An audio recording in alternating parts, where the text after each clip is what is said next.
The Room in the Tower, and Other Stories by E.F. Benson. The Room in the Tower. It is probable that everybody who is at all a constant dreamer has had at least one experience of an event or a sequence of circumstances which have come to his mind in sleep, being subsequently realized in the material world. But, in my opinion, so far from this being a strange thing, it would be far odder if this fulfillment did not occasionally happen, since our dreams are, as a rule, concerned with people whom we know and places with which we are familiar, such as might very naturally occur in the awake and daylit world. True, these dreams are often broken into by some absurd and fantastic incident, which puts them out of court in regard to their subsequent fulfillment, but on the mere calculation of chances, it does not appear in the least unlikely that a dream imagined by anyone who dreams constantly should occasionally come true. Not long ago, for instance, I experienced such a fulfillment of a dream which seems to me in no way remarkable, and to have no kind of psychical significance. The manner of it was as follows. A certain friend of mine living abroad is amiable enough to write me about once in a fortnight. Thus, when 14 days or thereabouts have elapsed since I last heard from him, my mind, probably either consciously or subconsciously, is expectant of a letter from him. One night last week I dreamed that as I was going upstairs to dress for dinner I heard, as I often heard, the sound of the postman's knock on my front door, and diverted my direction downstairs instead. There, among other correspondence, was a letter from him. Thereafter the fantastic entered, for on opening it I found inside the ace of diamonds, and scribbled across it in his well-known handwriting, "I am sending you this for safe custody, as you know it is running an unreasonable risk to keep aces in Italy." The next evening I was just preparing to go upstairs to dress when I heard the postman's knock, and did precisely as I had done in my dream. There, among other letters, was one from my friend, only it did not contain the ace of diamonds. Had it done so, I should have attached more weight to the matter, which, as it stands, seems to me a perfectly ordinary coincidence. No doubt I consciously or subconsciously expected a letter from him, and this suggested to me my dream. Similarly, the fact that my friend had not written to me for a fortnight suggested to him that he should do so. But occasionally it is not so easy to find such an explanation, and for the following story I can find no explanation at all. It came out of the dark, and into the dark it has gone again. All my life I have been a habitual dreamer. The nights are few, that is to say, when I do not find on awaking in the morning that some mental experience has been mine, and sometimes all night long, apparently, a series of the most dazzling adventures befall me. Almost without exception these adventures are pleasant, though often merely trivial. It is of an exception that I am going to speak. It was when I was about 16 that a certain dream first came to me, and this is how it befell. It opened with my being set down at the door of a big red brick house, where I understood I was going to stay. The servant who opened the door told me that tea was going on in the garden, and led me through a low, dark panelled hall, with a large open fireplace, on to a cheerful green lawn set round with flower beds. There were grouped about the tea-table a small party of people, but they were all strangers to me except one, who was a schoolfellow called Jack Stone, clearly the son of the house, and he introduced me to his mother and father and a couple of sisters. I was, I remember, somewhat astonished to find myself here, for the boy in question was scarcely known to me, and I rather disliked what I knew of him. Moreover, he had left school nearly a year before. The afternoon was very hot, and an intolerable oppression reigned. On the far side of the lawn ran a red brick wall, with an iron gate in its center, outside which stood a walnut tree. We sat in the shadow of the house opposite a row of long windows, inside which I could see a table with cloth laid, glimmering with glass and silver. This garden front of the house was very long, and at the end of it stood a tower of 3 stories, which looked to me much older than the rest of the building. Before long, Mrs. Stone, who, like the rest of the party, had sat in absolute silence, said to me, "Jack will show you your room. I have given you the room in the tower." Quite inexplicably my heart sank at her words. It felt as if I had known that I should have the room in the tower, and that it contained something dreadful and significant. Jack instantly got up, and I understood that I had to follow him. In silence we passed through the hall, and mounted a great oak staircase with many corners, and arrived at a small landing with 2 doors set in it. He pushed one of these open for me to enter, and without coming in himself, closed it behind me. Then I knew that my conjecture had been right. There was something awful in the room, and with the terror of nightmare growing swiftly and enveloping me, I awoke in a spasm of terror. Now that dream, or variations on it, occurred to me intermittently for 15 years. Most often it came in exactly this form. The arrival, the tea laid out on the lawn, the deadly silence succeeded by that one deadly sentence, the mounting with Jack Stone up to the room in the tower where horror dwelt, and it always came to a close in the nightmare of terror at that which was in the room, though I never saw what it was. At other times I experienced variations on this same theme. Occasionally, for instance, we would be sitting at dinner in the dining-room, into the windows of which I had looked on the first night when the dream of this house visited me, but wherever we were there was the same silence, the same sense of dreadful oppression and foreboding. And the silence I knew would always be broken by Mrs. Stone saying to me, "Jack will show you your room. I have given you the room in the tower." Upon which, this was invariable, I had to follow him up the oak staircase with many corners, and enter the place that I dreaded more and more each time that I visited it in sleep. Or, again, I would find myself playing cards still in silence in a drawing-room lit with immense chandeliers that gave a blinding illumination. What the game was, I have no idea. What I remember with a sense of miserable anticipation was that soon Mrs. Stone would get up and say to me, "Jack will show you your room. I have given you the room in the tower." This drawing-room where we played cards was next to the dining-room, and, as I have said, was always brilliantly illuminated, whereas the rest of the house was full of dusk and shadows. And yet how often, in spite of those bouquet of lights, have I not pored over the cards that were dealed me, scarcely able, for some reason, to see them. Their designs, too, were strange. There were no red suits, but all were black, and among them were certain cards which were black all over. I hated and dreaded those. As this dream continued to recur, I got to know the greater part of the house. There was a smoking-room beyond the drawing-room, at the end of a passage with a green baize door.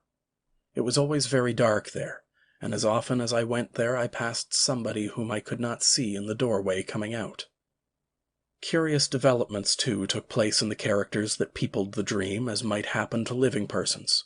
Mrs. Stone, for instance, who, when I first saw her, had been black-haired, became gray, and instead of rising briskly as she had done at first when she said, "Jack will show you your room. I have given you the room in the tower," she got up very feebly, as if the strength was leaving her limbs. Jack also grew up, and became a rather ill-looking young man, with a brown mustache, while one of the sisters ceased to appear, and I understood she was married. Then it so happened that I was not visited by this dream for 6 months or more, and I began to hope, in such inexplicable dread did I hold it, that it had passed away for good. But one night after this interval I again found myself being shown out onto the lawn for tea, and Mrs. Stone was not there, while the others were all dressed in black. At once I guessed the reason, and my heart leaped at the thought that perhaps this time I should not have to sleep in the room in the tower, and though we usually all sat in silence, on this occasion the sense of relief made me talk and laugh as I had never yet done. But even then the matters were not altogether comfortable, for no one else spoke, but they all looked secretly at each other. And soon the foolish stream of my talk ran dry, and gradually an apprehension worse than anything I had previously known gained on me as the light slowly faded. Suddenly a voice which I knew well broke the stillness, the voice of Mrs. Stone, saying, "Jack will show you your room. I have given you the room in the tower." It seemed to come from near the gate in the red brick wall that bounded the lawn, and looking up I saw that the grass outside was sown thick with gravestones. A curious grayish light shone from them, and I could read the lettering on the grave nearest me, and it was, "In evil memory of Julius Stone." And as usual Jack got up, and again I followed him through the hall and up the staircase with many corners. On this occasion it was darker than usual, and when I passed into the room in the tower I could only just see the furniture, the position of which was already familiar to me. Also there was a dreadful odor of decay in the room, and I woke screaming. The dream, with such variations and developments as I have mentioned, went on at intervals for 15 years. Sometimes I would dream it 2 or 3 nights in succession. Once, as I have said, there was an intermission of 6 months, but taking a reasonable average, I should say that I dreamed it quite as often as once in a month. It had, as is plain, something of nightmare about it, since it always ended in the same appalling terror, which so far from getting less, seemed to me to gather fresh fear every time that I experienced it. There was, too, a strange and dreadful consistency about it. The characters in it, as I have mentioned, got regularly older. Death and marriage visited this silent family, and I never in the dream, after Mrs. Stone had died, set eyes on her again. But it was always her voice that told me that the room in the tower was prepared for me, and whether we had tea out on the lawn, or the scene was laid in one of the rooms overlooking it, I could always see her gravestone standing just outside the iron gate. It was the same, too, with the married daughter. Usually she was not present, but once or twice she returned again, in company with a man, whom I took to be her husband. He, too, like the rest of them, was always silent. But, owing to the constant repetition of the dream, I had ceased to attach in my waking hours any significance to it. I never met Jack Stone again during all those years, nor did I ever see a house that resembled this dark house of my dream. And then something happened. I had been in London this year, up till the end of July, and during the first week in August went down to stay with a friend in a house he had taken for the summer months, in the Ashdown Forest district of Sussex. I left London early, for John Clinton was to meet me at Forest Row Station, and we were going to spend the day golfing, and go to his house in the evening. He had his motor with him, and we set off about 5 of the afternoon after a thoroughly delightful day, for the drive, the distance being some 10 miles. As it was still so early, we did not have tea at the clubhouse, but waited till we should get home. As we drove, the weather, which up till then had been, though hot, deliciously fresh, seemed to me to alter in quality, and became very stagnant and oppressive, and I felt that indefinable sense of ominous apprehension that I am accustomed to before thunder. John, however, did not share my views, attributing my loss of lightness to the fact that I had lost both my matches. Events proved, however, that I was right, though I do not think that the thunderstorm that broke that night was the sole cause of my depression. Our way lay through deep, high-banked lanes, and before we had gone very far I fell asleep, and was only awakened by the stopping of the motor. And with a sudden thrill, partly of fear but chiefly of curiosity, I found myself standing in the doorway of my house of dream. We went, I half wondering whether or not I was dreaming still, through a low oak-panelled hall, and out onto the lawn, where tea was laid in the shadow of the house. It was set in flower beds, a red brick wall with a gate in it bounded on one side, and out beyond that was a space of rough grass with a walnut tree. The facade of the house was very long, and at one end stood a 3-storied tower, markedly older than the rest. Here, for the moment, all resemblance to the repeated dream ceased. There was no silent and somehow terrible family, but a large assembly of exceedingly cheerful persons, all of whom were known to me. And in spite of the horror with which the dream itself had always filled me, I felt nothing of it now that the scene was thus reproduced before me. But I felt the intensest curiosity as to what was going to happen. Tea pursued its cheerful course, and before long Mrs. Clinton got up. And at that moment I think I knew what she was going to say. She spoke to me, and what she said was, "Jack will show you your room. I have given you the room in the tower." At that, for half a second, the horror of the dream took hold of me again. But it quickly passed, and again I felt nothing more than the most intense curiosity. It was not long before it was amply satisfied. John turned to me. "Right up at the top of the house," he said, "but I think you'll be comfortable. We're absolutely full up. Would you like to go and see it now? By Jove, I believe that you are right, and that we are going to have a thunderstorm. How dark it has become." I got up and followed him. We passed through the hall and up the perfectly familiar staircase. Then he opened the door, and I went in. And at that moment sheer unreasoning terror again possessed me. I did not know for certain what I feared. I simply feared. Then, like a sudden recollection when one remembers a name which has long escaped the memory, I knew what I feared. I feared Mrs. Stone, whose grave with the sinister inscription "In Evil Memory" I had so often seen in my dream, just beyond the lawn which lay below my window. And then once more the fear passed so completely that I wondered what there was to fear, and I found myself, sober and quiet and sane, in the room in the tower, the name of which I had so often heard in my dream, and the scene of which was so familiar. I looked round it with a certain sense of proprietorship, and found that nothing had been changed from the dreaming nights in which I knew it so well. Just to the left of the door was the bed, lengthways along the wall, with the head of it in the angle. In a line with it was the fireplace and a small bookcase. Opposite the door the outer wall was pierced by 2 lattice-paned windows, between which stood the dressing-table, while ranged along the fourth wall was the washing-stand and a big cupboard. My luggage had already been unpacked, for the furniture of dressing and undressing lay orderly on the washstand and toilet-table, while my dinner clothes were spread out on the coverlet of the bed. And then, with a sudden start of unexplained dismay, I saw that there were 2 rather conspicuous objects which I had not seen before in my dreams. One a life-sized oil painting of Mrs. Stone, the other a black and white sketch of Jack Stone, representing him as he had appeared to me only a week before in the last of the series of these repeated dreams. A rather secret and evil-looking man of about 30. His picture hung between the windows, looking straight across the room to the other portrait, which hung at the side of the bed.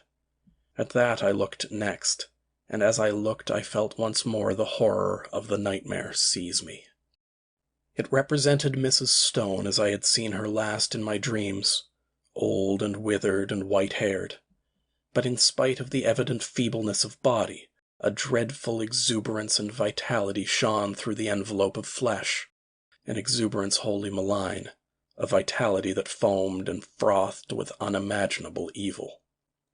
Evil beamed from the narrow, leering eyes. It laughed in the demon-like mouth. The whole face was instinct with some secret and appalling mirth. The hands, clasped together on the knee, seemed shaking with suppressed and nameless glee.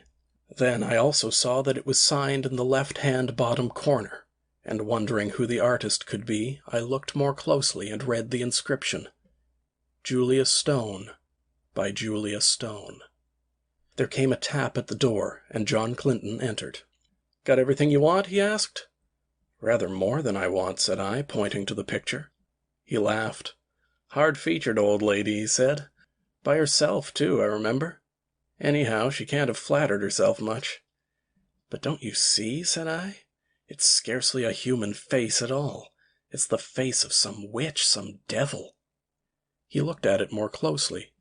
"Yes, it isn't very pleasant," he said. "Scarcely a bedside manner, eh? Yes, I can imagine getting the nightmare if I went to sleep with that close by my bed. I'll have it taken down if you like." "I really wish you would," I said. He rang the bell, and with the help of a servant we detached the picture and carried it out onto the landing, and put it with its face to the wall. "By Jove, the old lady is a weight," said John, mopping his forehead. "I wonder if she had something on her mind." The extraordinary weight of the picture had struck me too. I was about to reply when I caught sight of my own hand. There was blood on it, in considerable quantities, covering the whole palm. "I've cut myself somehow," said I. John gave a little startled exclamation. "Why, I have too," he said. Simultaneously the footman took out his handkerchief and wiped his hand with it. I saw that there was blood also on his handkerchief. John and I went back into the tower room and washed the blood off, but neither on his hand nor mine was there the slightest trace of a scratch or cut. It seemed to me that, having ascertained this, we both, by a sort of tacit consent, did not allude to it again. Something in my case had dimly occurred to me that I did not wish to think about. It was but a conjecture, but I fancied that I knew the same thing had occurred to him. The heat and oppression of the air, for the storm we had expected was still undischarged, increased very much after dinner, and for some time most of the party, among whom were John Clinton and myself, sat outside on the path bounding the lawn where we had tea. The night was absolutely dark, and no twinkle of star or moon ray could penetrate the pall of cloud that overset the sky. By degrees our assembly thinned, the women went up to bed, men dispersed to the smoking or billiard room, and by 11 o'clock my host and I were the only two left.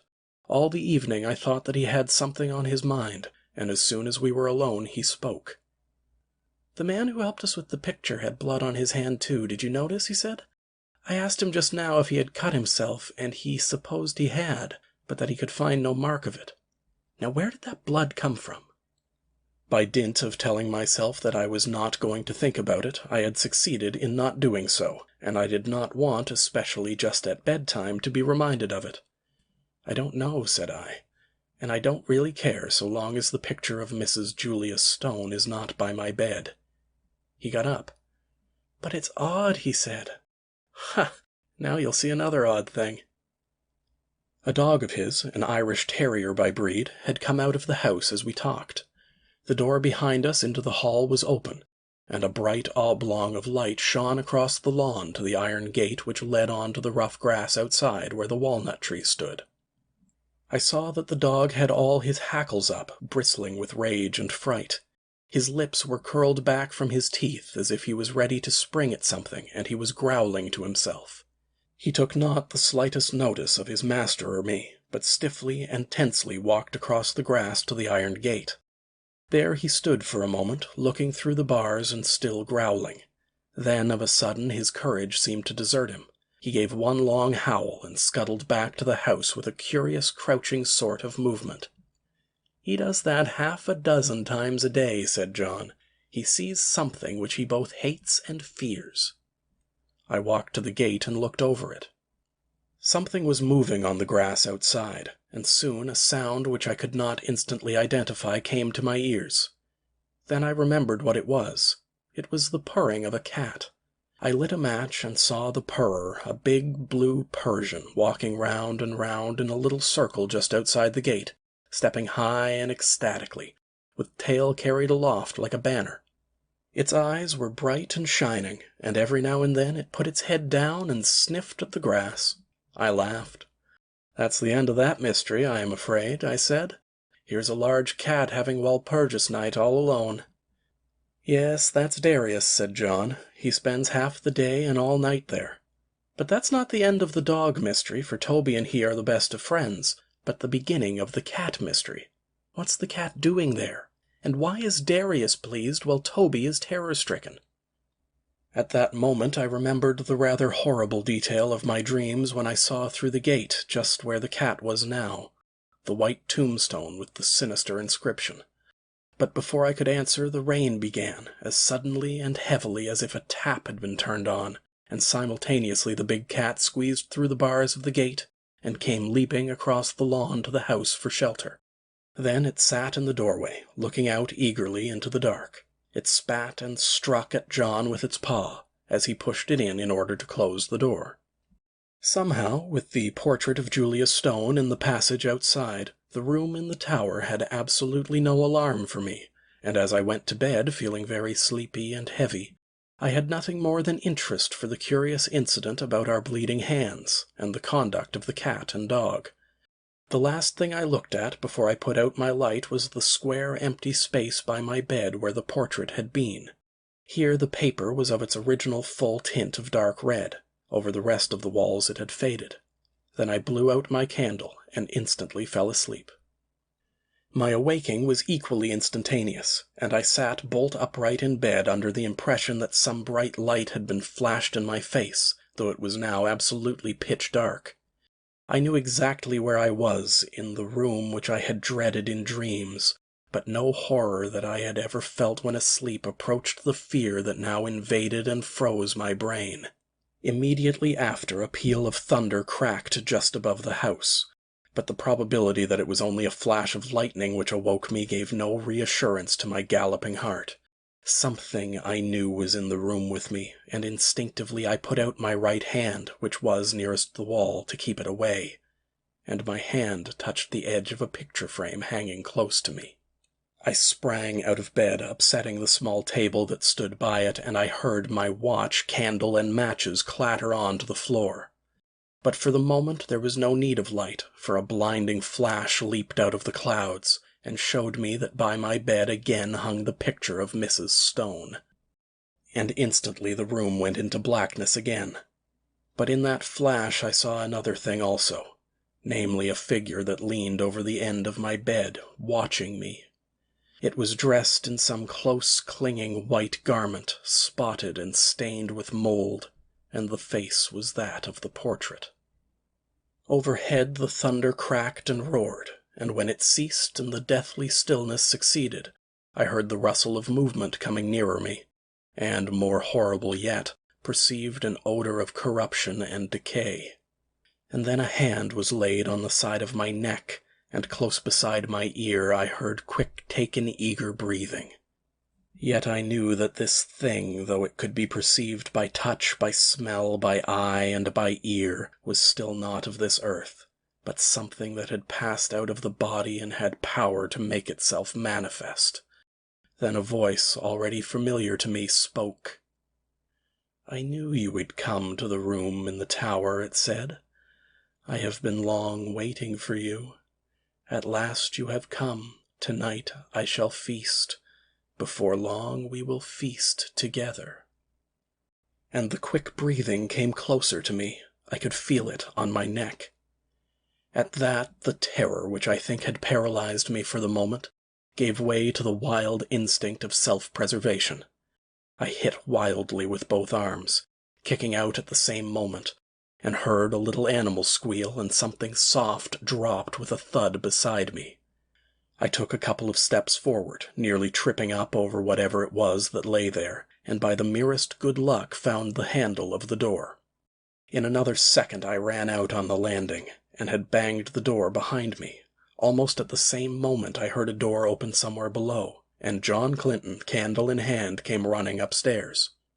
"What is it?" he said. "I sleep just below you and heard a noise as if— Good heavens, there's blood on your shoulder." I stood there, so he told me afterwards, swaying from side to side, white as a sheet, with the mark on my shoulder as if a hand covered with blood had been laid there. "It's in there," I said, pointing. "She, you know. The portrait is in there too, hanging up on the place we took it from." At that he laughed. "My dear fellow, this is mere nightmare," he said. He pushed by me and opened the door, I standing there simply inert with terror, unable to stop him, unable to move. "Phew," he said, "what an awful smell." Then there was silence.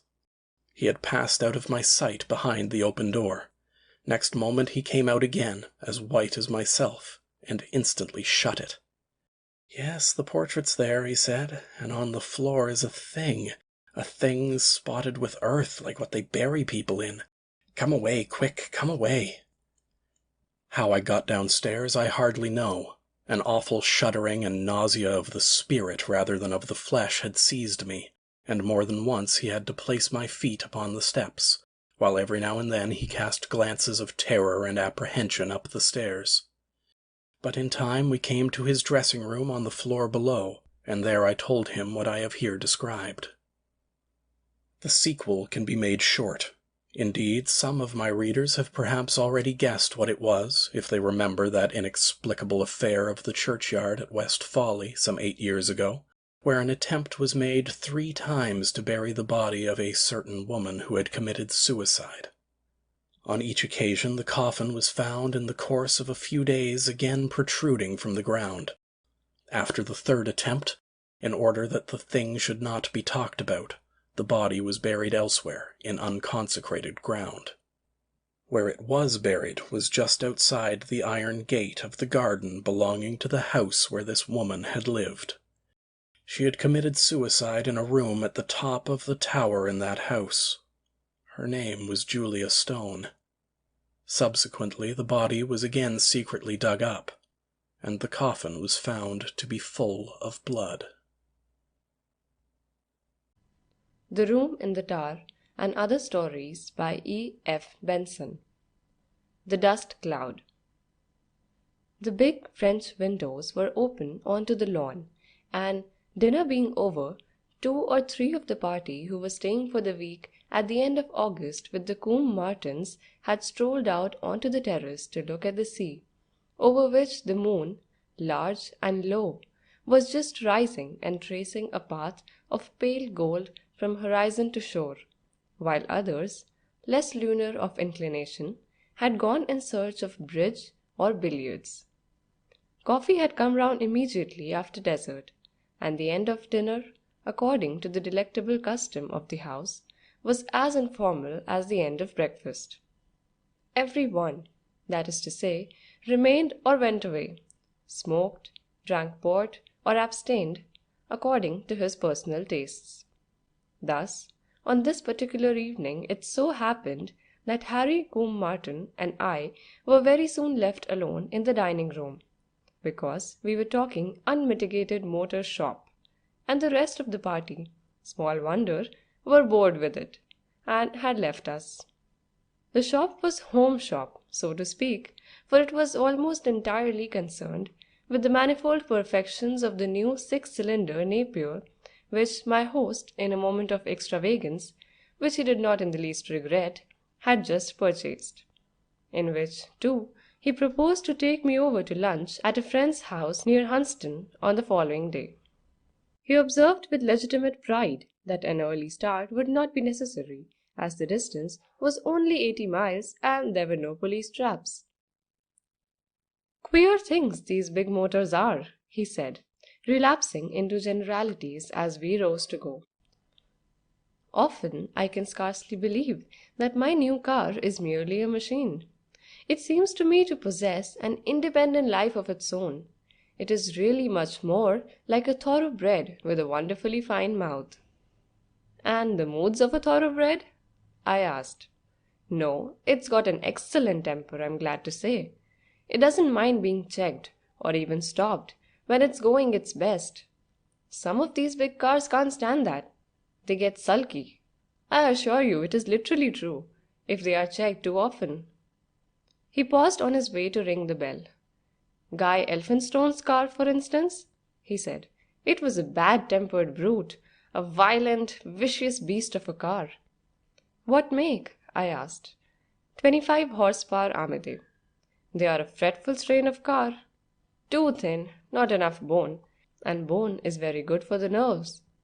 The brute liked running over a chicken or a rabbit, though perhaps it was less the car's ill temper than Guy's, poor chap. Well, he paid for it. He paid to the uttermost farthing. Did you know him?" "No, but surely I have heard the name." "Ah, yes, he ran over a child, did he not?"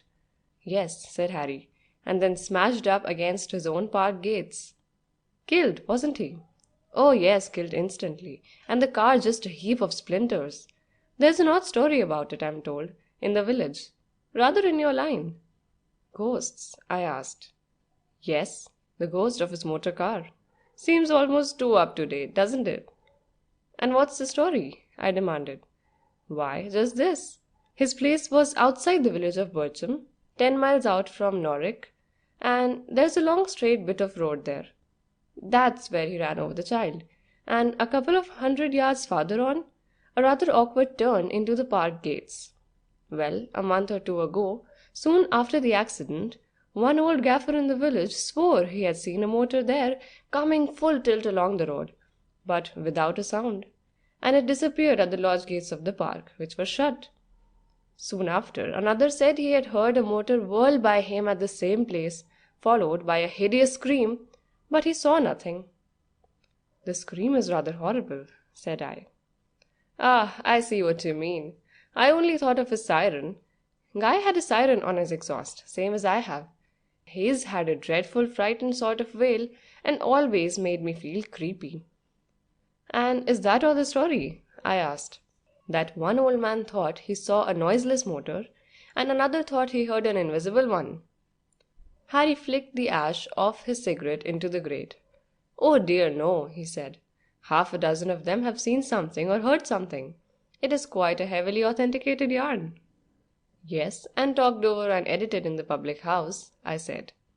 "Well, not a man of them will go there after dark. Also, the lodge keeper gave notice a week or two after the accident. He said he was always hearing a motor stop and hoot outside the lodge, and he was kept running out at all hours of the night to see what it was." "And what was it?" "It wasn't anything. Simply nothing there. He thought it rather uncanny, anyhow, and threw up a good post. Besides, his wife was always hearing a child scream, and while her man toddled out to the gate, she would go and see whether the kids were all right." "And the kids themselves?" "Ah, what of them?" I asked. "They kept coming to their mother, asking who the little girl was who walked up and down the road and would not speak to them or play with them." "It's a many-sided story," I said. "All the witnesses seem to have heard and seen different things." "Yes, that is just what to my mind makes the yarn so good," he said. "Personally, I don't take much stock in spooks at all. But given that there are such things as spooks, and given that the death of the child and the death of Guy have caused spooks to play about there, it seems to me a very good point that different people should be aware of different phenomena. One hears the car, another sees it, one hears the child scream, another sees the child. How does that strike you?" This, I am bound to say, was a new view to me, and the more I thought of it, the more reasonable it appeared. For the vast majority of mankind have all those occult senses by which is perceived the spiritual world, which, I hold, is thick and populous around us, sealed up, as it were. In other words, the majority of mankind never hear or see a ghost at all. Is it not, then, very probable that of the remainder, those, in fact, to whom occult experiences have happened or can happen, few should have every sense unsealed, but that some should have the unsealed ear, others the unsealed eye, that some should be clairaudient, others clairvoyant?" "Yes, it strikes me as reasonable," I said. "Can't you take me over there?" "Certainly. If you will stop till Friday, I'll take you over on Thursday. The others all go that day, so that we can get there after dark." I shook my head. "I can't stop till Friday, I'm afraid," I said. "I must leave on Thursday. But how about tomorrow? Can't we take it on the way to or from Hunston?" "No, it's 30 miles out of our way. Besides, to be at Bircham after dark means that we shouldn't get back here till midnight. And as host to my guests—" "Ah, things are only heard and seen after dark, are they?" I asked. "That makes it so much less interesting. It is like a séance where all lights are put out." "Well, the accident happened at night," he said. "I don't know the rules, but that may have some bearing on it, I should think." I had one more question in the back of my mind, but I did not like to ask it. At least, I wanted information on this subject without appearing to ask for it. "Neither do I know the rules of motors," I said. "And I don't understand you when you say that Guy Elphinstone's machine was an irritable, cross-grained brute that liked running over chickens and rabbits. But I think you subsequently said that the irritability may have been the irritability of its owner. Did he mind being checked?" "It made him blind mad if it happened often," said Harry. "I shall never forget a drive I had with him once. There were hay carts and perambulators every 100 yards. It was perfectly ghastly. It was like being with a madman. And when we got inside his gate, his dog came running out to meet him. He did not go an inch out of his course. It was worse than that. He went for it, just grinding his teeth with rage. I never drove with him again." He stopped a moment. guessing what might be in my mind. "I say, you mustn't think, he began. "No, of course not," said I.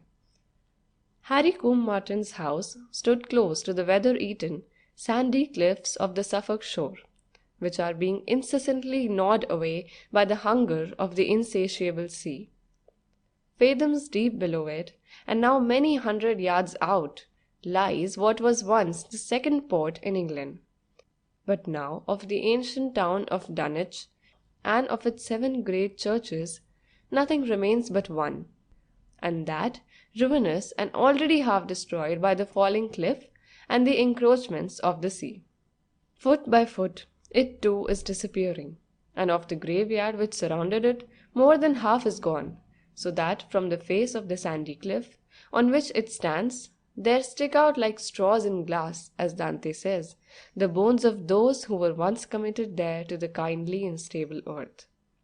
Whether it was the remembrance of this rather grim spectacle, as I had seen it that afternoon, or whether Harry's story had caused some trouble in my brain, or whether it was merely that the keen bracing air of this place, to one who had just come from the sleepy languor of the Norfolk Broads, kept me sleepless, I do not know. But anyhow, the moment I put out my light that night and got into bed, I felt that all the footlights and gas jets in the internal theatre of my mind sprang into flame, and that I was very vividly and alertly awake. It was in vain that I counted 100 forwards and 100 backwards, that I pictured to myself a flock of visionary sheep coming singly through a gap in an imaginary hedge, and tried to number their monotonous and uniform countenances, that I played noughts and crosses with myself, that I marked out scores of double lawn tennis courts. For with each repetition of these supposedly soporific exercises, I only became more intensely wakeful. It was not in remote hope of sleep that I continued to repeat these weary performances long after their inefficacy was proved to the hilt, but because I was strangely unwilling in this timeless hour of the night to think about those protruding relics of humanity. Also, I quite distinctly did not desire to think about that subject with regard to which I had, a few hours ago, promised Harry that I would not make it the subject of reflection. For these reasons, I continued during the black hours to practice these narcotic exercises of the mind, knowing well that if I paused on the tedious treadmill, my thoughts, like some released spring, would fly back to rather gruesome subjects. I kept my mind, in fact, talking loud to itself, so that it should not hear what other voices were saying. Then, by degrees, these absurd mental occupations became impossible. My mind simply refused to occupy itself with them any longer, and next moment I was thinking intently and eagerly, not about the bones protruding from the gnawed section of sand cliff, but about the subject I had said I would not dwell upon. And like a flash it came upon me why Harry had bidden me not think about it. Surely in order that I should not come to the same conclusion as he had come to. Now the whole question of haunted spots, haunted houses, and so forth, has always seemed to me to be utterly unsolved, and to be neither proved nor disproved to a satisfactory degree. From the earliest times, certainly from the earliest known Egyptian records, there has been a belief that the scene of a crime is often revisited, sometimes by the spirit of him who has committed it, seeking rest, we must suppose, and finding none, sometimes, and more inexplicably, by the spirit of his victim, crying, perhaps, like the blood of Abel, for vengeance. And though the stories of these village gossips in the alehouse about noiseless visions and invisible noises were all as yet unsifted and unreliable, yet I could not help wondering if they, such as they were, pointed to something authentic and to be classed under this head of appearances. But more striking than the yarns of the gaffers seemed to me the questions of the lodge-keeper's children. How should children have imagined the figure of a child that would not speak to them or play with them? Perhaps it was a real child, a sulky child. Yes, perhaps, but perhaps not. Then, after this preliminary skirmish, I found myself settling down to the question that I had said I would not think about. In other words, the possible origin of these phenomena interested me more than the phenomena themselves. For what exactly had Guy Elphinstone, that savage driver, done? Had or had not the death of the child been entirely an accident, a thing, given he drove a motor at all, outside his own control? Or had he, irritated beyond endurance at the checks and delays of the day, not pulled up when it was just possible he might have, but had run over the child as he would have run over a rabbit or a hen, or even his own dog? And what, in any case, poor wretched brute, must have been his thoughts in that terrible instant that intervened between the child's death and his own, when a moment later he smashed into the closed gates of his own lodge? Was remorse his bitter, despairing contrition? That could hardly have been so. Or else, surely, knowing only for certain that he had knocked the child down, he would have stopped. He would have done his best, whatever that might be, to repair the irreparable harm. But he had not stopped. He had gone on, it seemed, at full speed, for on the collision the car had been smashed into matchwood and steel shavings. Again, with double force, had this dreadful thing been a complete accident, he would have stopped. So then, most terrible question of all, had he, after making murder, rushed on to what proved to be his own death, filled with some hellish glee at what he had done? Indeed, as in the churchyard on the cliff, bones of the buried stuck starkly out into the night.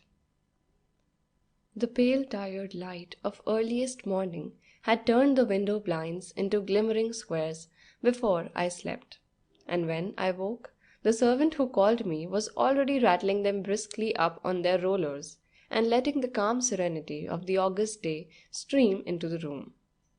Through the open windows poured in sunlight and sea wind, the scent of flowers and the song of birds, and each and all were wonderfully reassuring, banishing the hooded forms that had haunted the night. And I thought of the disquietude of the dark hours as a traveller may think of the billows and tempests of the ocean over which he has safely journeyed, unable, now that they belong to the limbo of the past, to recall his qualms and tossings with any vivid uneasiness.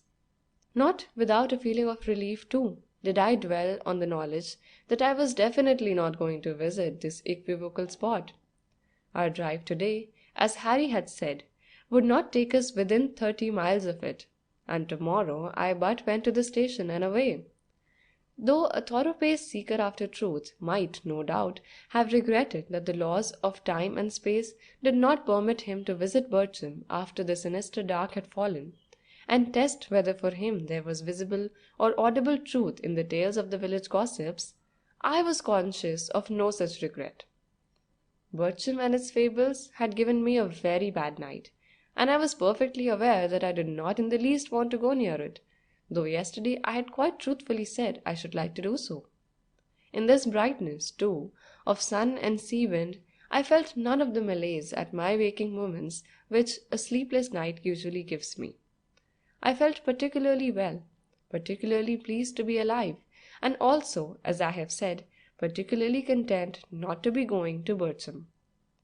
I was quite satisfied to leave my curiosity unsatisfied.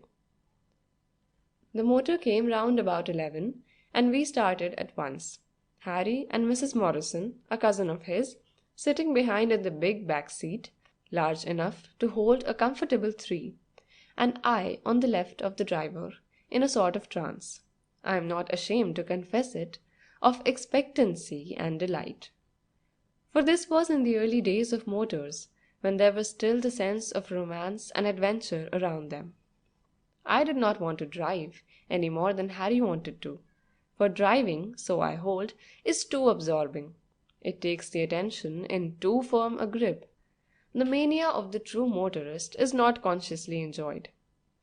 For the passion for motors is a taste, I had almost said a gift, as distinct and as keenly individual as the passion for music or mathematics.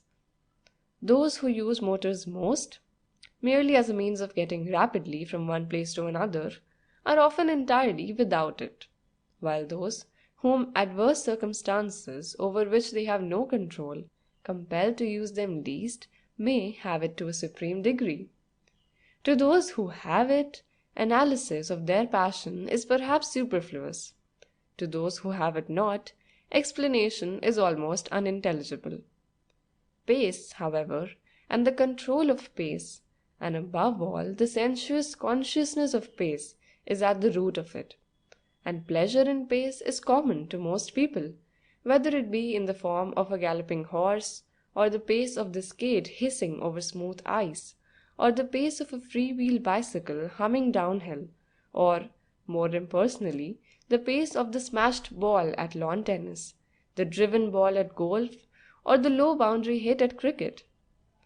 But the sensuous consciousness of pace, as I have said, is needful. One might experience it seated in front of the engine of an express train, though not in a wadded, shut-windowed carriage, where the wind of movement is not felt. Then add to this rapture of the rush through riven air the knowledge that huge relentless force is controlled by a little lever, and directed by a little wheel on which the hands of the driver seem to lie so negligently. A great untamed devil has there his bridle, and he answers to it, as Harry had said, like a horse with a fine mouth. He has hunger, and thirst too, unslakable, and greedily he laps off his soup of petrol, which turns to fire in his mouth. Electricity, the force that rends clouds asunder, and causes stars to totter, is the spoon with which he feeds himself. And as he eats he races onward, and the road opens like torn linen in front of him. Yet how obedient, how amenable is he! For with a touch on his snaffle his speed is redoubled, or melts into thin air, so that before you know you have touched the rein, he has exchanged his swallow flight for a mere saunter through the lanes.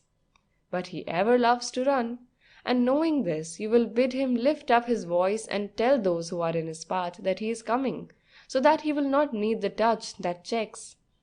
Hoarse and jovial is his voice, hooting to the wayfarer, and if his hooting be not heard, he has a great guttural falsetto scream that leaps from octave to octave, and echoes from the hedges that are passing in blurred lines of hanging green.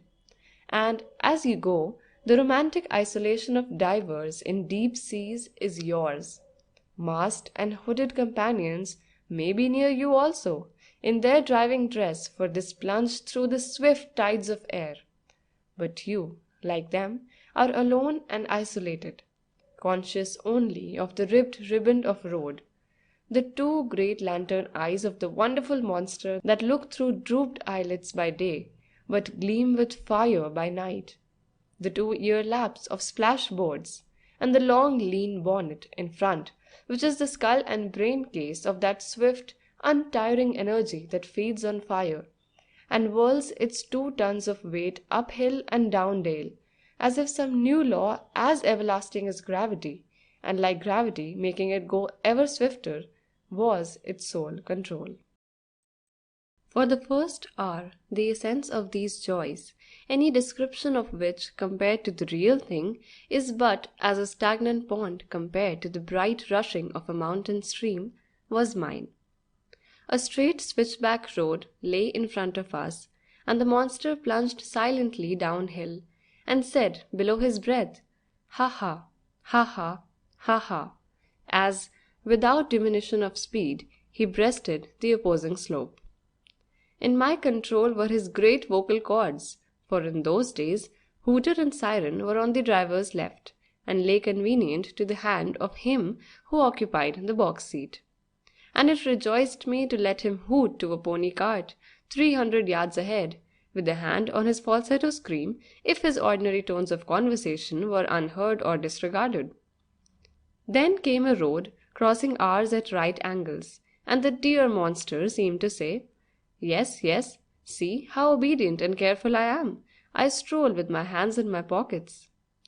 Then again a puppy from a farmhouse staggered warlike into the road, and the monster said, "Poor little chap, get home to your mother, or I'll talk to you in earnest." The poor little chap did not take the hint, so the monster slackened speed and just said, "Woof!" Then it chuckled to itself as the puppy scuttled into the hedge, seriously alarmed, and next moment our self-made wind screeched and whistled round us again. Napoleon, I believe, said that the power of an army lay in its feet. That is true also of the monster. There was a loud bang, and in 30 seconds we were at a standstill. The monster's off forefoot troubled it, and the chauffeur said, "Yes, sir, burst." So the burst boot was taken off and a new one put on, a boot that had never been on foot before. The foot in question was held up on a jack during this operation, and the new boot laced up with the pump. This took exactly 25 minutes. Then the monster got his spoon going again and said, "Let me run, oh, let me run," and for 15 miles on a straight and empty road it ran. I timed the miles, but shall not produce their chronology for the benefit of a forsworn constabulary. But there were no more dithyrambics that morning. We should have reached Hunston in time for lunch. Instead, we waited to repair our fourth puncture at 1:45 p.m., 25 miles short of our destination. This fourth puncture was caused by a spicule of flint 3/4 of an inch long. Sharp, it is true, but weighing perhaps 2 pennyweights, while we weighed 2 tons. It seemed an impertinence. So we lunched at a wayside inn, and during lunch the pundits held a consultation, of which the upshot was this. We had no more boots for our monster, for his off forefoot had burst once and punctured once, thus necessitating 2 socks and 1 boot. Similarly, but more so, his off hindfoot had burst twice, thus necessitating 2 boots and 2 socks. Now, there was no certain shoemaker's shop at Hunston, as far as we knew, but there was a regular universal store at King's Lynn, which was about equidistant. And, so said the chauffeur, there was something wrong with the monster's spoon, ignition, and he didn't rightly know what, and therefore it seemed the prudent part not to go to Hunston, lunch, a thing of the preterite, having been the object, but to the well-supplied King's Lynn. And we all breathed a pious hope that we might get there. Whiz! Hoot! Purr! The last boot held. The spoon went busily to the monster's mouth, and we just flowed into King's Lynn. The return journey, so I vaguely gathered, would be made by other roads. But personally, intoxicated with air and movement, I neither asked nor desired to know what those roads would be. This one small but rather salient fact is necessary to record here, that as we waited at King's Lynn and as we buzzed homewards afterwards, no thought of Bircham entered my mind at all. The subsequent hallucination, if hallucination it was not, as far as I know, self-suggested. That we had gone out of our way for the sake of the garage I knew, and that was all. Harry also told me that he did not know where our road would take us. The rest that follows is the baldest possible narrative of what actually occurred, but it seems to me, a humble student of the occult, to be curious. While we waited, we had tea in a hotel looking onto a very big empty square of houses, and after tea we waited a very long time for our monster to pick us up. Then the telephone from the garage inquired for the gentleman on the motor, and since Harry had strolled out to get a local evening paper with news of the last test match, I applied ear and mouth to that elusive instrument. What I heard was not encouraging. The ignition had gone very wrong indeed, and perhaps in an hour we should be able to start. It was then about 6:30, and we were just 78 miles from Dunwich. Harry came back soon after this, and I told him what the message from the garage had been. What he said was this: "Then we shan't get back till long after dinner. We might just as well have camped out to see your ghost." As I have already said, no notion of Bircham was in my mind, and I mention this as evidence that even if it had been, Harry's remark would have implied that we were not going through Bircham. The hour lengthened itself into an hour and a half. Then the monster, quite well again, came hooting round the corner, and we got in. "Whack her up, Jack," said Harry to the chauffeur. "The roads will be empty. You had better light up at once." The monster, with its eyes agleam, was whacked up, and never in my life have I been carried so cautiously and yet so swiftly. Jack never took a risk or the possibility of a risk, but when the road was clear and open, he let the monster run just as fast as it was able. Its eyes made day of the road 50 yards ahead, and the romance of night was fairyland round us.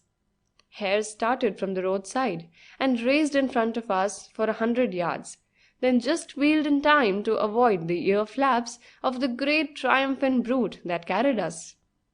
Moths flitted across, struck sometimes by the lenses of its eyes, and the miles peeled over our shoulders.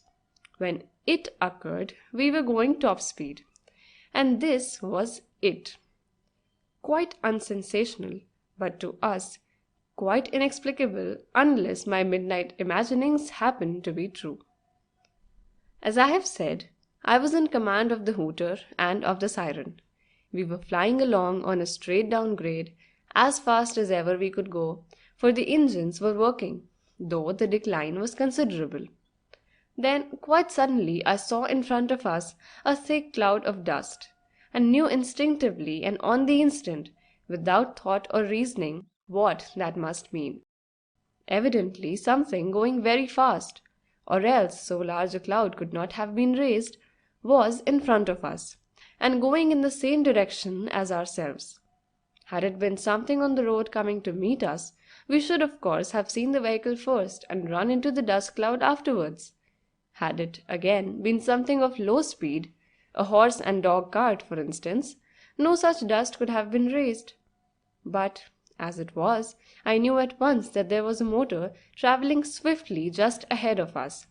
Also, that it was not going as fast as we were, or we should have run into its dust much more gradually. But we went into it as into a suddenly lowered curtain. Then I shouted to Jack, "Slow down and put on the brake," I shrieked. "There's something just ahead of us." As I spoke, I wrought a wild concerto on the hooter, and with my right hand groped for the siren, but did not find it. Simultaneously, I heard a wild, frightened shriek, just as if I had sounded the siren myself. Jack had felt for it too, and our hands fingered each other. Then we entered the dust cloud. We slowed down with extraordinary rapidity, and still peering ahead, we went dead slow through it. I had not put on my goggles after leaving King's Lynn, and the dust stung and smarted in my eyes. It was not, therefore, a belt of fog, but real road dust. And at the moment we crept through it, I felt Harry's hands on my shoulder. "There's something just ahead," he said. "Look, don't you see the tail light?" As a matter of fact, I did not, and, still going very slow, we came out of that dust cloud. The broad, empty road stretched in front of us. A hedge was on each side, and there was no turning either to right or left. Only, on the right, was a lodge, and gates which were closed. The lodge had no lights in any window. Then we came to a standstill. The air was dead calm, not a leaf in the hedgerow trees was moving, not a grain of dust was lifted from the road. But, behind, the dust cloud still hung in the air, and stopped dead short at the closed lodge gates. We had moved very slowly for the last 100 yards. It was difficult to suppose that it was of our making. Then Jack spoke, with a curious crack in his voice. "It must have been a motor, sir," he said. "But where is it?" I had no reply to this, and from behind, another voice, Harry's voice, spoke. For the moment I did not recognize it, for it was strained and faltering. Did you open the siren?" he asked. "It didn't sound like our siren. It sounded like—" "I didn't open the siren," said I.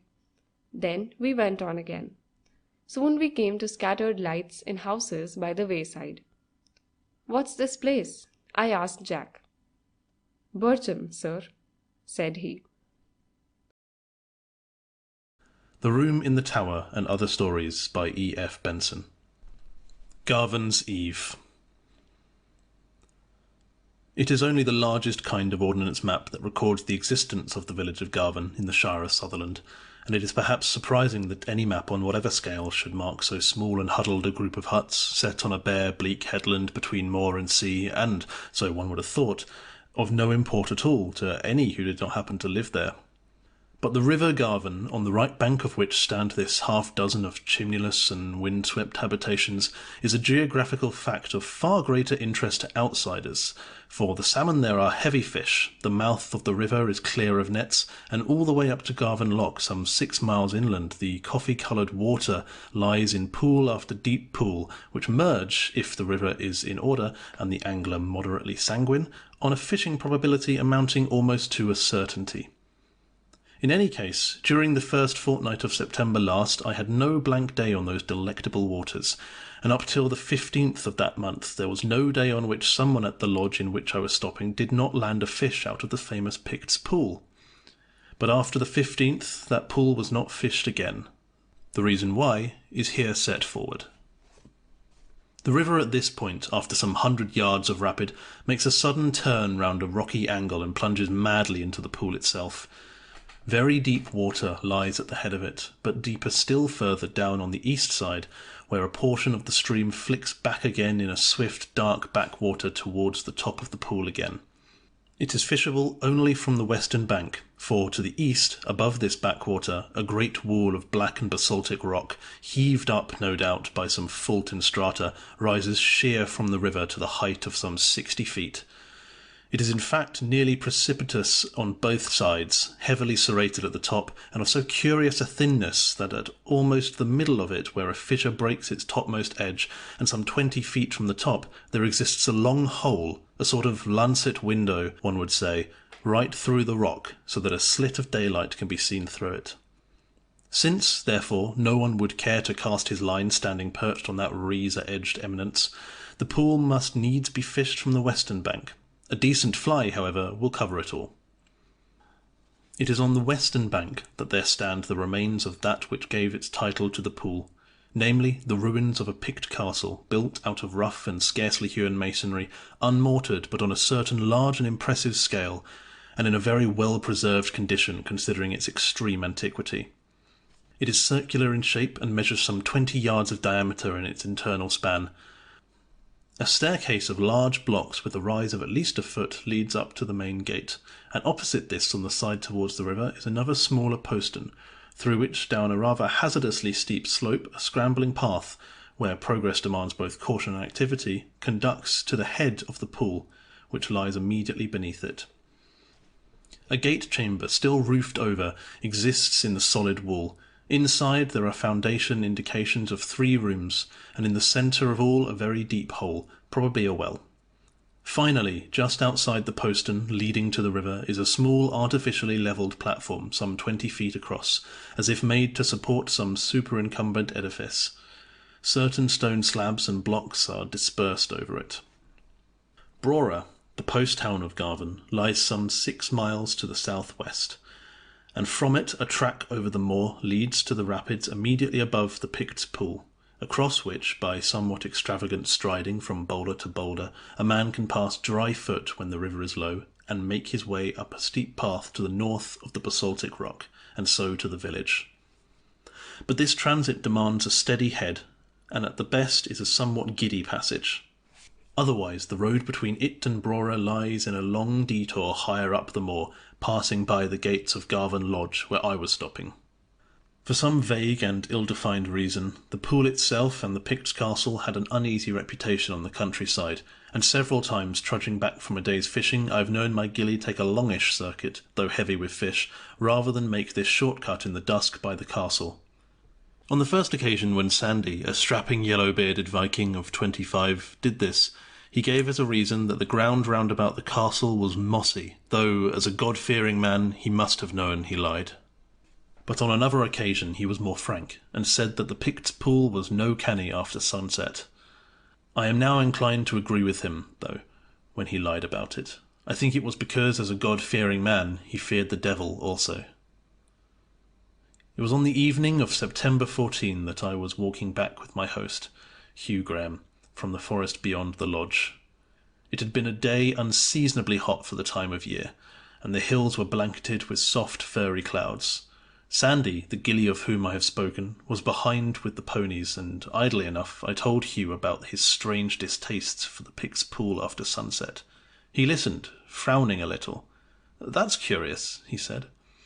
"I know there is some dim local superstition about that place, but last year certainly Sandy used to laugh at it.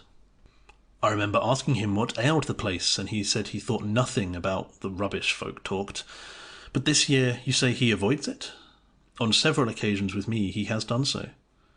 Hugh smoked a while in silence, striding noiselessly over the dusky, fragrant heather. "Poor chap," he said. "I don't know what to do about him. He's becoming useless." "Drink?" I asked. "Yes, drink in a secondary manner. But trouble led to drink, and trouble, I am afraid, is leading him to worse than drink." "The only thing worse than drink is the devil," I remarked. "Precisely. That's where he is going. He goes there often." "What on earth do you mean?" I asked. "Well, it's rather curious," said Hugh. "You know I dabble a bit in folklore and local superstition, and I believe I am on track of something odder than odd. Just wait a moment." We stood there in the gathering dusk till the ponies laboured up the hillside to us, Sandy, with his 6 feet of lithe strength, strolling easily beside them up the steep brae, as if his long day's trudging had but served to half awaken his dormant powers of limb. "Going to see Mistress Macpherson again tonight?" asked Hugh. "Aye, poor body," said Sandy. "She's old and she's lone." "Very kind of you, Sandy," said Hugh, and we walked on. "What then?" I asked when the ponies had fallen behind again. "Why, superstition lingers here," said Hugh, "and it's supposed she's a witch. To be quite candid with you, the thing interests me a good deal. Supposing you asked me, on oath, whether I believed in witches, I should say no. But if you asked me again, on oath, whether I suspected I believed in them, I should, I think, say yes. And the 15th of this month, tomorrow, is Garvan's Eve." "And what in heaven's name is that?" I asked. "And who is Garvan, and what's the trouble?" "Well, Garvan is the person, I suppose, not saint, who is what we should call the eponymous hero of this district. And the trouble is Sandy's trouble. Rather a long story, but there's a long mile in front of us yet, if you care to be told." During that mile I heard. Sandy had been engaged a year ago to a girl of Garvan who was in service at Inverness. In March last he had gone, without giving notice, to see her, and, as he walked up the street in which her mistress's house stood, had met her suddenly face to face, in company with a man whose clipped speech betrayed him English, whose manner a kind of gentleman. He had a flourish of his hat for Sandy, pleasure to see him, and scarcely any need of explanation as to how he came to be walking with Katrine. It was the most natural thing possible, for a city like Inverness boasted its innocent urbanities, and a girl could stroll with a man. And, for the time, since also Katrine was so frankly pleased to see him, Sandy was satisfied. But after his return to Garvan, suspicion, fungus-like, grew rank in his mind, with the result that a month ago he had, with infinite pains and blottings, written a letter to Katrine, urging her return and immediate marriage. Thereafter it was known that she had left Inverness. It was known that she had arrived by train at Brora. From Brora she had started to walk across the moor by the park leading just above the Picts' castle, crossing the rapids to Garvan, leaving her box to be sent by the carrier. But at Garvan she had never arrived. Also, it was said that, though it was a hot afternoon, she wore a big cloak. By this time we had come to the lodge, the lights of which showed dim and blurred through the thick hill mists that had streamed sullenly down from the higher ground. "And the rest," said Hugh, "which is as fantastic as this is sober fact, I will tell you later." Now, a fruit-bearing determination to go to bed is, to my mind, as difficult to ripen as a fruit-bearing determination to get up, and, in spite of our long day, I was glad when Hugh, the rest of the men having yawned themselves out of the smoking-room, came back from the hospitable dispensing of bedroom candlesticks with a briskness that denoted that, as far as he was concerned, the distressing determination was not imminent. "As regards Sandy," I suggested. "Ah, I also was thinking of that," he said. "Well, Katrine Gordon left Brora and never arrived here. That is fact. Now for what remains. Have you any remembrance of a woman always alone walking about the moor by the loch? I think I once called your attention to her. Yes, I remember, I said. Not Katrine, surely. A very old woman, awful to look at. Moustache, whiskers, and muttering to herself. Always looking at the ground, too. Yes, that is she, not Katrine. Katrine! My word, a May morning. But the other, it is Mrs. Macpherson, reputed witch. Well, Sandy trudges there, a mile and more away, every night to see her. You know Sandy, Adonis of the North. Now, can you account by any natural explanation for that fact? That he goes off after a long day to see an old hag in the hills? It would seem unlikely, said I. Unlikely? Well, yes, unlikely. Hugh got up from his chair and crossed the room to where a bookcase of rather fusty-looking volumes stood between windows. He took a small Morocco-backed book from a top shelf. Superstitions of Sutherlandshire, he said, as he handed it to me. Turn to page 128 and read. I obeyed and read. September 15 appears to have been the date of what we may call this Devil Festival. On the night of that day, the powers of darkness held preeminent dominion, and overrode for any who were abroad that night, and invoked their aid, the protective providence of Almighty God. Witches, therefore, above all, were peculiarly potent. On this night, any witch could entice to herself the heart and the love of any young man who consulted her on matters of philtre or love charm, with the result that on any night in succeeding years of the same date, he, though he was lawfully affianced and wedded, would for that night be hers. If, however, he should call on the name of God through any sudden grace of the spirit, her charm would be of no avail. On this night, too, all witches had the power by certain dreadful incantations and indescribable profanities to raise from the dead those who had committed suicide. Top of the next page, said Hugh. Leave out this next paragraph. It does not bear on this last. Near a small village in this county, I read, called Garvan, the moon at midnight is said to shine through a certain gap or fissure in a wall of rock close beside the river onto the ruins of a Pict castle, so that the light of its beams falls onto a large flat stone erected there near the gate, and supposed by some to be an ancient and pagan altar. At that moment, so the superstition still lingers in the countryside, the evil and malignant spirits which hold sway on Garvan's eve are at the zenith of their powers, and those who invoke their aid at this moment and in this place will, though with infinite peril to their immortal souls, get all that they desire of them. The paragraph on the subject ended here, and I shut the book. Well? I asked. Under favourable circumstances, 2 and 2 make 4, said Hugh. And 4 means this. Sandy is certainly in consultation with a woman who is supposed to be a witch, whose path no crofter will cross after nightfall. He wants to learn, at whatever cost, poor devil, what happened to Katrine. Thus, I think it more than possible that tomorrow at midnight there will be folk by the Picts' pool. There is another curious thing. I was fishing there yesterday, and just opposite the river gate of the castle, someone has set up a great flat stone, which has been dragged, for I noticed the crushed grass, from the debris at the bottom of the slope. You mean that the old hag is going to try to raise the body of Katrine, if she's dead? Yes, and I mean to see myself what happens. Come to. The next day, Hugh and I fished down the river from the lodge, taking with us not Sandy, but another gilly, and ate our lunch on the slope of the Picts' castle after landing a couple of fish there. Even as Hugh had said, a great flat slab of stone had been dragged onto the platform outside the river gate of the castle, where it rested on certain rude supports which, now that it was in place, seemed certainly designed to receive it. It was also exactly opposite that lancet window in the basaltic rock across the pool, so that if the moon at midnight did shine through it, the light would fall on the stone. This, then, was the almost certain scene of the incantations. Below the platform, as I have said, the ground fell rapidly away to the level of the pool, which, owing to rain on the hills, was running very high, and, streaked with lines of greyish bubbles, poured down in amazing and ear-filling volume.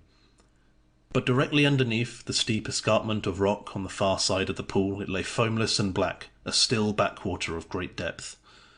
Above the altar-like erection against the ground rose up 7 rough-hewn steps to the gate itself, on each side of which, to the height of about 4 feet, ran the circular wall of the castle. Inside again were the remains of partition walls between the 3 chambers, and it was in one of the nearest to the river gate that we determined to conceal ourselves that night. From there, should the witch and Sandy keep tryst at the altar, any sound of movement would reach us, and through the aperture of the gate itself we could see, concealed in the shadow of the wall, whatever took place at the altar or down below at the pool.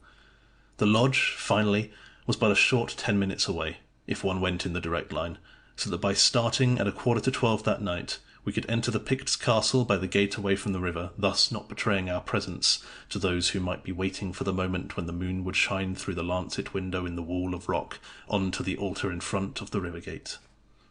Night fell very still and windless, and when not long before midnight we let ourselves silently out of the lodge, though to the east the sky was clear, a black continent of cloud was creeping up from the west and had now nearly reached the zenith.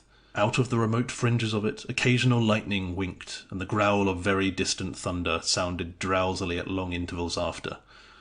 But it seemed to me as if another storm hung over our heads, ready every moment to burst, for the oppression in the air was of a far heavier quality than so distant a disturbance could have accounted for.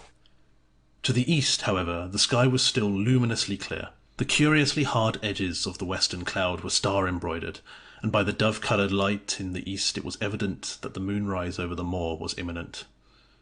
And though I did not in my heart believe that our expedition would end in anything but yawns, I was conscious of an extreme tension and rawness of nerves which I set down to the thunder-charged air.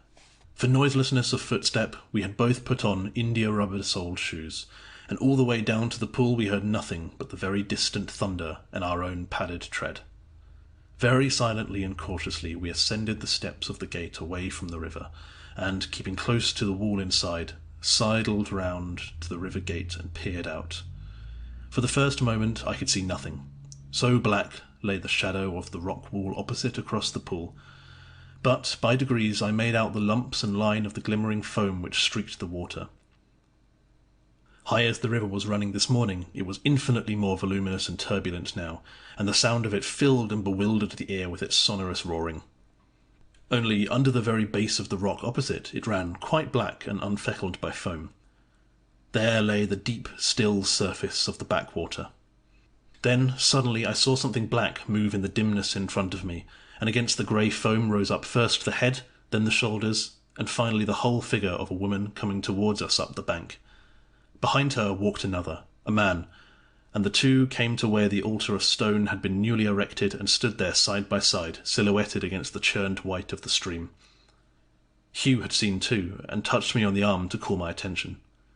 So far, then, he was right. There was no mistaking the stalwart proportions of Sandy. Suddenly, across the gloom shot a tiny spear of light, and momentarily as we watched, it grew larger and longer, till a tall beam, as from some window cut in the rock opposite, was shed on the bank below us.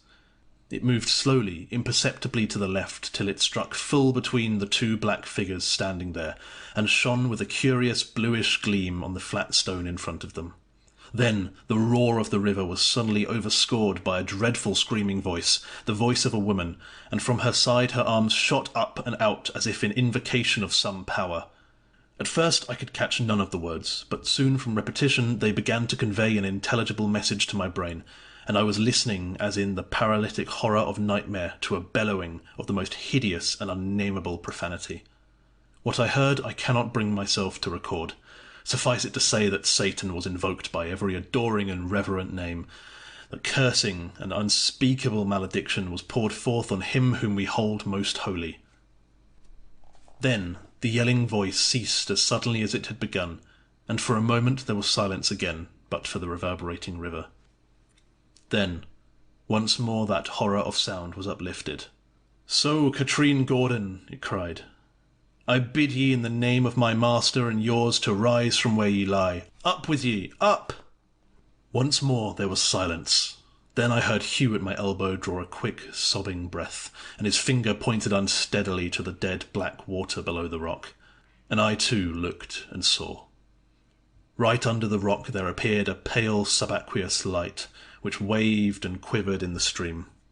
At first it was very small and dim, but as we looked it seemed to swim upwards from remote depths, and grew larger till, I suppose, the space of some square yard was illuminated by it. Then the surface of the water was broken, and a head, the head of a girl, dead white and with long flowing hair, appeared above the stream. Her eyes were shut, the corners of her mouth drooped as in sleep, and the moving waters stood in a frill around her neck. Higher and higher rose the figure out of the tide, till at last it stood, luminous in itself, so it appeared, up to the middle.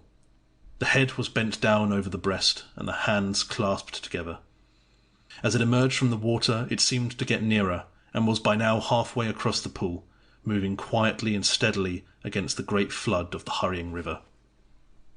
Then I heard a man's voice crying out in a sort of strangled agony. "Katrine!" it cried. "Katrine! In God's name! In God's name!" In 2 strides Sandy had rushed down the steep bank and hurled himself out into that mad swirl of waters. For one moment I saw his arms flung up into the sky, the next he had altogether gone. And on the utterance of that name the unholy vision had vanished too, while simultaneously there burst in front of us a light so blinding, followed by a crack of thunder so appalling to the senses, that I know I just hid my face in my hands.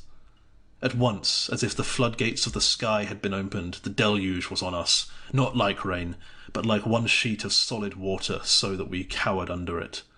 Any hope or attempt to rescue Sandy was out of the question. To dive into that whirlpool of mad water meant instant death, and even had it been possible for any swimmer to live there, in the blackness of the night there was absolutely no chance of finding him. Besides, even if it had been possible to save him, I doubt whether I was sufficiently master of my flesh and blood as to endure to plunge where that apparition had risen.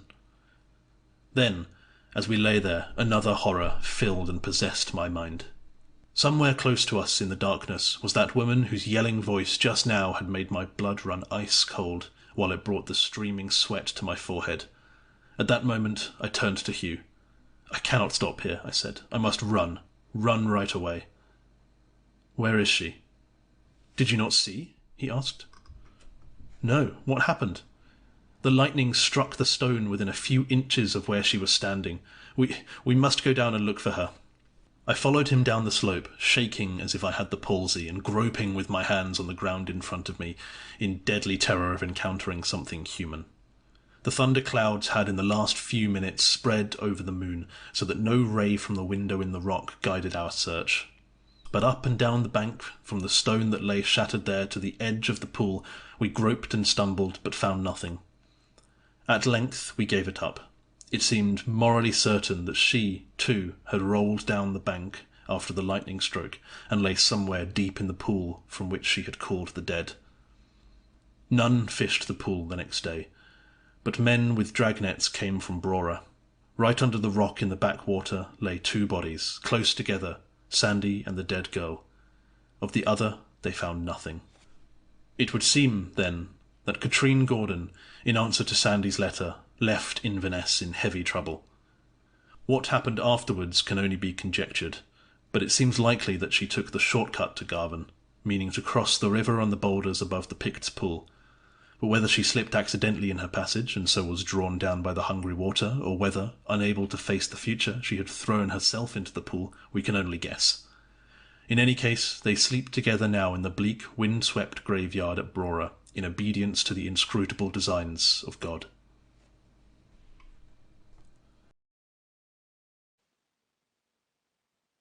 The Room in the Tower and Other Stories by E. F. Benson.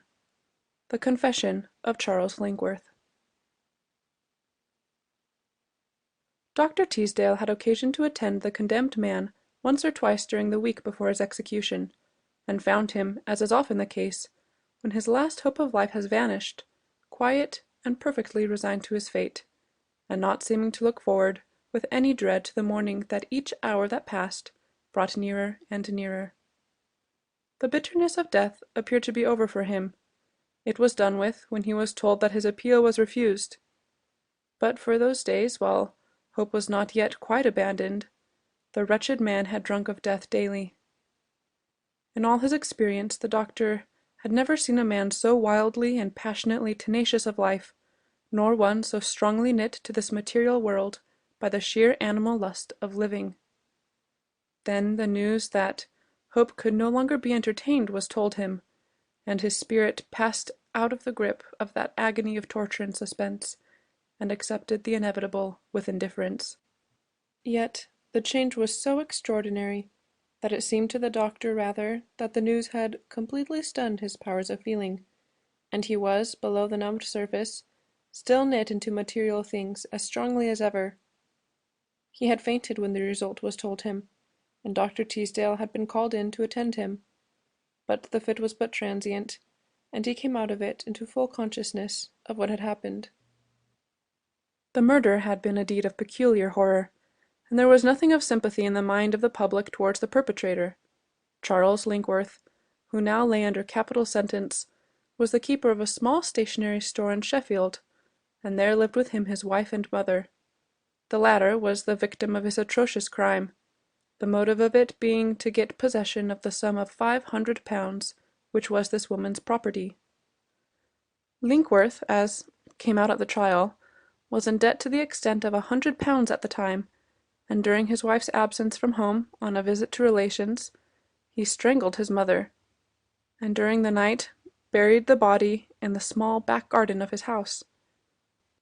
On his wife's return, he had a sufficiently plausible tale to account for the elder Mrs. Linkworth's disappearance, for there had been constant jarrings and bickerings between him and his mother for the last year or two, and she more than once had threatened to withdraw herself and the 8 shillings a week which she contributed to household expenses, and purchase an annuity with her money. It was true, also, that during the younger Mrs. Linkworth's absence from home, mother and son had had a violent quarrel arising originally from some trivial point in household management, and that in consequence of this, she had actually drawn her money out of the bank, intending to leave Sheffield next day and settle in London where she had friends. That evening she told him this, and during the night he killed her. His next step, before his wife's return, was logical and sound. He packed up all his mother's possession and took them to the station, from which he saw them dispatched to town by passenger train, and in the evening he asked several friends in to supper, and told them of his mother's departure. He did not, logically also, and in accordance with what they probably already knew, feign regret, but said that he and she had never got on well together, and that the cause of peace and quietness was furthered by her going. He told the same story to his wife, on her return, identical in every detail, adding, however, that the quarrel had been a violent one, and that his mother had not even left him her address. This again was wisely thought of. It would prevent his wife from writing to her. She appeared to accept his story completely. Indeed, there was nothing strange or suspicious about it. For a while he behaved with the composure and astuteness which most criminals possess up to a certain point, the lack of which, after that, is generally the cause of their detection. He did not, for instance, immediately pay off his debts, but took into his house a young man as lodger, who occupied his mother's room, and he dismissed the assistant in his shop, and did the entire serving himself. This gave the impression of economy, and at the same time he openly spoke of the great improvement in his trade, and not till a month had passed did he cash any of the banknotes which he had found in a locked drawer in his mother's room. Then he changed 2 notes of £50, and paid off his creditors. At that point his astuteness and composure failed him. He opened a deposit account at a local bank with 4 more £50 notes, instead of being patient, and increasing his balance at the savings bank pound by pound, and he got uneasy about that which he had buried deep enough for security in the back garden. Thinking to render himself safer in this regard, he ordered a cartload of slag and stone fragments, and with the help of his lodger, employed the summer evenings when work was over, in building a sort of rockery over the spot. Then came the chance circumstance which really set match to this dangerous train. There was a fire in the lost luggage office at King's Cross Station, from which he ought to have claimed his mother's property, and one of the 2 boxes was partially burned. The company was liable for compensation, and his mother's name on her linen, and a letter with the Sheffield address on it, led to the arrival of a purely official and formal notice, stating that the company were prepared to consider claims. It was directed to Mrs. Linkworth, and Charles Linkworth's wife received and read it. It seemed a sufficiently harmless document, but it was endorsed with his death warrant, for he could give no explanation at all of the fact of the boxes still lying at King's Cross Station, beyond suggesting that some accident had happened to his mother. Clearly he had to put the matter in the hands of the police, with a view to tracing her movements, and if it proved that she was dead, claiming her property, which she had already drawn out of the bank. Such at least was the course urged on him by his wife and lodger, in whose presence the communication from the railway officials was read out, and it was impossible to refuse to take it. Then the silent, uncreaking machinery of justice, characteristic of England, began to move forward. Quiet men lounged about Smith Street, visited banks, observed the supposed increase in trade, and from a house nearby, looked into the garden where ferns were already flourishing on the rockery. Then came the arrest and the trial, which did not last very long, and on a certain Saturday night the verdict. Smart women in large hats had made the court bright with color, and in all the crowd there was not one who felt any sympathy with the young athletic-looking man who was condemned. Many of the audience were elderly and respectable mothers, and the crime had been an outrage on motherhood, and they listened to the unfolding of the flawless evidence with strong approval. They thrilled a little when the judge put on the awful and ludicrous little black cap, and spoke the sentence appointed by God. Linkworth went to pay the penalty for the atrocious deed, which no one who had heard the evidence could possibly doubt that he had done, with the same indifference as had marked his entire demeanour since he knew his appeal had failed. The prison chaplain who had attended him had done his utmost to get him to confess, but his efforts had been quite ineffectual, and to the last he asserted, though without protestation, his innocence. On a bright September morning, when the sun shone warm on the terrible little procession that crossed the prison yard to the shed where was erected the apparatus of death, justice was done, and Dr. Teasdale was satisfied that life was immediately extinct. He had been present on the scaffold, had watched the bolt drawn, and the hooded and pinioned figure drop into the pit.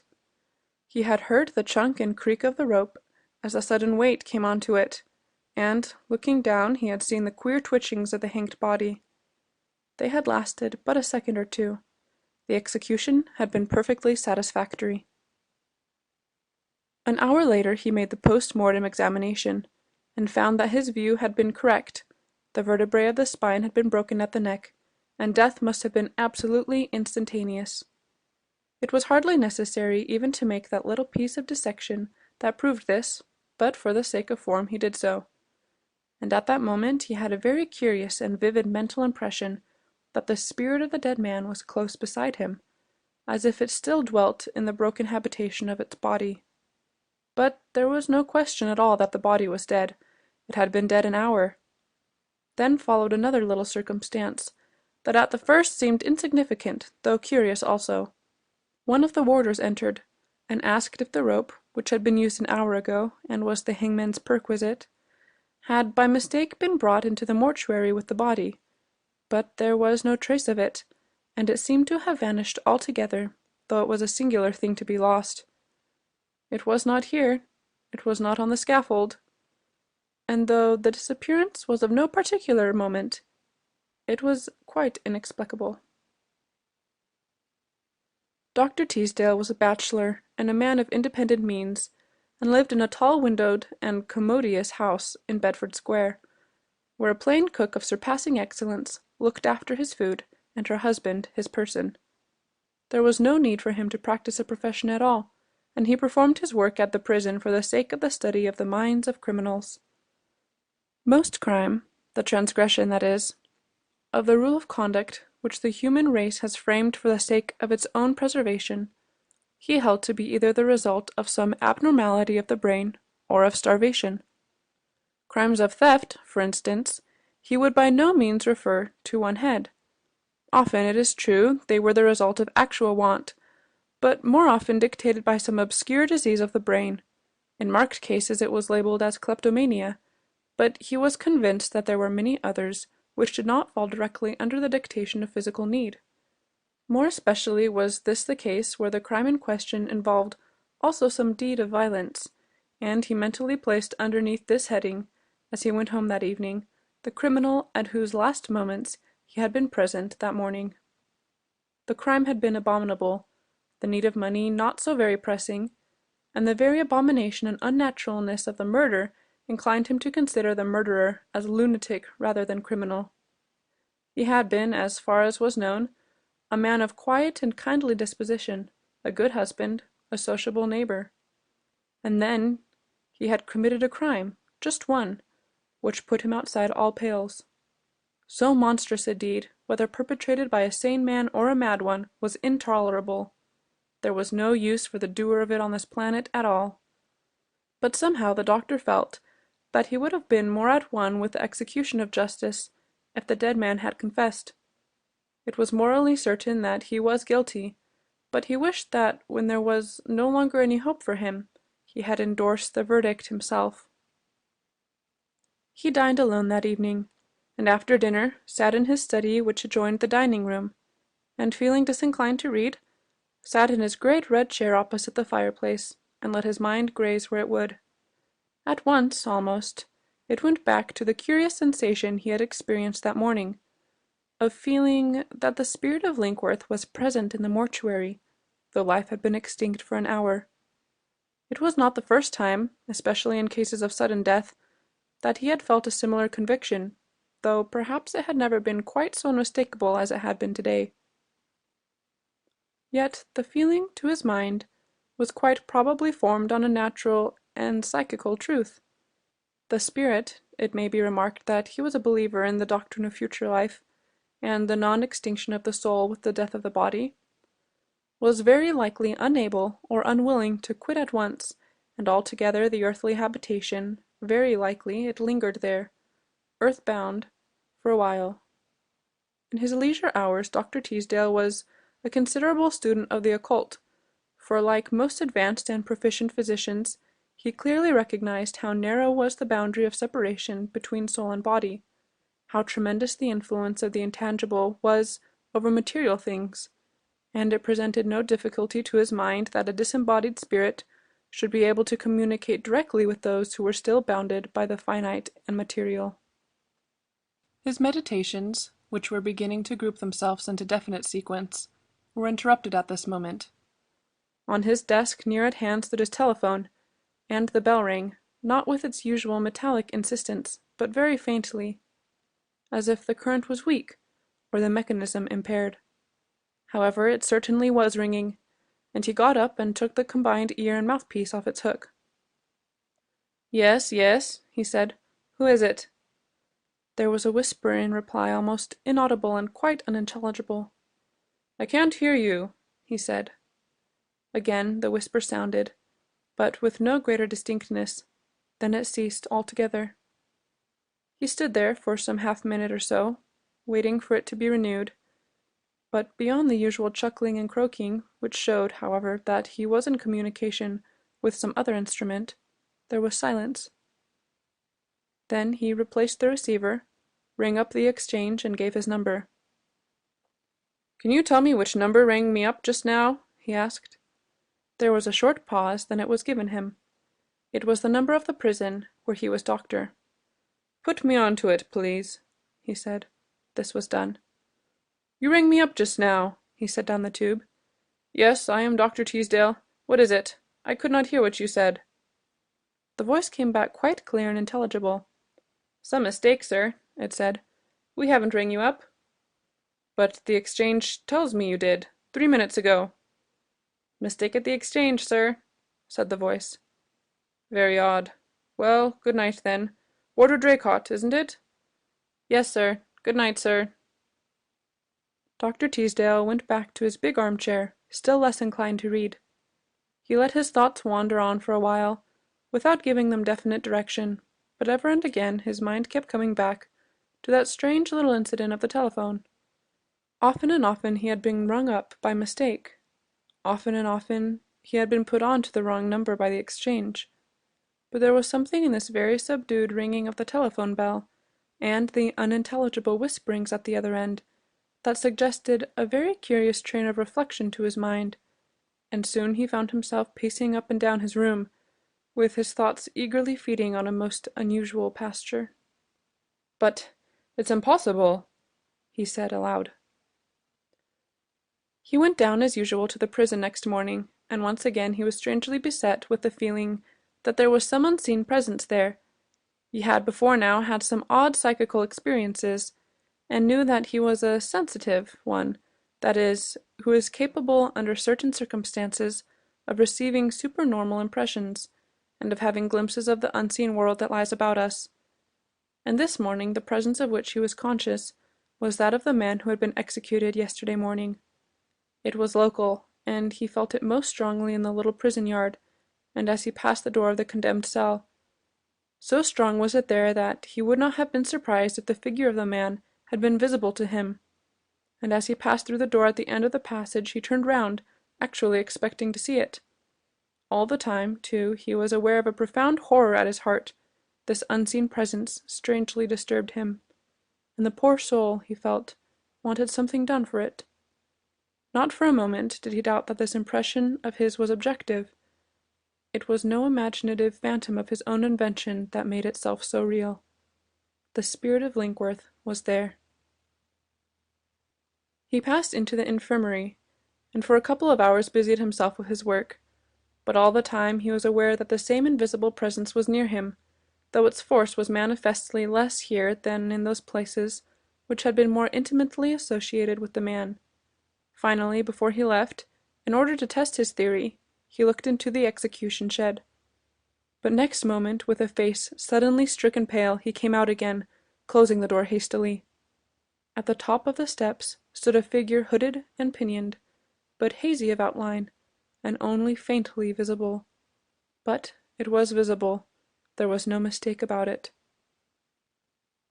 Dr. Teasdale was a man of good nerve, and he recovered himself almost immediately, ashamed of his temporary panic.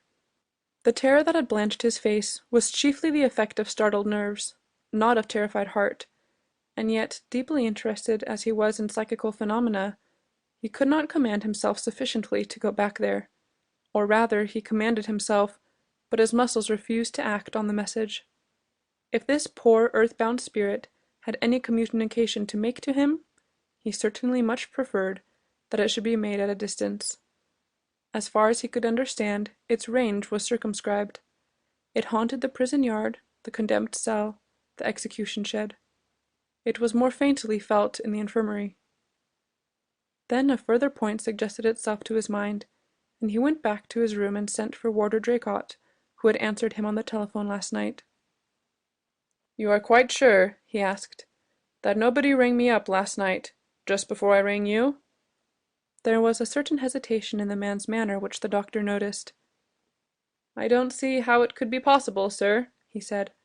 "I had been sitting close to the telephone for half an hour before and again before that. I must have seen him if anyone had been to the instrument." "And you saw no one?" said the doctor with a slight emphasis. The man became more markedly ill at ease. "No, sir, I saw no one," he said with the same emphasis. Dr. Teasdale looked away from him. "But you had perhaps the impression that there was someone there?" he asked, carelessly, as if it was a point of no interest. Clearly, Warder Draycott had something on his mind, which he found it hard to speak of. "Well, sir, if you put it like that," he began. "But you would tell me I was half asleep, or had eaten something that disagreed with me at my supper." The doctor dropped his careless manner. "I should do nothing of the kind," he said, "any more than you would tell me that I had dropped asleep last night when I heard my telephone bell ring. Mind you, Draycott, it did not ring as usual. I could only just hear it ringing, though it was close to me, and I could only hear a whisper when I put my ear to it. But when you spoke, I heard you quite distinctly. Now I believed there was somebody, at this end of the telephone. You were here, and though you saw no one, you, too, felt there was someone there." The man nodded. "I am not a nervous man, sir," he said, "and I don't deal in fancies, but there was something there. It was hovering about the instrument, and it wasn't the wind, because there wasn't a breath of wind stirring, and the night was warm. And I shut the window to make certain. But it went about the room, sir, for an hour or more. It rustled the leaves of the telephone book, and it ruffled my hair when it came close to me. And it was bitter cold, sir." The doctor looked him straight in the face. "Did it remind you of what had been done yesterday morning?" he asked suddenly. Again the man hesitated. "Yes, sir," he said at length. "Convict Charles Linkworth." Dr. Teasdale nodded reassuringly. "That's it," he said. "Now, are you on duty tonight?" "Yes, sir. I wish I wasn't." "I know how you feel. I have felt exactly the same myself. Now, whatever this is, it seems to want to communicate with me. By the way, did you have any disturbance in the prison last night?" "Yes, sir. There was half a dozen men who had the nightmare. Yelling and screaming they were, and quiet men too, usually. It happened sometimes the night after an execution. I've known it before, though nothing like what it was last night." "I see. Now, if this thing you can't see wants to get at the telephone again tonight, give it every chance. It will probably come about the same time. I can't tell you why, but that usually happens. So unless you must, don't be in this room where the telephone is, just for an hour, to give it plenty of time between 9:30 and 10:30. I will be ready for it at the other end. Supposing I am rung up, I will, when it has finished, ring you up to make sure that I was not being called in the unusual way." "And there is nothing to be afraid of, sir?" asked the man. Dr. Teasdale remembered his own moment of terror this morning, but he spoke quite sincerely. "I am sure there is nothing to be afraid of," he said reassuringly. Dr. Teasdale had a dinner engagement that night, which he broke, and was sitting alone in his study by 9:30. In the present state of human ignorance as to the law which governs the movements of spirits severed from the body, he could not tell the warder why it was that their visits are so often periodic, timed to punctuality according to our scheme of hours. But in scenes of tabulated instances of the appearance of revenants, especially if the soul was in sore need of help, as might be the case here, he found that they came at the same hour of day or night. As a rule, too, their power of making themselves seen or heard or felt grew greater for some little while after death, subsequently growing weaker as they became less earthbound, or often after that ceasing altogether, and he was prepared tonight for a less indistinct impression. The spirit apparently for the early hours of its disembodiment is weak, like a moth newly broken out from its chrysalis, and then suddenly the telephone bell rang, not so faintly as the night before, but still not with its ordinary imperative tone. Dr. Teasdale instantly got up, put the receiver to his ears, and what he heard was heart-broken sobbing, strong spasms that seemed to tear the weeper. He waited for a little before speaking, himself cold with some nameless fear, and yet profoundly moved to help, if he was able. "Yes, yes," he said at length, hearing his own voice tremble. "I am Dr. Teasdale. What can I do for you? And who are you?" he added, though he felt that it was a needless question. Slowly the sobbing died down. The whispers took its place, still broken by crying. "I want to tell, sir. I want to tell. I must tell." "Yes, tell me, what is it?" said the doctor. "No, not you. Another gentleman, who used to come to see me. Will you speak to him when I say to you? I can't make him hear me or see me." "Who are you?" asked Dr. Teasdale suddenly. "Charles Linkworth. I thought you knew. I am very miserable. I can't leave the prison, and it is cold. Will you send for the other gentleman?" "Do you mean the chaplain?" asked Dr. Teasdale. "Yes, the chaplain. He read the service when I went across the yard yesterday. I shan't be so miserable when I've told." The doctor hesitated a moment. This was a strange story that he would have to tell Mr. Dawkins, the prison chaplain, that at the other end of the telephone was the spirit of the man executed yesterday. And yet he soberly believed that it was so that this unhappy spirit was in misery, and wanted to tell. There was no need to ask what he wanted to tell. "Yes, I will ask him to come here," he said at length. "Thank you, sir, 1,000 times. You will make him come, won't you?" The voice was growing fainter. "It must be tomorrow night," it said. "I can't speak longer now. I have to go to see... Oh, my God, my God!" The sobs broke out afresh, sounding fainter and fainter, but it was in a frenzy of terrified interest that Dr. Teasdale spoke. "To see what?" he cried. "Tell me what you are doing. What is happening to you?" "I can't tell you, I mayn't tell you," said the voice very faint. "Let us part," and it died away altogether. Dr. Teasdale waited a little, but there was no further sound of any kind, except the chuckling and croaking of the instrument. He put the receiver on to its hook again, and then became aware for the first time that his forehead was streaming with some cold dew of horror. His ears sang, his heart beat very quick and faint, and he sat down to recover himself.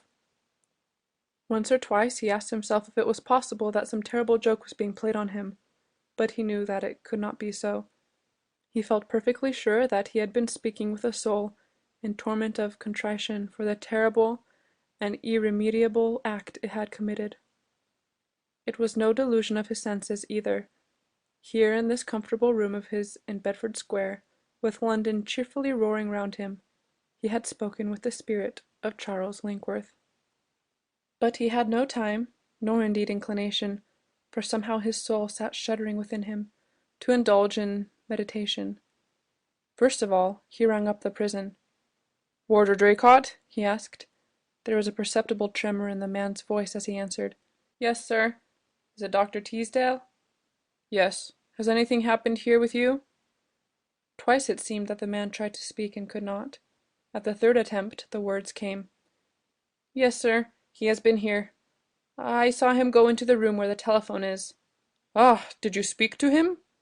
"No, sir. I sweated and prayed. And there's half a dozen men as have been screaming in their sleep tonight. But it's quiet again now. I think he has gone into the execution shed." "Yes. Well, I think there will be no more disturbance now. By the way, please give me Mr. Dawkins' home address." This was given him, and Dr. Teasdale proceeded to write to the chaplain, asking him to dine with him on the following night. But suddenly he found that he could not write at his accustomed desk, with the telephone standing close to him, and he went upstairs to the drawing-room, which he seldom used, except when he entertained his friends. There he recaptured the serenity of his nerves, and could control his hand. The note simply asked Mr. Dawkins to dine with him next night, when he wished to tell him a very strange history and ask his help. "Even if you have any other engagement," he concluded, "I seriously request you give it up. Tonight I did the same. I should bitterly have regretted it if I had not." Next night, accordingly, the two sat at their dinner in the doctor's dining-room, and when they were left to their cigarettes and coffee, the doctor spoke. "You must not think me mad, my dear Dawkins," he said, "when you hear what I've got to tell you." Mr. Dawkins laughed. "I certainly promise not to do that," he said. "Good. Last night and the night before, a little later in the evening than this, I spoke through the telephone with the spirit of the man we saw executed 2 days ago, Charles Linkworth." The chaplain did not laugh. He pushed back his chair, looking annoyed. "Teasdale," he said, "is it to tell me this? I don't want to be rude, but this bogey tale that you have brought me here this evening?" "Yes, you have not heard half of it. He asked me last night to get hold of you. He wants to tell you something. We can guess, I think, what it is." Dawkins got up. "Please, let me hear no more of this," he said. "The dead do not return. In what state or under what condition they exist has not been revealed to us, but they have done with all material things." "But I must tell you more," said the doctor. "2 nights ago I was rung up, but very faintly, and could only hear whispers. I instantly inquired where the call came from, and was told it came from the prison. I rang up the prison, and Warder Draycott told me that nobody had rung me up. He, too, was conscious of a presence." "I think that man drinks," said Dawkins sharply. The doctor paused a moment. "My dear fellow, you should not say that sort of thing," he said. "He is one of the steadiest men we have got, and if he drinks, why not I also?" The chaplain sat down again. "You must forgive me," he said, "but I can't go into this. These are dangerous matters to meddle with. Besides, how do you know it's not a hoax?" "Played by whom?" asked the doctor. "Hark!" The telephone bell suddenly rang. It was clearly audible to the doctor. "Don't you hear it?" he said. "Hear what?" "The telephone bell ringing." "I hear no bell," said the chaplain, rather angrily. "There is no bell ringing." The doctor did not answer, but went through into his study and turned on the lights. Then he took the receiver and mouthpiece off its hook. "Yes," he said in a voice that trembled. "Who is it?" "Yes, Mr. Dawkins is here. I will try and get him to speak to you." He went into the other room. "Dawkins," he said, "there is a soul in agony. I pray you to listen. For God's sake, come and listen." The chaplain hesitated a moment. "As you will," he said. He took up the receiver and put it to his ear. "I am Mr. Dawkins," he said. He waited. "I can hear nothing whatever," he said at length. There was something there, the faintest whisper." Try to hear, said the doctor. Again the chaplain listened. Suddenly he laid the instrument down, frowning. Somebody said, I killed her, I confess it. I want to be forgiven." "It's a hoax, my dear Teasdale. Somebody, knowing your spiritualistic leanings, is playing a very grim joke on you. I can't believe it." Dr. Teasdale took up the receiver. "I am Dr. Teasdale," he said. "Can you give Mr. Dawkins some sign that it is you?" Then he laid it down again. "He says he thinks he can," he said. "We must wait." The evening was again very warm, and the window into the paved yard at the back of the house was open. For 5 minutes or so the men stood in silence, waiting, and nothing happened. Then the chaplain spoke. "I think that is sufficiently conclusive," he said. Even as he spoke, a very cold draught of air suddenly blew into the room, making the papers on the desk rustle. Dr. Teasdale went to the window and closed it. "Did you feel that?" he asked. "Yes, a breath of air. Chilly." Once again in the closed room it stirred again. "And did you feel that?" asked the doctor. The chaplain nodded. He felt his heart hammering in his throat suddenly. "Defend us from all peril and danger of this coming night!" he exclaimed. "Something is coming," said the doctor. As he spoke, it came. In the center of the room, not 3 yards away from them, stood the figure of a man with his head bent over onto his shoulder, so that the face was not visible. Then he took his head in both hands and raised it like a weight, and looked them in the face. The eyes and tongue protruded. A livid mark was round the neck. Then there came a sharp rattle on the boards of the floor, and the figure was no longer there. But on the floor there lay a new rope. For a long while neither spoke. The sweat poured off the doctor's face, and the chaplain's white lips whispered prayers. Then, by a huge effort, the doctor pulled himself together. He pointed at the rope. "It has been missing since the execution," he said. Then again the telephone bell rang. This time the chaplain needed no prompting. He went to it at once, and the ringing ceased. For a while he listened in silence. "Charles Linkworth," he said at length, "in the sight of God, in whose presence you stand, are you truly sorry for your sin?" Some answer inaudible to the doctor came, and the chaplain closed his eyes, and Dr. Teasdale knelt as he heard the words of the absolution. At the close there was silence again. "I can hear nothing more," said the chaplain, replacing the receiver. Presently the doctor's manservant came in with the tray of spirits and siphon. Dr. Teasdale pointed without looking to where the apparition had been. "Take the rope that is there and burn it, Parker," he said. There was a moment's silence. "There is no rope, sir," said Parker.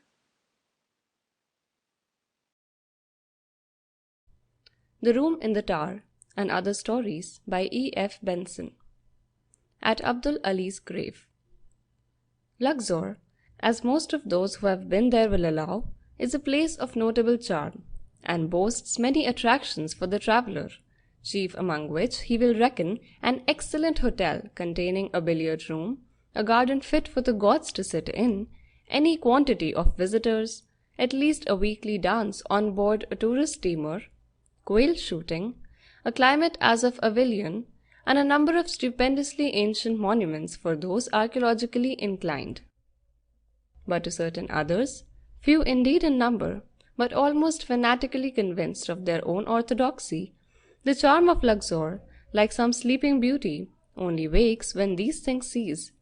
When the hotel has grown empty and the billiard marker has gone for a long rest to Cairo, when the decimated quail and the decimating tourist have fled northwards, and the Theban plain, done to a tropical sun, is a gridiron across which no man would willingly make a journey by day, not even if Queen Hatasou herself should signify that she would give him audience on the terraces of Dir al-Bahari. A suspicion, however, that the fanatic few were right, for in other respects they were men of estimable opinions, induced me to examine their convictions for myself, and thus it came about that 2 years ago, certain days toward the beginning of June saw me still there, a confirmed convert. Much tobacco and the length of summer days had assisted us to the analysis of the charm of which summer in the south is possessed, and Weston, one of the earliest of the elect, and myself had discussed it at some length, and though we reserved as the principal ingredient a nameless something which baffled the chemist and must be felt to be understood, we were easily able to detect certain other drugs of sight and sound, which we were agreed contributed to the whole. A few of them are here subjoined. The waking in the warm darkness just before dawn to find that the desire for stopping in bed fails with the awakening. The silent start across the Nile in the still air with our horses, who, like us, stand and sniff at the incredible sweetness of the coming morning without apparently finding it less wonderful in repetition. The moment infinitesimal in duration, but infinite in sensation, just before the sun rises, when the grey shrouded river is struck suddenly out of darkness and becomes a sheet of green bronze. The rose flush, rapid as a change of color in some chemical combination, which shoots across the sky from east to west, followed immediately by the sunlight which catches the peaks of the western hills and flows down like some luminous liquid. The stir and whisper which goes through the world. A breeze springs up, a lark soars and sings, the boatman shouts, "Ya Allah, Ya Allah!" The horses toss their heads. The subsequent ride. The subsequent breakfast on our return, the subsequent absence of anything to do. At sunset, the ride into the desert thick with the scent of warm, barren sand, which smells like nothing else in the world, for it smells of nothing at all. The blaze of the tropical night. Camel's milk. Converse with the fellahin, who are the most charming and least accountable people on the face of the earth, except when tourists are about, and when in consequence there is no thought but bakshish. Lastly, and with this we are concerned, the possibility of odd experiences. The beginning of the things which make this tale occurred 4 days ago, when Abdul Ali, the oldest man in the village, died suddenly, full of days and riches. Both, some thought, had probably been somewhat exaggerated, but his relations affirmed without variation that he had as many years as he had English pounds, and that each was 100. The apt roundness of these numbers was incontestable. The thing was too neat not to be true, and before he had been dead for 24 hours, it was a matter of orthodoxy. But with regard to his relations, that which turned their bereavement, which must soon have occurred, into a source of blank dismay instead of pious resignation, was that not one of these English pounds, not even their less satisfactory equivalent in notes, which out of the tourist season are looked upon at Luxor as a not very dependable variety of philosopher's stone, though certainly capable of producing gold under favorable circumstances, could be found. Abdul Ali with his 100 years was dead, his century of sovereigns, they might as well have been an annuity, were dead with him, and his son Muhammad, who had previously enjoyed a sort of brevet rank in anticipation of the event, was considered to be throwing far more dust in the air than the genuine affection even of a chief mourner wholly justified. Abdul, it is to be feared, was not a man of stereotyped respectability. Though full of years and riches, he enjoyed no great reputation for honor. He drank wine whenever he could get it. He ate food during the days of Ramadan, scornful of the fact when his appetite desired it, he was supposed to have the evil eye. And in his last moments he was attended by the notorious Achmet, who was well known here to be practiced in black magic, and has been suspected of the much meaner crime of robbing the bodies of those lately dead. For in Egypt, while to despoil the bodies of ancient kings and priests is a privilege for which advanced and learned societies vie with each other, to rob the corpses of your contemporaries is considered the deed of a dog. Mohammed, who soon exchanged the throwing of dust in the air for the more natural mode of expressing chagrin, which is to gnaw the nails, told us in confidence that he suspected Achmet of having ascertained the secret of where his father's money was, but it appeared that Achmet had as blank a face as anybody when his patient, who was striving to make some communication to him, went out into the great silence, and the suspicion that he knew where the money was gave way in the minds of those who were competent to form an estimate of his character, to a but dubious regret that he had just failed to learn that very important fact. So Abdul died and was buried, and we all went to the funeral feast, at which we ate more roast meat than one naturally cares about at 5 in the afternoon on a June day, in consequence of which Weston and I, not requiring dinner, stopped at home after our return from the ride into the desert, and talked to Muhammad, Abdul's son, and Hussein, Abdul's youngest grandson, a boy of about 20, who was also our valet, cook, and housemaid, and they together woefully narrated of the money that had been and was not, and told us scandalous tales about Achmet concerning his weakness for symmetries. They drank coffee and smoked, for though Hussein was our servant, we had been that day the guests of his father, and shortly after they had gone, up came Majmut. Majmut, who says he thinks he is 12, but does not know for certain, is kitchen maid, groom, and gardener, and has to an extraordinary degree some occult power resembling clairvoyance. Weston, who is a member of the Society for Psychical Research, and the tragedy of whose life has been the detection of the fraudulent medium Mrs. Blunt, says that it is all thought-reading, and has made notes of many of Majmut's performances, which may subsequently turn out to be of interest. Thought-reading, however, does not seem to me to fully explain the experience which followed Abdul's funeral, and with Majmut I have to put it down to white magic, which should be a very inclusive term, or to pure coincidence, which is even more inclusive, and will cover all the inexplicable phenomena of the world, taken singly. Majmut's method of unloosing the forces of white magic is simple, being the ink mirror known by name to many, and it is as follows. A little black ink is poured into the palm of Majmut's hand, or, as ink has been at a premium lately owing to the last post boat from Cairo which contained stationery for us, having stuck on a sandbank, a small piece of black American cloth about an inch in diameter is found to be a perfect substitute. Upon this he gazes. After 5 or 10 minutes, his shrewd monkey-like expression is struck from his face, his eyes, wide open, remain fixed on the cloth. A complete rigidity sets in over his muscles, and he tells us of the curious things he sees.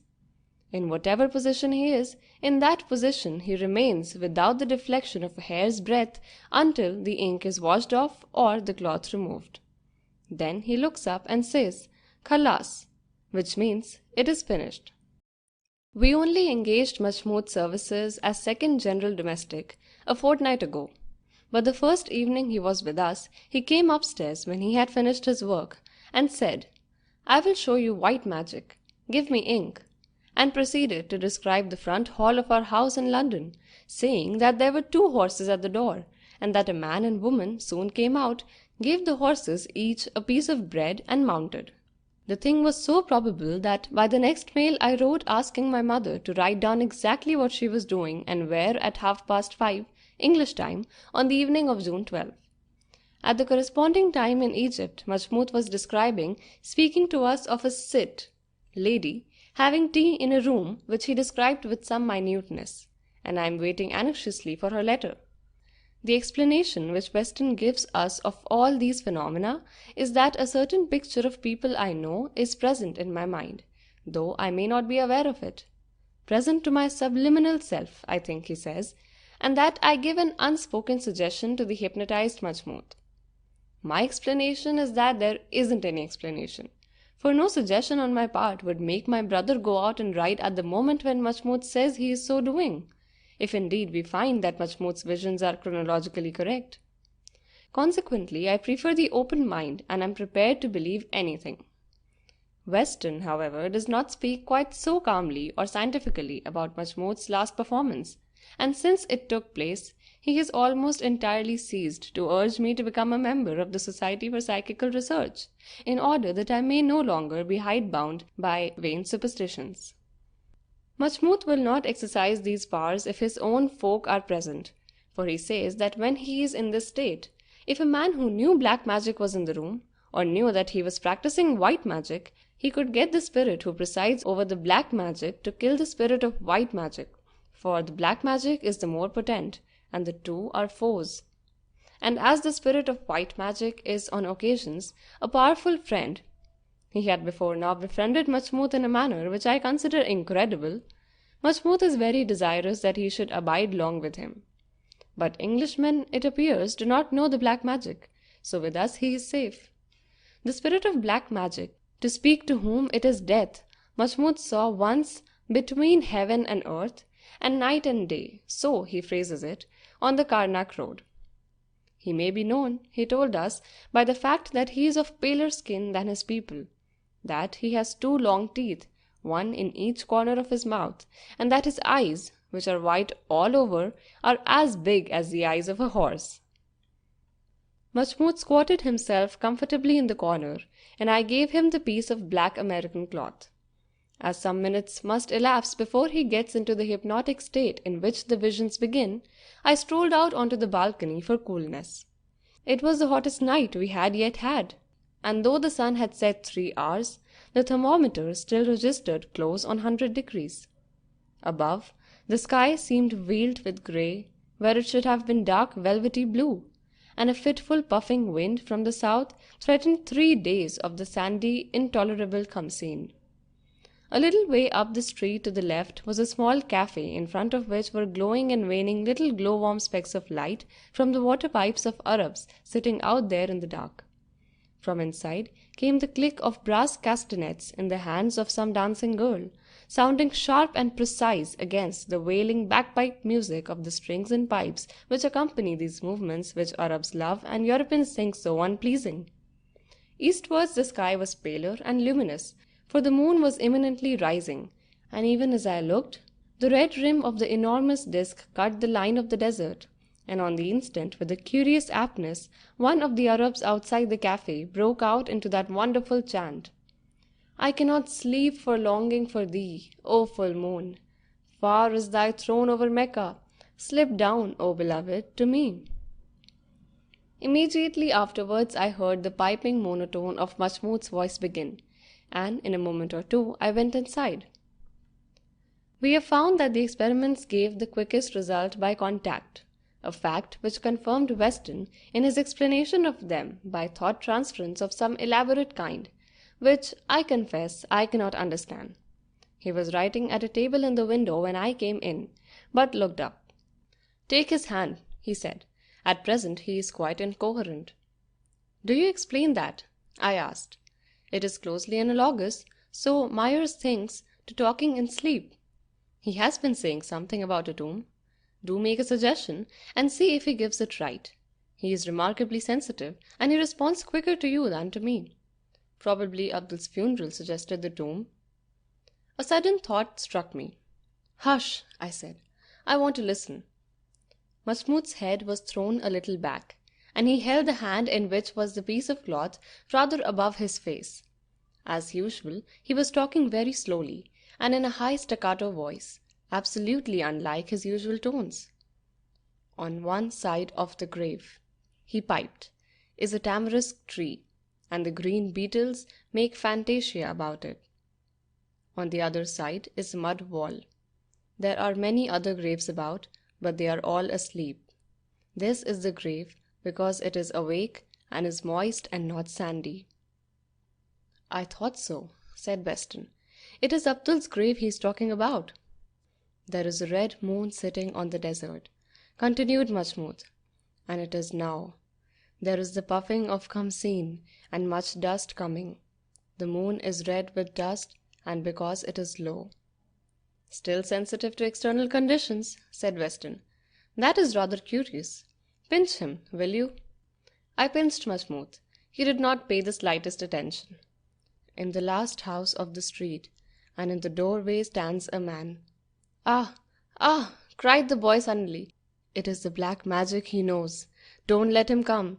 He is going out of the house. He shrieked. He is coming! No, he is going the other way, towards the moon and the grave. He has the black magic with him, which can raise the dead, and he has a murdering knife and a spade. I cannot see his face, for the black magic is between it and my eyes. Weston had got up, and like me, was hanging on Mahmoud's words. We will go there, he said. Here is an opportunity of testing it. Listen a moment. He is walking, walking, walking, piped Mahmoud. Still walking to the moon and the grave. The moon sits no longer on the desert, but has sprung up a little way. I pointed out of the window. That at any rate is true, I said. Weston took the cloth out of Mahmoud's hand, and the piping ceased. In a moment he stretched himself and rubbed his eyes. Khalas, he said. Yes, it is Khalas. Did I tell you of the sit in England? He asked. Yes, oh yes, I answered. Thank you, little Mahmoud. The white magic was very good tonight. Get you to bed. Mahmoud trotted obediently out of the room, and Weston closed the door after him. We must be quick, he said. It is worthwhile going and giving the thing a chance, though I wish he had seen something less gruesome. The odd thing is that he was not at the funeral, and yet he describes the grave accurately. What do you make of it? I make that the white magic has shown Mahmoud that somebody with black magic is going to Abdul's grave, perhaps to rob it. I answered resolutely. What are we to do when we get there? Asked Weston. See the black magic at work. Personally, I am in a blue funk. So are you. There is no such thing as black magic, said Weston. Ah, I have it. Give me that orange. Weston rapidly skinned it, and cut from the rind 2 circles as big as a 5-shilling piece, and 2 long white fangs of skin. The first he fixed in his eye, the 2 latter in the corners of his mouth. The spirit of black magic? I asked. The same. He took up a long black burnous and wrapped it around him. Even in the bright lamp light, the spirit of black magic was a sufficiently terrific personage. I don't believe in black magic, he said, but others do. If it is necessary to put a stop to anything that is going on, we will hoist the man on his own petard. Come along. Whom do you suspect it is? I mean, of course, who was the person you were thinking of when your thoughts were transferred to Mahmoud? What Mahmoud said, I answered, suggested Ashmet to me. Weston indulged in a laugh of scientific incredulity, and we set off. The moon, as the boy had told us, was just clear of the horizon, and as it rose higher, its color at first red and somber, like the blaze of some distant conflagration, paled to a tawny yellow. The hot wind from the south, blowing no longer fitfully but with a steadily increasing violence, was thick with sand, and of an incredibly scorching heat, and the tops of the palm trees in the garden of the deserted hotel on the right were lashing themselves to and fro with a harsh rattle of dry leaves. The cemetery lay on the outskirts of the village, and as long as our way lay between the mud walls of the huddling street, the wind came to us only as the heat from behind closed furnace doors. Every now and then, with a whisper and whistle, rising into a great buffeting flap, a sudden whirlwind of dust would scour some 20 yards along the road, and then break like a shore-quenched wave against one or other of the mud walls, or throw itself heavily against a house and fall in a shower of sand. But once free of obstructions, we were opposed to the full heat and blast of the wind which blew full in our teeth. It was the first summer come scene of the year, and for the moment I wished I had gone north with the tourist and the quail and the billiard marker, for come scene fetches the marrow out of the bones and turns the body to blotting paper. We passed no one in the street, and the only sound we heard, except the wind, was the howling of moon-struck dogs. The cemetery is surrounded by a tall mud-built wall, and sheltering for a few moments under this, we discussed our movements. The row of tamarisks close to which the tomb lay went down the center of the graveyard, and by skirting the wall outside and climbing softly over where they approached it, the fury of the wind might help us to get near the grave without being seen, if anyone happened to be there.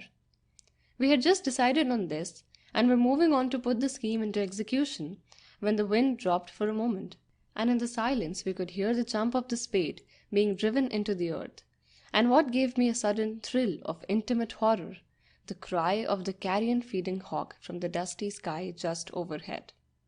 2 minutes later, we were creeping up in the shade of the tamarisks, to where Abdul had been buried. The great green beetles, which live on the trees, were flying about blindly, and once or twice one dashed into my face with a whir of mail-clad wings. When we were within some 20 yards of the grave, we stopped for a moment, and, looking cautiously out from our shelter of tamarisks, saw the figure of a man already waist-deep in the earth, digging out the newly turned grave. Weston, who was standing behind me, had adjusted the characteristics of the spirit of black magic so as to be ready for emergencies, and turning round suddenly, and finding myself unawares face to face with that realistic impersonation, though my nerves are not precariously strong, I could have found it within me to shriek aloud. But that unsympathetic man of iron only shook with suppressed laughter, and, holding the eyes in his hand, motioned me forward again without speaking to where the trees grew thicker. There we stood not a dozen yards away from the grave. We waited, I suppose, for some 10 minutes, while the man, whom we saw to be Achmet, toiled on at his impious task. He was entirely naked, and his brown skin glistened with the dews of exertion in the moonlight. At times he chattered in a cold, uncanny manner to himself, and once or twice he stopped for breath. Then he began scraping the earth away with his hands, and soon afterwards searched in his clothes, which were lying near, for a piece of rope, with which he stepped into the grave, and in a moment reappeared again with both ends in his hands. Then, standing astride the grave, he pulled strongly, and one end of the coffin appeared above the ground. He chipped a piece of the lid away to make sure that he had the right end, and then, setting it upright, wrenched off the top with his knife, and there faced us, leaning against the coffin lid, the small shriveled figure of the dead Abdul, swathed like a baby in white. I was just about to motion the spirit of black magic to make his appearance, when Mahmoud's words came into my head. He has with him the black magic which can raise the dead. And sudden overwhelming curiosity, which froze disgust and horror into chill, unfeeling things, came over me. "Wait," I whispered to Weston. "He will use the black magic." Again the wind dropped for a moment, and again, in the silence that came with it, I heard the chiding of the hawk overhead, this time nearer, and thought I heard more birds than one. Achmet meantime had taken the covering from off the face, and had undone the swathing band, which at the moment after death is bound round the chin to close the jaw, and an Arab burial is always left there, and from where we stood I could see that the jaw dropped when the bandage was untied, as if, though the wind blew towards us with the ghastly scent of mortality on it, the muscles were not even now set, though the man had been dead 60 hours. But still a rank and burning curiosity to see what this unclean ghoul would do next stifled all other feelings in my mind. He seemed not to notice, or, at any rate, to disregard that mouth-gaping houri, and moved about nimbly in the moonlight. He took from a pocket of his clothes, which were lying near, 2 small black objects, which now are safely embedded in the mud at the bottom of the Nile, and rubbed them briskly together. By degrees they grew luminous with the sickly yellow pallor of light, and from his hands went up a wavy, phosphorescent flame. One of these cubes he placed in the open mouth of the corpse, the other in his own, and, taking the dead man closely in his arms as though he would indeed dance with death, he breathed long breaths from his mouth into that dead cavern which was pressed to his. Suddenly he started back with a quick-drawn breath of wonder, and perhaps of horror, and stood for a space as if irresolute, for the cube which the dead man held, instead of lying loosely in the jaw, was pressed tight between clenched teeth. After a moment of irresolution he stepped back quickly to his clothes again, and took up from near them the knife with which he had stripped off the coffin lid, and holding this in one hand behind his back, with the other he took out the cube from the dead man's mouth, though with a visible exhibition of force, and spoke. "Abdul," he said, "I am your friend, and I swear I will give your money to Muhammad if you will tell me where it is." Certain I am that the lips of the dead moved, and the eyelids fluttered for a moment like the wings of a wounded bird. But at that sight, the horror so grew on me that I was physically incapable of stifling the cry that rose to my lips, and Ashmate turned round. Next moment, the complete spirit of black magic glided out of the shade of the trees, and stood before him. The wretched man stood for a moment without stirring, then, turning with shaking knees to flee, he stepped back and fell into the grave he had just opened. Weston turned on me angrily, dropping the eyes and the teeth of the Afrit. "You spoiled it all," he cried. "It would perhaps have been the most interesting—" And his eyes lighted on the dead Abdul, who peered open-eyed from the coffin, then swayed, tottered, and fell forward, face downwards on the ground close to him.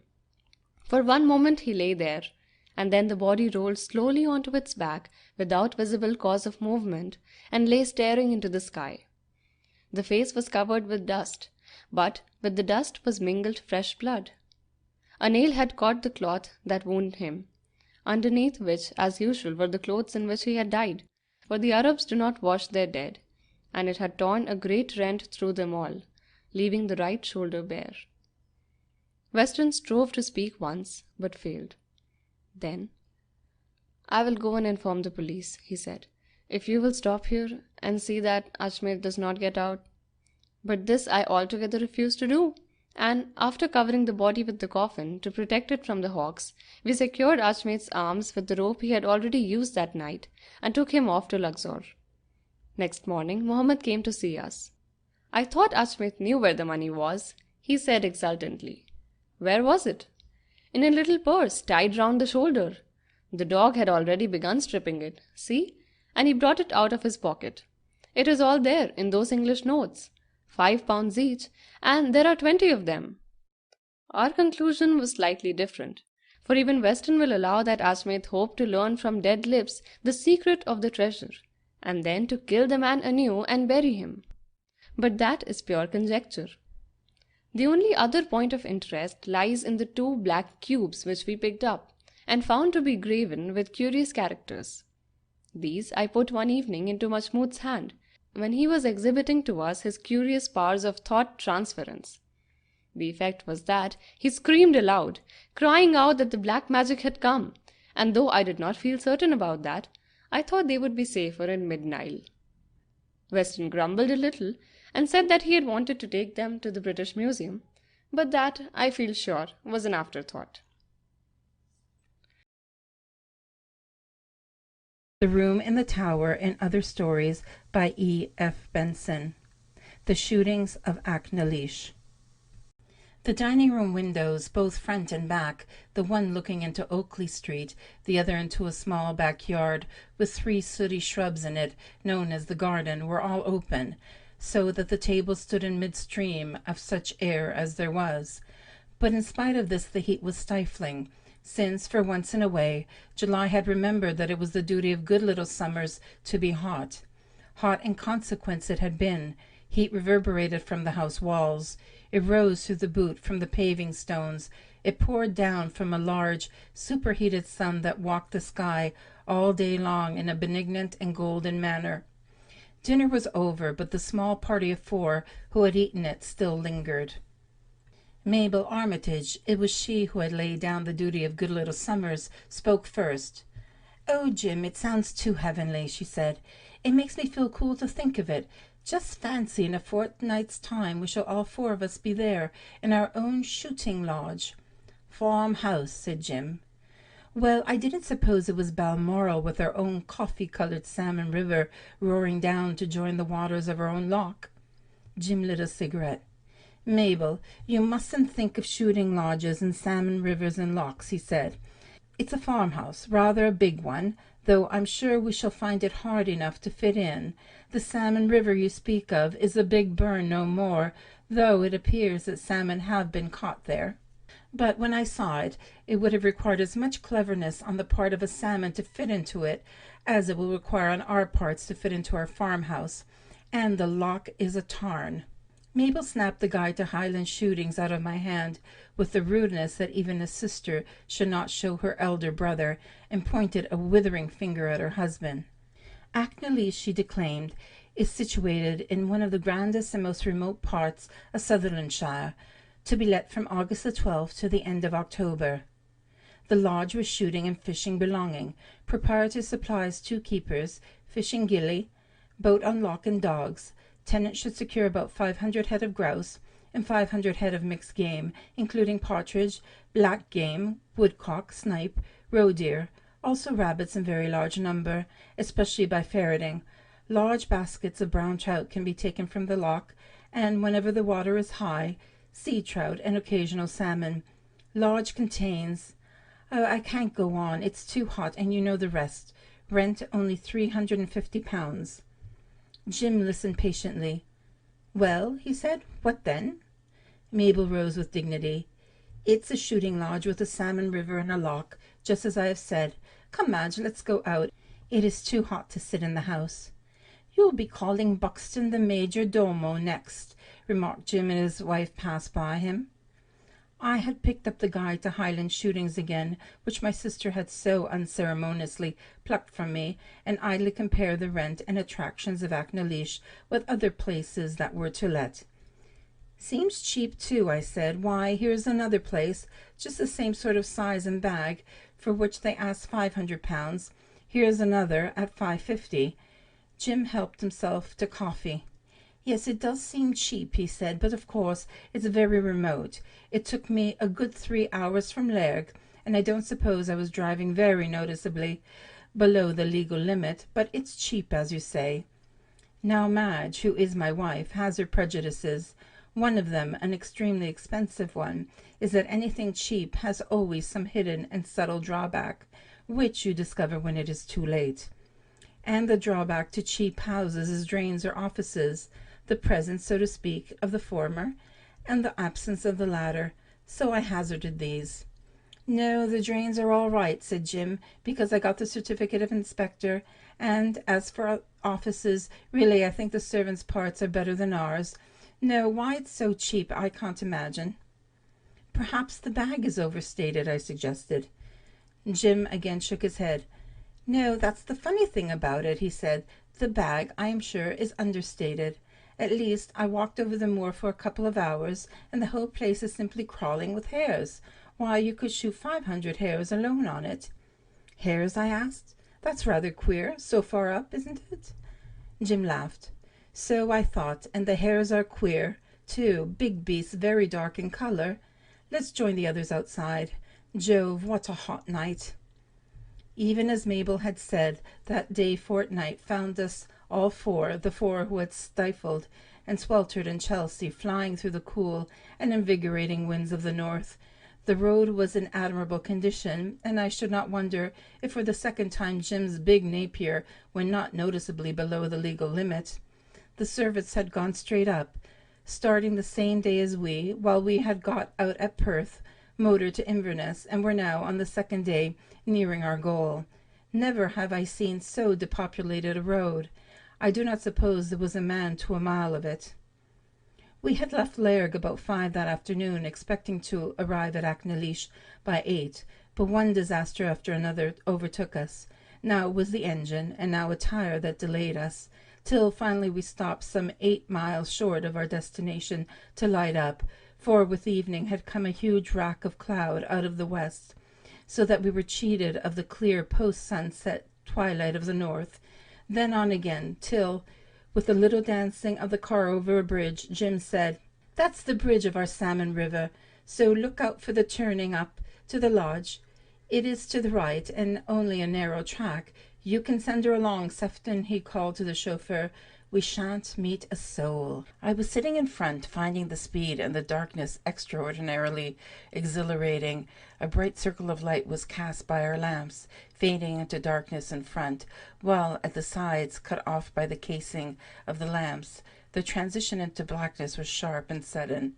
Every now and then, across the circle of illumination, some wild thing would pass, now a bird with hurried flutter of wings when it saw the speed of the luminous monster, would just save itself from being knocked over.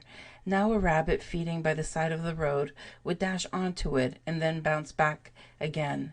But more frequently it would be a hare that sprang up from its feeding and raced in front of us. They seemed dazed and scared by the light, unable to wheel into the darkness again, until time and again I thought we must run over one so narrowly, in giving a sort of desperate sideways leap, did it miss our wheels. Then it seemed that one started up almost from under us, and I saw, to my surprise, it was enormous in size and in color, apparently quite black. For some 100 yards it raced in front of us, fascinated by the bright light pursuing it. Then, like the rest, it dashed for the darkness.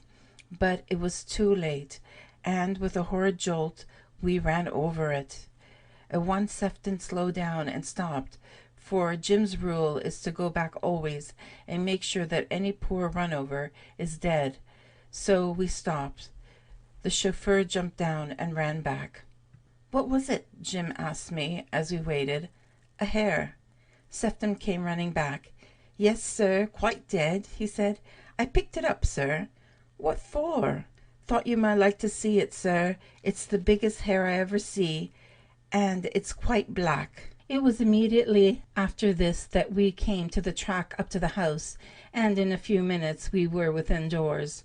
There we found that if shooting lodge was a term unsuitable, so also was farmhouse. So roomy, excellently proportioned, and well furnished was our dwelling, while the contentment that beamed from Buxton's face was sufficient testimonial for the offices.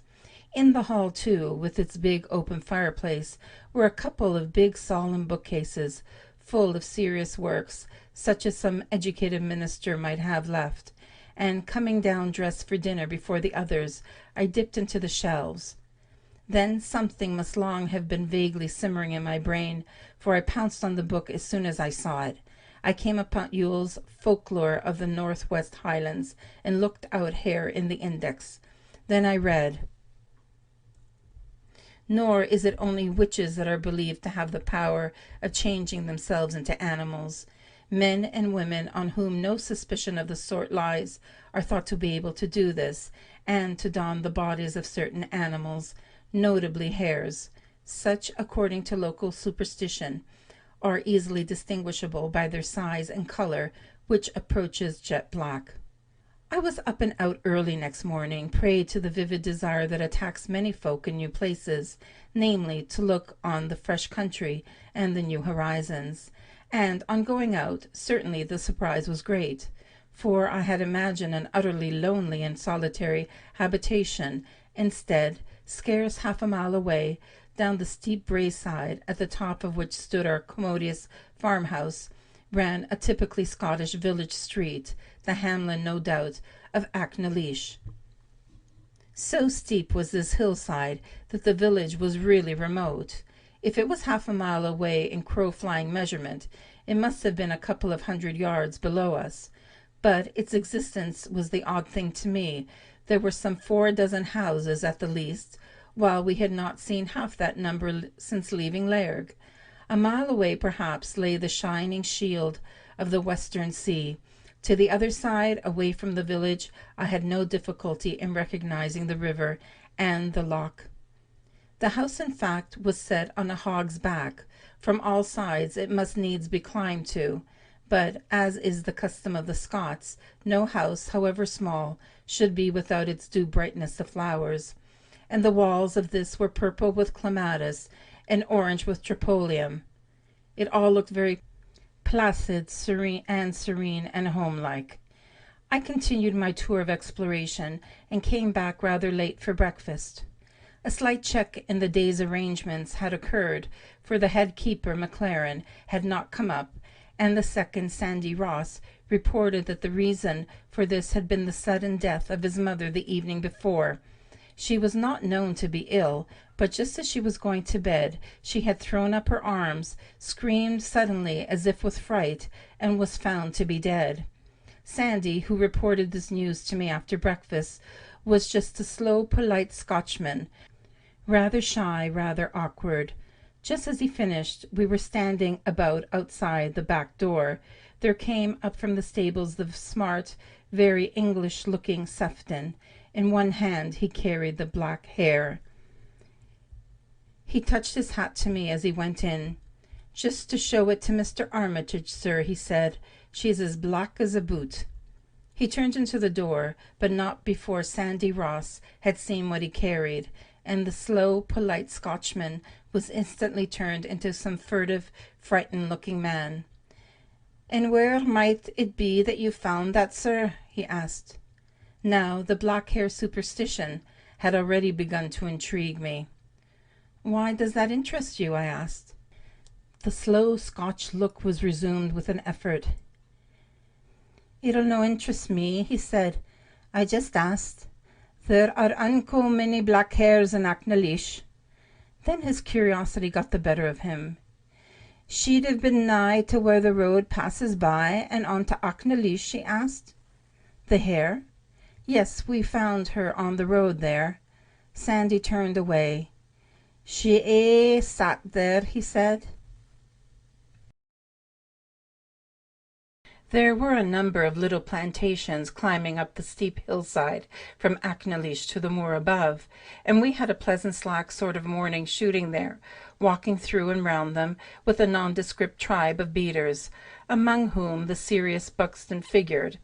We had fair enough sport, but of the hares which Jim had seen in such profusion, none that morning came to the gun, till at last, just before lunch, there came out of the apex of one of these plantations, some 30 yards from where Jim was standing, a very large dark-colored hare. For one moment I saw him hesitate, for he holds the correct view about long or doubtful shots at hares. Then he put up his gun to fire. Sandy, who had walked round outside after giving the beaters their instructions, was at this moment close to him, and with incredible quickness rushed upon him, and with his stick struck up the barrels of the gun before he could fire. "Black hare!" he cried. "You'd shoot the black hare? There's no shooting of black hares at all in Achnaleish, and mark that." Never have I seen so sudden and extraordinary a change in a man's face. It was as if he had just prevented some blackguard on the street from murdering his wife. Then he seemed to recover himself. "I ask your pardon, sir," he said to Jim. "I was upset with one thing and another, and the black hare you found dead last night. I'm blathering again, but there's no a hare shot on Achnaleish, that's sure." Jim was still looking in mere speechless astonishment at Sandy when I came up, and though shooting is dear to me, so too is folklore. "But we've taken the shooting of Achnaleish, Sandy," I said. "There was nothing there about not shooting hares." Sandy suddenly boiled up again for a minute. "And maybe there was nothing there about shooting the burns and the women?" he cried. I looked round and saw that by now the beaters had all come through the wood. Of them, Buxton and Jim's valet, who was also among them, stood apart. All the rest were standing round us too, with gleaming eyes and open mouths, hanging on the debate, and forced, so I imagine, from their imperfect knowledge of English, to attend closely in order to catch the drift of what went on. Every now and then a murmur of Gaelic passed between them, and this somehow I found peculiarly disconcerting.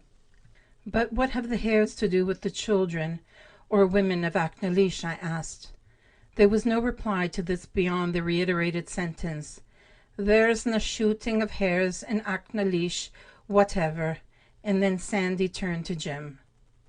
"That's the end of the Bitwood, sir," he said. "We've been around." Certainly the beat had been very satisfactory. A row had fallen to Jim. One ought also to have fallen to me, but remained, if not standing, at any rate running away. We had a dozen of black game, 4 pigeons, 6 brace of grouse. These were, of course, but outliers, as we had not gone on to the moor proper at all. Some 30 rabbits, and 4 couple of woodcock. This, it must be understood, was just from the fringe of plantations about the house. But this was all we meant to do today, making only a morning of it, since our ladies had expressly desired first lessons in the art of angling in the afternoon, so that they too could be busy. Excellently, too, had Sandy worked the beat, leaving us now, after going, as he said, all around, a couple of 100 yards only from the house, at a few minutes to 2. So, after a little private signalling from Jim to me, he spoke to Sandy, dropping the hare question altogether. "Well, the beat has gone excellently," he said, "and this afternoon we'll be fishing. Please settle with the beaters every evening, and tell me what you have paid out. Good morning to all." We walked back to the house, but the moment we had turned, a hum of confabulation began behind us, and looking back I saw Sandy and all the beaters in close whispering conclave. Then Jim spoke. "More in your line than mine," he said. "I prefer shooting a hare to routing out some cock and bull story. As to why I shouldn't, what does it all mean?" I mentioned what I had found in Yule's last night. "Then do you think it was we who killed the old lady on the road, and that I was going to kill somebody else this morning?" he said. "How does one know that they won't say that rabbits are their aunts, and woodcock their uncles, and grouse their children? I have never heard such rot, and tomorrow we'll have a hare drive. Blow the grouse. We'll settle this hare question first." Jim by this time was in the frame of mind typical of the English when their rights are threatened. He had the shooting of Achnaleish, on which were hares, sir, hares, and if he chose to shoot hares, neither papal bull nor royal charter could stop him. "Then there'll be a row," said I, and Jim sniffed scornfully. At lunch, Sandy's remark about the sickness, which I had forgotten till that moment, was explained. "Fancy that horrible influenza getting here," said Madge. "Mabel and I went down to the village this morning, and, oh, Ted, you can get all sorts of things, from mackintoshes to peppermints, at the most heavenly shop, and there was a child there looking awfully ill and feverish. So we inquired. It was the sickness. That was all they knew. But from what the woman said, it's clearly influenza, sudden fever, and all the rest of it." "Bad type?" I asked. "Yes. There have been several deaths among the old people from pneumonia following it." Now, I hope that as an Englishman I, too, have a notion of my rights, and attempt anyhow to enforce them, as a general rule, if they are wantonly threatened. But if a mad bull wishes to prevent my going across a certain field, and do not insist on my rights, but go round instead, since I see no reasonable hope of convincing the bull that according to the constitution of my country I may walk in this field unmolested. And that afternoon, as Madge and I drifted about the loch, while I was not employed in disentangling her flies from each other, or her hair, or my coat, I pondered over our position with regard to the hares and the men of Achnaleish, and thought that the question of the bull in the field represented our standpoint pretty accurately. Jim had the shooting of Achnaleish, and that undoubtedly included the right to shoot hares. So, too, he might have the right to walk over a field in which was a mad bull, but it seemed to me not more futile to argue with the bull than to hope to convince these folk of Achnaleish that the hares were, as was assuredly the case, only hares, and not embodiments of their friends and relations. For that, beyond all doubt, was their belief, and it would take not half an hour's talk, but perhaps a couple of generations of education to kill that belief, or even to reduce it to the level of a superstition.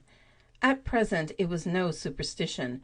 The terror and incredulous horror on Sandy's face when Jim raised his gun to fire at the hare told me that. It was a belief as sober and commonplace as our own belief that the hares were not incarnations of living folk in Aknalish. Also, virulent influenza was raging in the place, and Jim proposed to have a hare drive tomorrow. What would happen? That evening Jim raved about it in the smoking room. "But, good gracious, man, what can they do?" he cried. "What's the use of an old gaffer from Aknalish saying, 'I've shot his granddaughter,' and, when he is asked to produce the corpse, telling the jury that we've eaten it, but that he has got the skin as evidence? What skin? A hare skin? Oh, folklore is all very well in its way, a nice subject for discussion when topics are scarce, but don't tell me it can enter into practical life. What can they do?" "They can shoot us," I remarked. "The canny, God-fearing Scotchmen shoot us for shooting hares?" he asked. "Well, it's a possibility. However, I don't think you'll have much of a hare drive in any case." "Why not?" "Because you won't get a single native beater, and you won't get a keeper to come either. You'll have to go with Buxton and your man." "Then I'll discharge Sandy," sniped Jim. "That would be a pity. He knows his work." Jim got up. "Well, his work tomorrow will be to drive hares for you and me," said Jim. "Or do you funk?" "I funk," I replied.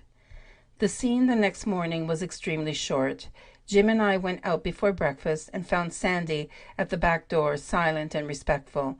In the yard were a dozen young Highlanders who had beaten for us the day before. "Morning, Sandy," said Jim shortly. "We'll drive hares today. We ought to get a lot in those narrow gaps above.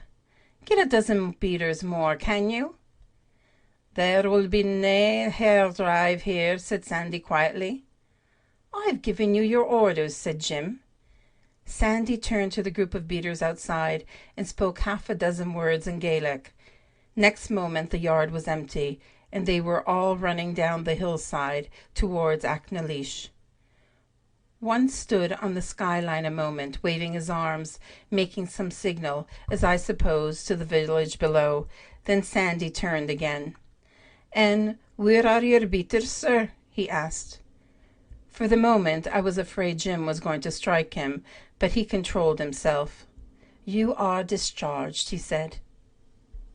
The hare drive, therefore, since there were neither beaters nor keeper, McLaren, the head keeper, having been given this day off to bury his mother, was clearly out of the question, and Jim, still blustering rather, but a good bit taken aback at the sudden discipline defection of the beaters, was in betting humour that they would all return by tomorrow morning. Meanwhile the post, which should have arrived before now, had not come, though Mabel, from her bedroom window, had seen the postcard on its way up the drive a quarter of an hour ago.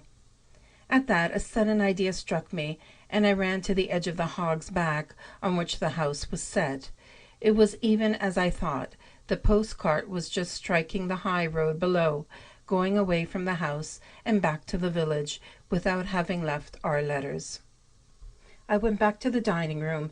Everything apparently was going wrong this morning. The bread was stale, the milk was not fresh, and the bell was rung for Buxton.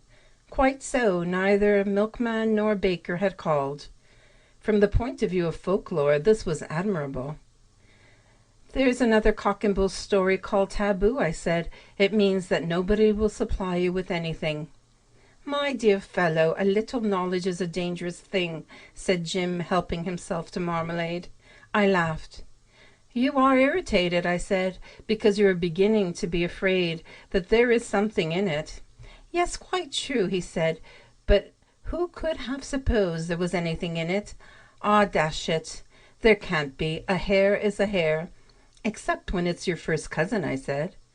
"Then I shall go out and shoot first cousins by myself," he said. That, I am glad to say, in the light of what happened, we dissuaded him from doing, and instead he went off with Madge down the burn, and, I may confess, occupied myself the whole morning, ensconced in a thick piece of shrub, on the edge of the steep brae above Achnaleish, and watching through a field glass what went on there. One could see, as from a balloon almost, the street with its houses was spread like a map below. First, then, there was a funeral. The funeral, I suppose, of the mother of MacLaren, attended, I should say, by the whole village. But after that there was no dispersal of the folk to their work. It was as if it was the Sabbath. They hung about the street talking. Now one group would break up, but it would only go to swell another, and no one went either to his house or to the fields. Then, shortly before lunch, another idea occurred to me, and I ran down the hillside, appearing suddenly in the street to put it to the test. Sandy was there, but he turned his back square on me, as did everyone else, and as I approached any group, talk fell dead. But a certain movement seemed to be going on. Where they stood and talked before, they now moved and were silent. Soon I saw what that meant. None would remain in the street with me. Every man was going to his house. The end house of the street was clearly the heavenly shop we had been told of yesterday. The door was open, and a small child was looking round it as I approached, for my plan was to go in, order something, and try to get into conversation. But while I was still a yard or two off, I saw through the glass of the door a man inside come quickly up and pull the child roughly away, banging the door and locking it. I knocked and rang, but there was no response. Only from inside came the crying of the child. Cutting fuel. Fuel. The street, which had been so busy and populous, was now completely empty. It might have been the street of some long deserted place, but that thin smoke curled here and there above the houses. It was so silent, too, as the grave, but for all that I knew it was watching. From every house I felt sure I was being watched by eyes of mistrust and hate, yet no sign of living being could I see. There was to me something rather eerie about this. To know one is watched by invisible eyes is never, I suppose, quite a comfortable sensation. To know that those eyes are all hostile does not increase the sense of security. So I just climbed back up the hillside again, and from my thicket above the brae again I peered down. Once more the street was full. Now all this made me uneasy. The taboo had been started, and, since not a soul had been near us since Sandy gave the word, whatever it was, that morning was in excellent working order. Then what was the purport of these meetings and colloquies?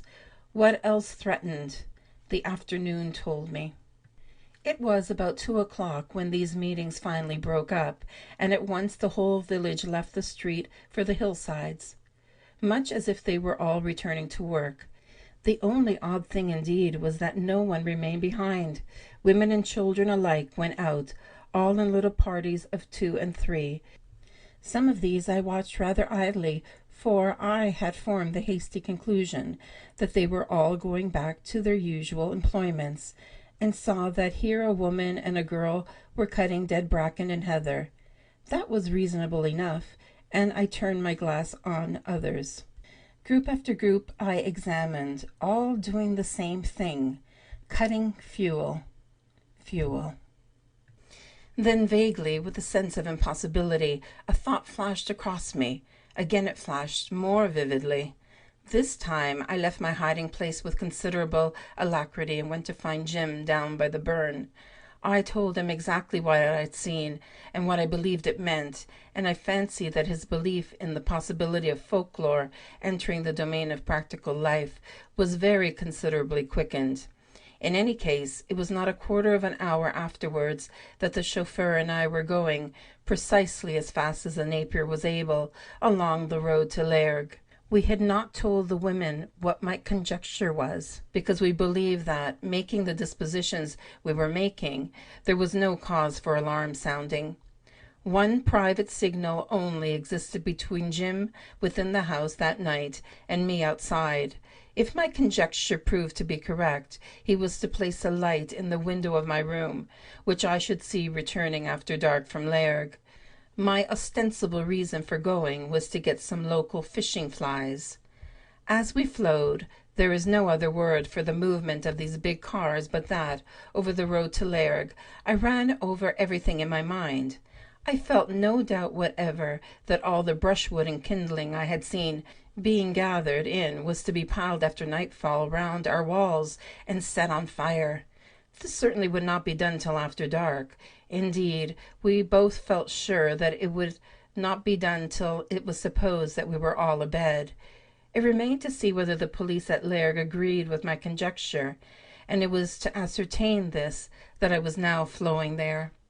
I told my story to the chief constable as soon as I got there, omitting nothing and, I think, exaggerating nothing. His face got graver and graver as I proceeded. "Yes, sir, you did right to come," he said. "The folk at Achnaleish are the dourest and the most savage in all Scotland. You'll have to give up this hare hunting, though, whatever," he added. He rang up his telephone. "I'll get 5 men," he said, "and I'll be with you in 10 minutes." Our plan of campaign was simple.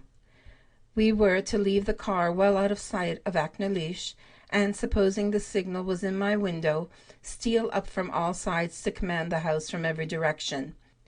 It would not be difficult to make our way unseen through the plantations that ran up close to the house, and hidden at the margins we could see whether the brushwood and heather were piled up round the lodge. There we should wait to see if anybody attempted to fire it. That somebody, whenever he showed his light, would be instantly covered by a rifle and challenged. It was about 10 when we dismounted and stalked our way up to the house. The light burned in my window, all else was quiet. Personally, I was unarmed, and so, when I had planted the men in places of advantageous concealment round the house, my work was over. Then I returned to Sergeant Duncan, the chief constable, at the corner of the hedge by the garden, and waited. How long we waited I do not know, but it seemed as if eons slipped by over us. Now and then an owl would hoot. Now and then a rabbit ran out from cover and nibbled the short, sweet grass of the lawn. The night was thickly overcast with clouds, and the house seemed no more than a black dot, with slits of light where windows were lit within. By and by even these slits of illumination were extinguished, and other lights appeared in the top story. After a while they, too, vanished. No sign of life appeared on the quiet house. Then, suddenly, the end came. I heard a foot grate on the gravel. I saw the gleam of a lantern, and heard Duncan's voice. "Man," he shouted, "if you move hand or foot I fire. My rifle bead is dead on you." Then I blew the whistle. The others ran up, and in less than a minute it was all over. The man we closed in on was McLaren. "They killed my mother with that hell carriage," he said, "as she just sat on the road, poor body, who had never hurt them." And that seemed to him an excellent reason for attempting to burn us all to death. But it took time to get into the house. Their preparations had been singularly workmanlike, for every window and door on the ground floor was wired up. Now, we had Achnaleish for 2 months, but we had no wish to be burned or otherwise murdered. What we wanted was not a prosecution of our head keeper, but peace, the necessities of life, and beaters. For that we were willing to shoot no hares, and release McLaren. An hour's conclave next morning settled these things. The ensuing 2 months were most enjoyable, and relations were the friendliest. But if anybody wants to test how far what Jim still calls cock and bull stories can enter into practical life, I should suggest to go a shooting hares at Achnaleish.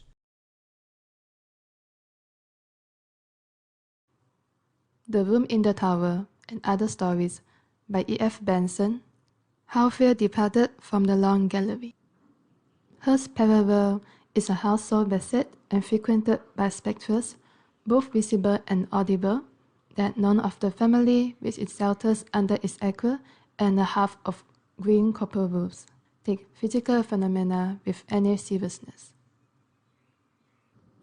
For to the Perivales, the appearance of a ghost is a matter of highly greater significance than is the appearance of the post to those who live in more ordinary houses.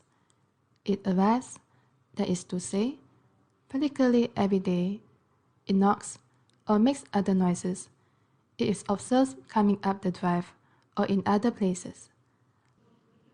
I, myself, when staying there, have seen the present Mrs. Perrier, who is rather short-sighted, peer into the dusk while we were taking our coffee on the terrace after dinner, and say to her daughter, "My dear, was not that the blue lady who has just gone into the shrubbery? I hope she won't frighten Flo." "Miss her for Flo, dear." Flo, it may be remarked, is the youngest and most precious of many dear sons. Blanche Perrier gave a cursory whistle and crunched the sugar left unmelted at the bottom of her coffee cup between her very white teeth. "Oh, darling, Flo isn't so silly as to mind," she said. "Poor blue Aunt Barbara is such a bore. Whenever I met her, she always looks as if she wanted to speak to me. But when I say, 'What is it, Aunt Barbara?' she never utters, but only points somewhere towards the house, which is so vague. I believe there was something she wanted to confess about 200 years ago, but she has forgotten what it is." Here Flo gave 2 or 3 short pleased barks, and came up of the shrubbery wagging her tail, and capering round what appeared to me to be a perfectly empty space on the lawn. "There! Flo has made friends with her," said Mrs. Perrier. "I wonder why she dresses in that very stupid shade of blue." From this it may be gathered that even with regard to physical phenomena, there is some truth in the proverb that speaks of familiarity. But the Perriers do not exactly treat their ghosts with contempt, since most of that delightful family never despise anybody except such people as avowedly did not care for hunting or shooting, or golf or skating, and as all of their ghosts are of their family. It seems reasonable to suppose that they all, even the poor blue lady, excelled at one time in a few spots. So far, then they harbor no such unkindness or contempt, but only pity. Of one Perrier, indeed, who broke his neck in vainly attempting to ride up the main staircase on a thoroughbred mare after some monstrous and violent deed in the back garden, they are very fond, and Blanche comes downstairs in the morning with an eye unusually bright when she can announce that Master Anthony was very loud that night. He, apart from the fact of his having been so far a ruffian, was a tremendous fellow across country, and they like these indications of the continuance of his superb vitality. In fact, it is supposed to be a compliment, when you go to stay at Church Perrier, to be assigned a bedroom which is frequented by defunct members of the family. It means that you are worthy to look on the august and villainous dead, and you will find yourself thrown into some vaulted or tapestried chamber, without benefit of electric light, and are told that great-great-grandmamma Bridget occasion ally has way business by the fireplace, but it's better not to talk to her, and that you will hear Master Anthony awfully well if he attends the front staircase any time before morning. Then you are left for your night's repose, and, having, quakingly undressed, begin reluctantly to put out your candles. It is draughty in these great chambers, and the solemn tapestry swings and bellows and subsides, and the firelight dances on the forms of huntsmen and warriors and stern pursuits. Then you climb into your bed, a bed so huge that you feel as if the desert of Sahara was spread for you, and pray, like the mariners who sail with St. Paul, for day. And all the time, you are aware that Freddie and Harry and Blanche, and possibly even Mrs. Perrier, are quite capable of dressing up and making disquieting tappings outside your door, so that when you open it, some inconjecturable horror fronts you. For myself, I stick steadily to the assertion that I have an obscure valvular disease of the heart, and so sleep undisturbed in the new wing of the house where Aunt Barbara and great-great-grandmamma Bridget and Master Anthony never penetrate.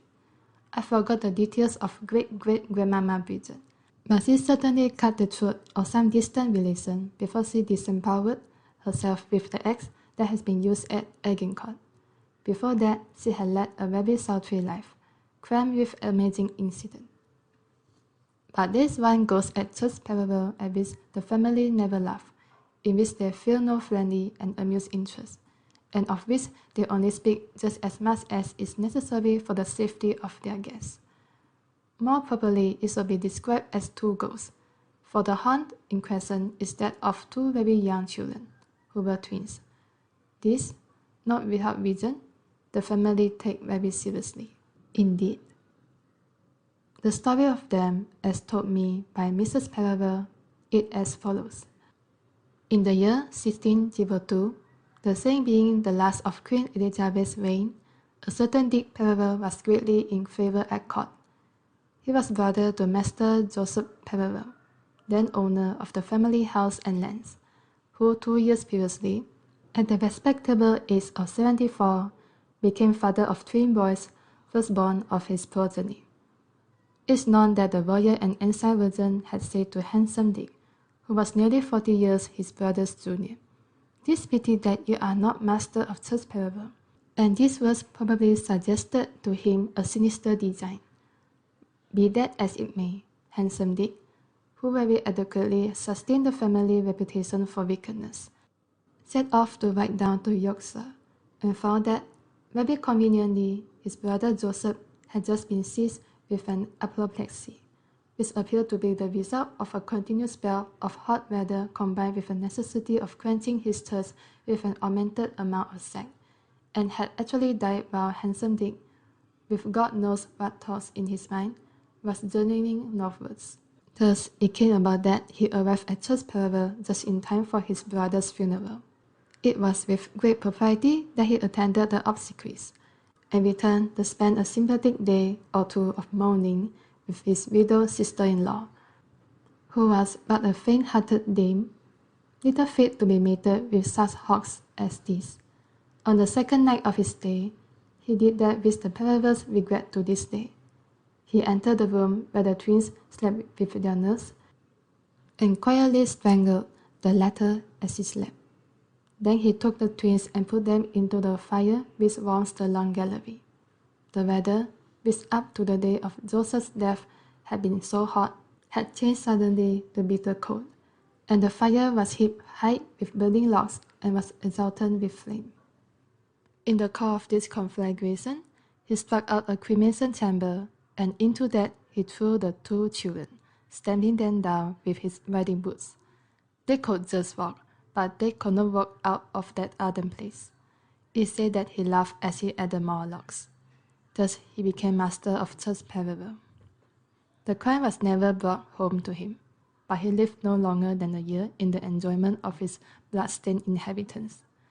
When he lay a-dying, he made his confession to the priest who attended him, but his spirit struggled forth from his fleshy coil before absolution could be given him. On that very night there began in Church Pereville the hunting which to this day is but seldom spoken of by the family, and then only in low tones and with seriousness. For, only an hour or two after handsome Dick's death, one of the servants passing the door of the long gallery heard from within peals of the loud laughter so jovial and yet so sinister, which he had thought would never be heard in the house again.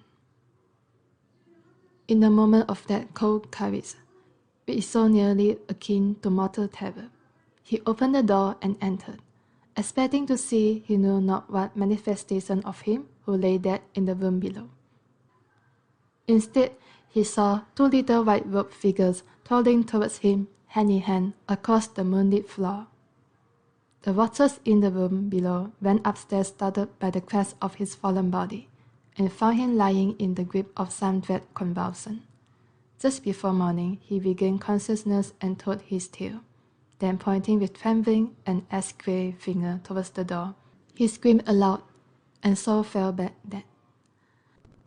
During the next 50 years, this strange and terrible legend of the twin babies became fixed and consolidated.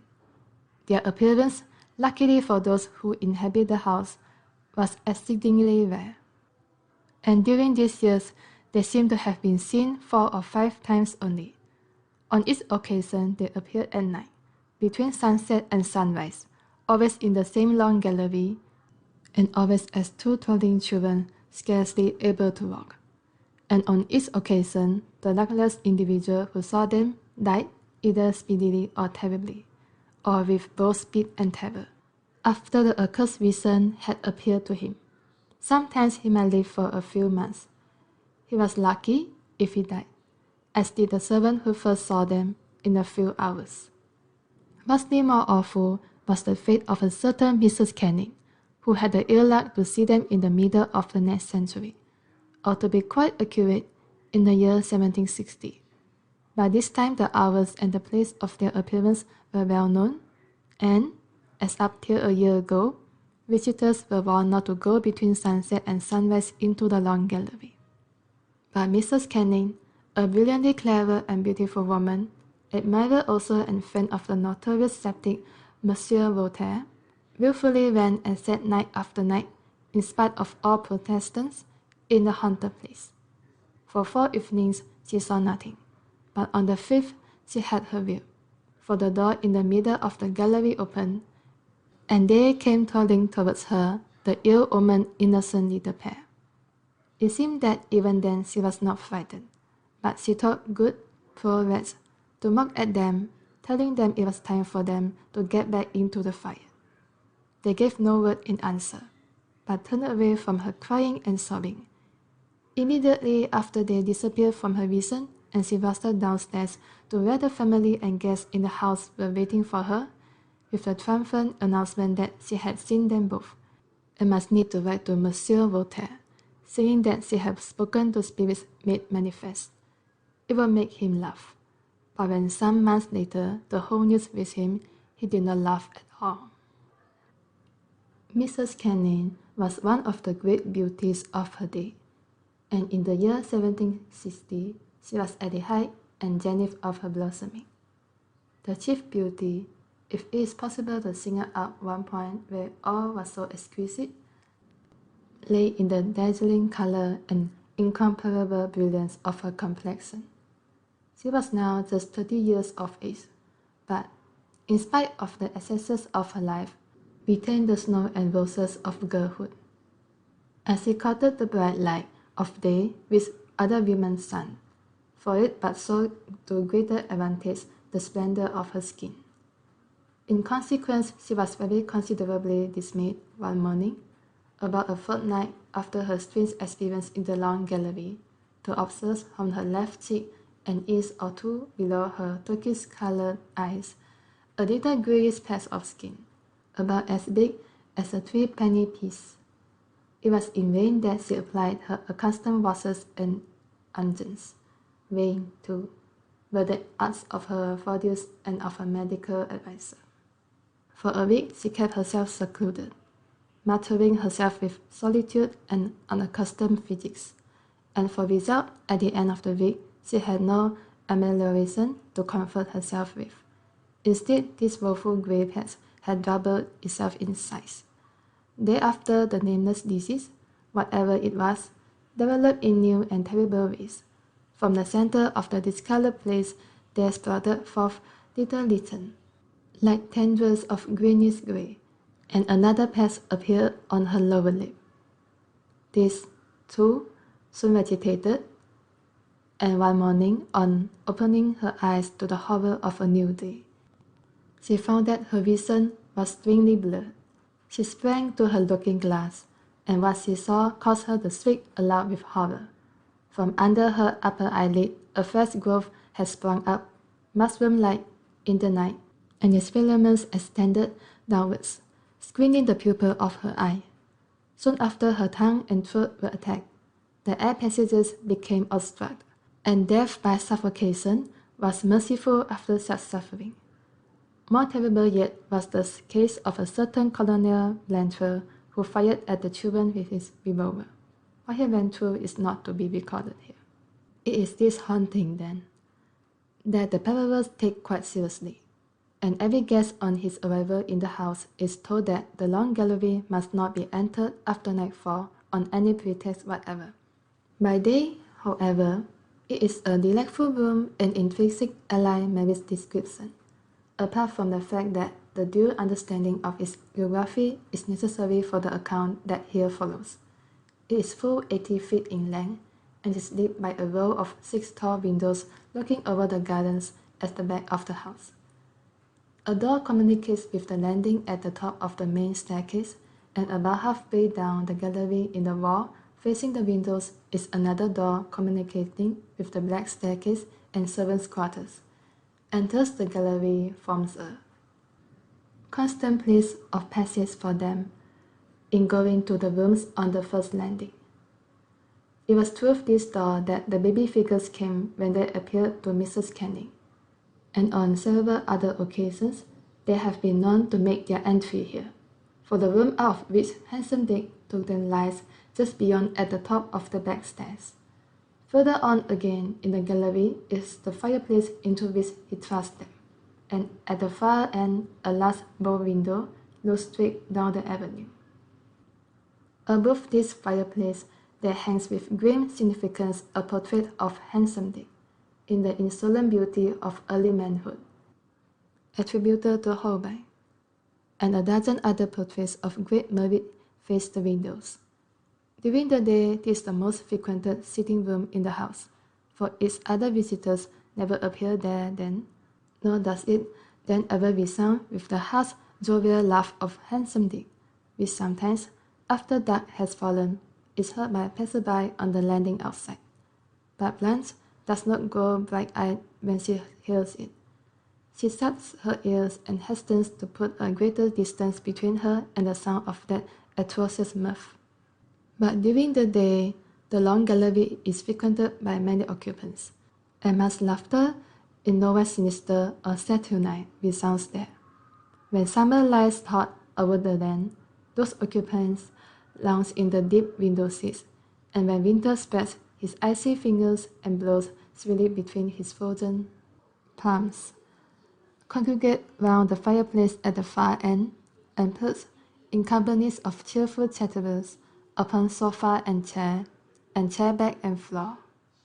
Often have I sat there on long August evenings up till dressing time, but never have I been there when anyone has seemed disposed to linger over late without hearing the warning. It's close on sunset. Shall we go? Later on, in the shorter autumn days, they often have tea late there, and sometimes it has happened that, even while merriment was most uproarious, Mrs. Perrier has suddenly looked out of the window and said, "My dears, it's getting so late. Let us finish our nonsense downstairs in the hall." And then, for a moment, a curious hush always falls on Lucrezia's family and guests alike, and as if some bad news had just been known, we all make our silent way out of the place. But the spirits of the parables, of the living ones, that is to say, are the most mercurial imaginable, and the light which the thought of handsome Dick and his doings cast over them passes away again with amazing rapidity. A typical party, large, young, and peculiarly cheerful, was staying at Church Perrier softly after Christmas last year, and as usual on December 31st, Mrs. Perrier was giving her annual New Year's Eve ball. The house was quite full, and she had commanded as well the greater part of the Perrier Arms to provide sleeping quarters for the overflow from the house. For some days past, a black and windless frost had stopped all hunting, but it is an ill windlessness that blows no good. If so means a metaphor may be forgiven, and the lake below the house had for the last day or two been covered with an adequate and admirable sheet of ice. Everyone in the house had been occupied all the morning of that day in performing swift and violent maneuvers on the elusive surface, and as soon as lunch was over we all, with one exception, hurried out again. This one exception was Max Dalrymple, who had had the misfortune to fall rather badly earlier in the day, but who, by resting her injured knee instead of joining the skaters again, to be able to dance that evening. The hope, it is true, was of the most sanguine sort, for she could but hobble ignobly back to the house, but with the breezy optimism which characterized the parables. She is Blanche's first cousin. She remarked that it would be but tepid enjoyment that she could, in her present state, derive from further skating, and thus she sacrificed little, but might gain much. Accordingly, after a rapid cup of coffee, which was served in the long gallery, we left Max comfortably reclined on the big sofa at right angles to the fireplace, with an attractive book to beguile the tedium till tea. Being of the family, she knew all about Handsome Dick and the babies, and the fate of Mrs. Canning and Colonel Blanchard. But as we went out, I heard Blanche say to her, "Don't run it too fine, dear." And Max had replied, "No, I'll go away well before sunset," and so he left her alone in the long gallery. Max read her attractive book for some minutes, but failing to get absorbed in it, put it down and leaned across to the window. Though it was still but little after 2, it was but a dim and uncertain light that entered, for the crystalline brightness of the morning had given place to a veiled obscurity produced by flocks of thick clouds which were coming sluggishly up from the northeast. Already the whole sky was overcast with them, and occasionally a few snowflakes fluttered waveringly down past the long windows. From the darkness and bitter cold of the afternoon, it seemed to her that there was like to be a heavy snowfall before long, and these outward signs were echoed inwardly in her by that muffled drowsiness of the brain, which to those who are sensitive to the presence and likenesses of weather portends storm. Max was peculiarly the prey of such external influences. To her, a brisk morning gave an ineffable brightness and briskness of spirit, and correspondingly, the approach of heavy weather produced a somnolence in sensation that both drowsed and depressed her. It was in such mood as this that she leaned back again to the sofa beside the log fire. The whole house was comfortably heated by water pipes, and though the fire of logs and peat, an adorable mixture, had been allowed to burn low, the room was very warm. Idly she watched the dwindling flames, not opening her book again, but lying on the sofa with face towards the fireplace, intending drowsily and not immediately to go to her own room and spend the hours, until the return of the skaters made gaiety in the house again, in writing 1 or 2 neglected letters. Still drowsily, she began thinking over what she had to communicate. One letter several days overdue should go to her mother, who was immensely interested in the physical affairs of the family.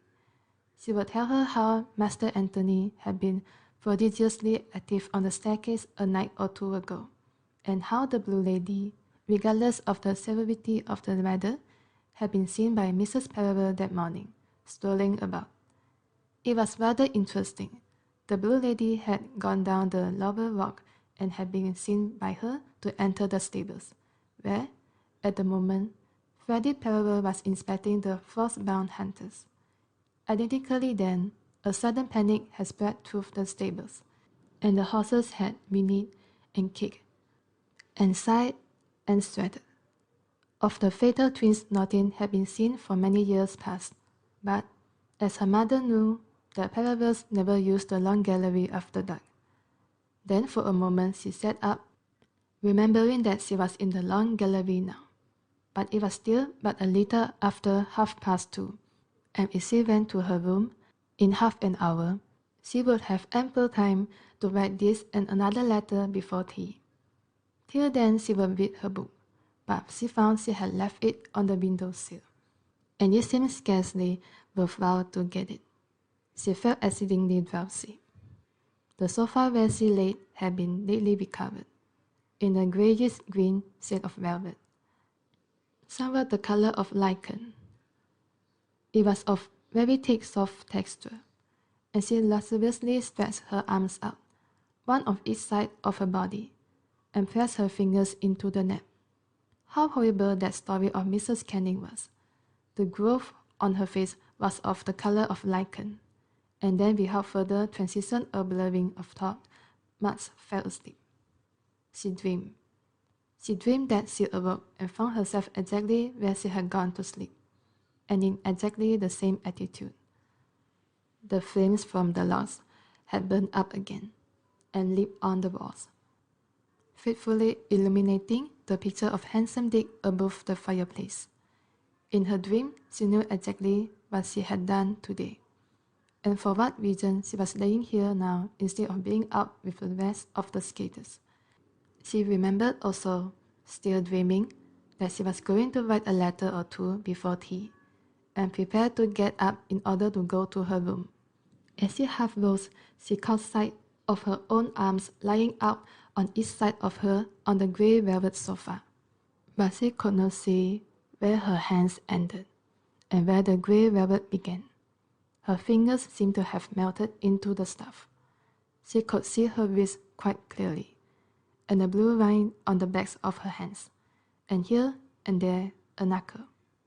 Then, in her dream, she remembered the last thought which had been in her mind before she fell asleep, namely the growth of the lichen-coloured vegetation on the face and the eyes and the throat of Mrs. Canning. At that thought, the strangling terror of real nightmare began. She knew that she was being transformed into this grey stuff, and she was absolutely unable to move. Soon the grey would spread up her arms and over her feet. When they came in from skating, they would find here nothing but a huge misshapen cushion of lichen-coloured velvet, and there would be sea. The horror grew more acute, and then by a violent effort she shook herself free of the clutches of this very evil dream, and she awoke. For a minute or two she lay there, conscious only of the tremendous relief at finding herself awake. She felt again with her fingers the pleasant touch of the velvet, and drew them backwards and forwards, assuring herself that she was not, as her dream had suggested, melting into greyness and softness, but she was still, in spite of the violence of her awakening, very sleepy, and lay there till, looking down, she was aware that she could not see her hands at all. It was nearly very dark. At that moment, a sudden flicker of flame came from the dying fire, and a flare of burning gas from the pit flooded the room. The portrait of handsome Dick looked evilly down on her, and her hands were visible again. And then the panic, worse than the panic of her dreams, seized her. Daylight had altogether faded, and she knew that she was alone in the dark in the terrible gallery. This panic was of nature of nightmare, for she felt unable to move for terror. But it was worse than nightmare because she knew she was awake. And then the full cause of this frozen fear dawned on her. She knew with the certainty of absolute conviction that she was about to see the twin babies. She felt a sudden moisture break out on her face, and between her mouth, her tongue, and throat went suddenly dry, and she felt her tongue grate along the inner surface of her teeth. All power of movement had slipped from her lips, leaving them dead and inert, and she stared with wide eyes into the blackness. The spurt of flame from the pit had burned itself out again, and darkness encompassed her. Then on the wall opposite her, facing the windows, there grew a faint light of dusky crimson. For a moment she thought it, but heralded the approach of the awful vision.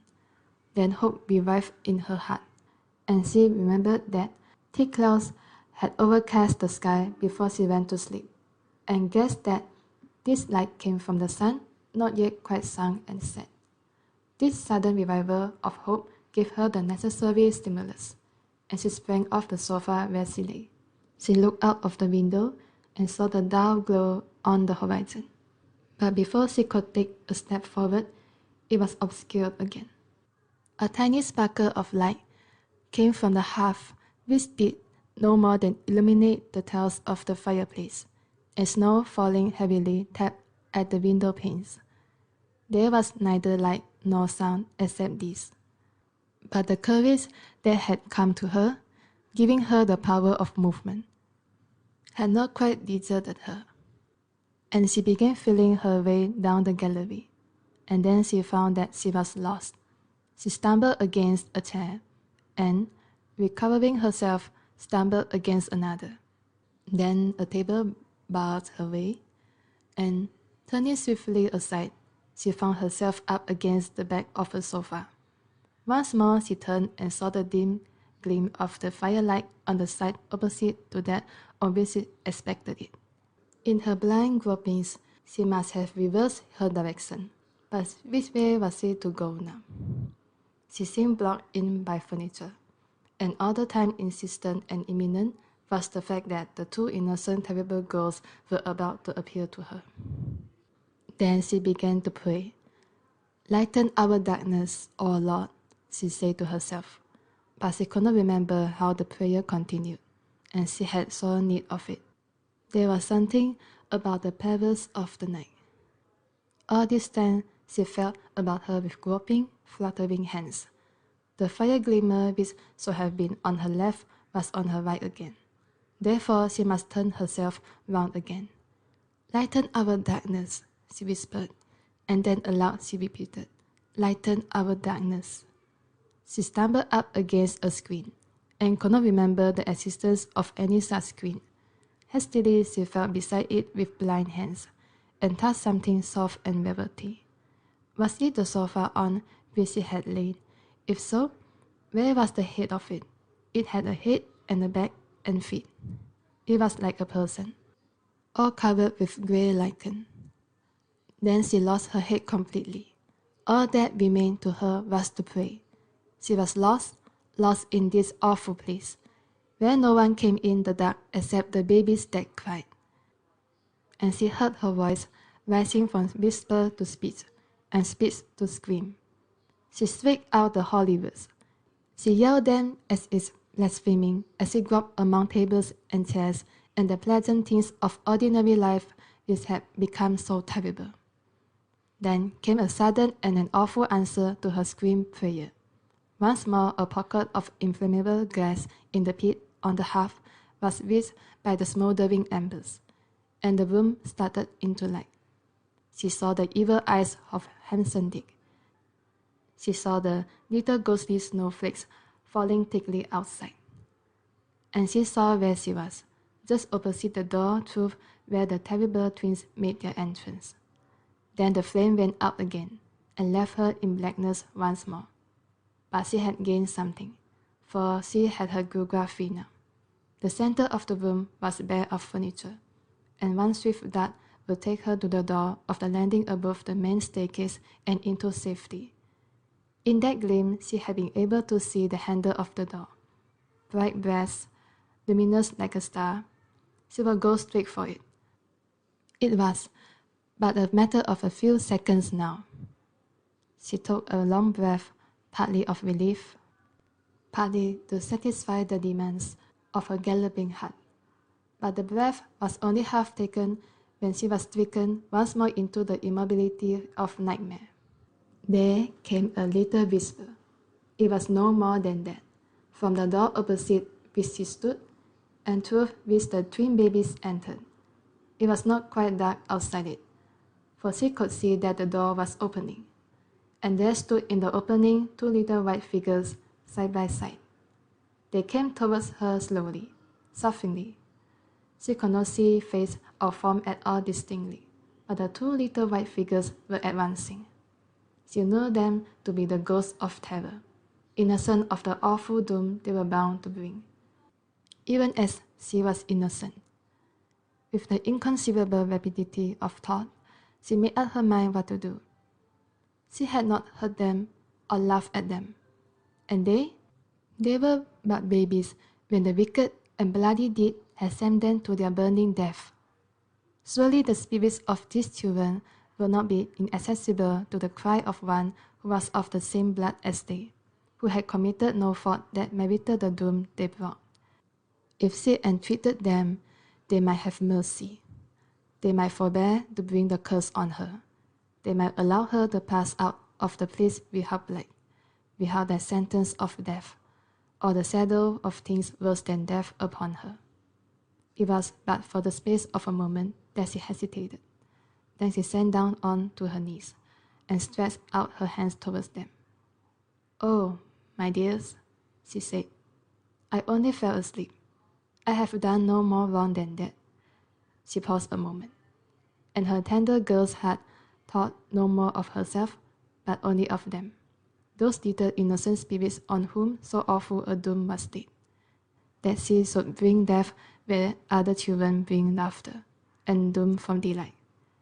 But all those who had seen them before had dreaded and feared them, or had mocked at them. Then, as the enlightenment of pity dawned on her, her fear fell from her like the wrinkled seed that holds the sweet-folded buds of spring. "Dears, I am so sorry for you," she said. "It is not your fault that you must bring me what you must bring, but I am not afraid any longer. I am only sorry for you. God bless you, you poor darlings." She raised her head and looked at them. Though it was so dark, she could now see their faces, though all was dim and wavering, like the light of pale flames shaken by a draught. But the faces were not miserable or fierce. They smiled at her with shy little baby smiles, and as she looked, they grew faint, fading slowly away like wreaths of vapor in frosty 311. Mads did not at once move when they had vanished, for instead of fear, there was wrapped round her a wonderful sense of peace, so happy and serene that she would not willingly stir, and so perhaps disturb it. But before long she got up, and feeling her way, but without any sense of nightmare pressing her on, or frenzy of fear to spur her, she went out of the long gallery to find Blanche just coming upstairs whistling and swinging her skates. "How's the leg, dear?" she asked. "You are not limping anymore." Till that moment Max had not thought of it. "I think it must be all right," she said. "I have forgotten it anyhow. Blanche, dear, you won't be frightened for me, will you? But I have seen the twins." For a moment, Blanche's face brightened with terror. "What?" she said in a whisper. "Yes, I saw them just now, but they were kind. They smiled at me, and I was sorry for them. And somehow I am sure I have nothing to fear." It seems that Max was right, for nothing untoward has come to her. Something, her attitude to them, we must suppose, her pity, her sympathy, touched and dissolved and annihilated the curse. Indeed, I was at Church Parallel only last week, arriving there after dark. Just as I passed the gallery door, Blanche came out. "Ah, there you are," she said. "I have just been seeing the twins. They look too sweet and stopped nearly 10 minutes. Let us have tea at once." The Room in the Tower and Other Stories by E.F. Benson. Caterpillars. I saw a month or two ago in an Italian paper that the Villa Cascana, in which I once stayed, had been pulled down, and that a manufactory of some sort was in process of erection on its site. There is therefore no longer any reason for refraining from writing of those things which I myself saw, or imagined I saw, in a certain room and on a certain landing of the villa in question, nor from mentioning the circumstances which followed, which may or may not, according to the opinion of the reader, throw some light on, or be somehow connected with this experience. The Villa Cascana was in all ways but one a perfectly delightful house. Yet if it were standing now, nothing in the world, and I use the phrase in its literal sense, would induce me to set foot in it again, for I believe it to have been haunted in a very terrible and practical manner. Most ghosts, when all is said and done, do not do much harm. They may perhaps terrify, but the person whom they visit usually gets over their visitation. They may, on the other hand, be entirely friendly and beneficent.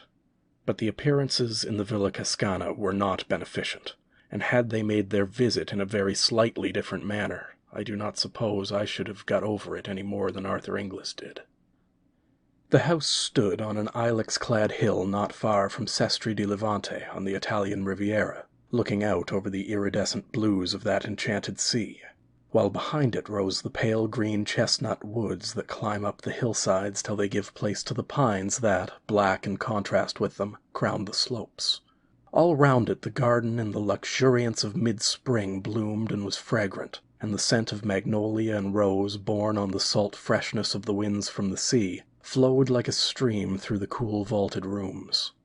On the ground floor a broad pillared loggia ran round 3 sides of the house, the top of which formed a balcony for certain rooms of the first floor. The main staircase, broad and of grey marble steps, led up from the hall to the landing outside these rooms, which were 3 in number, namely 2 big sitting rooms and a bedroom arranged en suite. The latter was unoccupied, the sitting rooms were in use. From these the main staircase was continued to the second floor, where were situated certain bedrooms, one of which I occupied, while from the other side of the first floor landing some 6 steps led to another suite of rooms where, at the time I am speaking of, Arthur Inglis, the artist, had his bedroom and studio. Thus the landing outside my bedroom at the top of the house commanded both the landing of the first floor and also the steps that led to Inglis's rooms. Jim Stanley and his wife finally, whose guest I was, occupied rooms in another wing of the house, where also were the servants' quarters. I arrived just in time for lunch on a brilliant noon of mid-May. The garden was shouting with color and fragrance, and not less delightful after my broiling walk up from the marina should have been the coming from the reverberating heat and blaze of the day into the marble coolness of the villa. Only, the reader has my bare word for this and nothing more, the moment I set foot in the house I felt that something was wrong. This feeling, I may say, was quite vague, though very strong, and I remember that when I saw letters waiting for me on the table in the hall I felt certain that the explanation was here. I was convinced that there was bad news of some sort for me. Yet when I opened them I found no such explanation of my premonition. My correspondence all reeked of prosperity. Yet this clear miscarriage of a presentiment did not dissipate my uneasiness. In that cool, fragrant house there was something wrong. I am at pains to mention this, because to the general view it may explain that though I am, as a rule, so excellent a sleeper that the extinction of my light on getting into bed is apparently contemporaneous with being called on the following morning, I slept very badly on my first night in the Villa Cascana. It may also explain the fact that when I did sleep, if it was indeed in sleep that I saw what I thought I saw, I dreamed in a very vivid and original manner. Original, that is to say, in the sense that something that, as far as I knew, had never previously entered into my consciousness, usurped it then.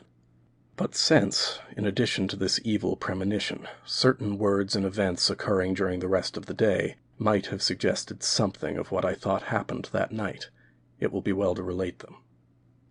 After lunch, then, I went around the house with Mrs. Stanley, and during our tour she referred, it is true, to the unoccupied bedroom on the first floor, which opened out of the room where we had lunched.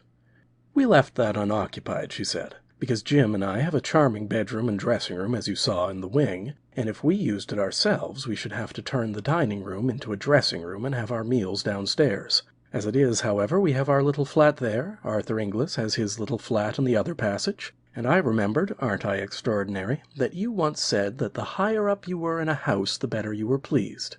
So I put you at the top of the house instead of giving you that room." It is true that a doubt, vague as my uneasy premonition, crossed my mind at this. I did not see why Mrs. Stanley should have explained all this if there had not been more to explain. I allow, therefore, that the thought that there was something to explain about the unoccupied bedroom was momentarily present to my mind. The second thing that may have borne on my dream was this. At dinner the conversation turned for a moment on ghosts. Inglis, with the certainty of conviction, expressed his belief that anybody who could possibly believe in the existence of supernatural phenomena was unworthy of the name of an ass. The subject instantly dropped. As far as I can recollect, nothing else occurred or was said that could bear on what follows. We all went to bed rather early, and personally I yawned my way upstairs, feeling hideously sleepy. My room was rather hot, and I threw all the windows wide, and from without poured in the white light of the moon, and the love-song of many nightingales. I undressed quickly, and got into bed, but though I had felt so sleepy before, I now felt extremely wide awake. But I was quite content to be awake. I did not toss or turn, I felt perfectly happy listening to the song and seeing the light.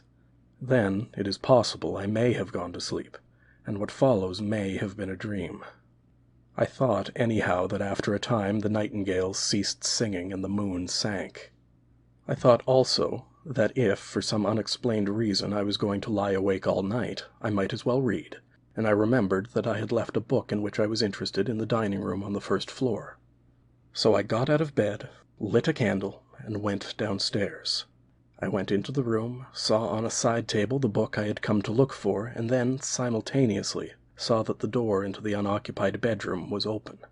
A curious gray light, not of dawn nor of moonshine, came out of it, and I looked in. The bed stood just opposite the door, a big four-poster, hung with tapestry at the head. Then I saw that the grayish light of the bedroom came from the bed, or rather from what was on the bed. For it was covered with great caterpillars, a foot or more in length, which crawled over it. They were faintly luminous, and it was the light from them that showed me the room. Instead of the sucker feet of ordinary caterpillars, they had rows of pincers like crabs, and they moved by grasping what they lay on with their pincers, and then sliding their bodies forward. In color, these dreadful insects were yellowish-gray, and they were covered with irregular lumps and swellings. There must have been hundreds of them, for they formed a sort of writhing, crawling pyramid on the bed. Occasionally one fell off onto the floor with a soft, fleshy thud, and though the floor was of hard concrete, it yielded to the pincer feet as if it had been putty, and, crawling back, the caterpillar would mount onto the bed again to rejoin its fearful companions. They appeared to have no faces, so to speak, but at one end of them there was a mouth that opened sideways in respiration. Then, as I looked, it seemed to me as if they all suddenly became conscious of my presence. All the mouths, at any rate, were turned in my direction, and next moment they began dropping off the bed with those soft, fleshy thuds onto the floor, and wriggling towards me. For 1 second a paralysis as of a dream was on me, but the next I was running upstairs again to my room, and I remember feeling the cold of the marble steps on my bare feet. I rushed into my bedroom and slammed the door behind me, and then, I was certainly wide awake by now, I found myself standing by my bed with the sweat of terror pouring from me. The noise of the banged door still rang in my ears, but, as would have been more usual if this had been mere nightmare, the terror that had been mine when I saw those foul beasts crawling about the bed or dropping softly onto the floor did not cease then. Awake now, if dreaming before, I did not at all recover from the horror of the dream. It did not seem to me that I had dreamed, and until dawn I sat or stood, not daring to lie down, thinking that every rustle or movement that I heard was the approach of the caterpillars. To them, and the claws that bit into the cement, the wood of the door was child's play. Steel would not keep them out. But with the sweet and noble return of the day, the horror vanished. The whisper of the wind became benignant again. The nameless fear, whatever it was smoothed out and terrified me no longer. Dawn broke, hueless at first. Then it grew dove-colored. Then the flaming pageant of light spread over the sky. The admirable rule of the house was that everybody had breakfast where and when he pleased, and in consequence it was not till lunchtime that I met any of the other members of our party, since I had breakfast on my balcony, and wrote letters and other things till lunch.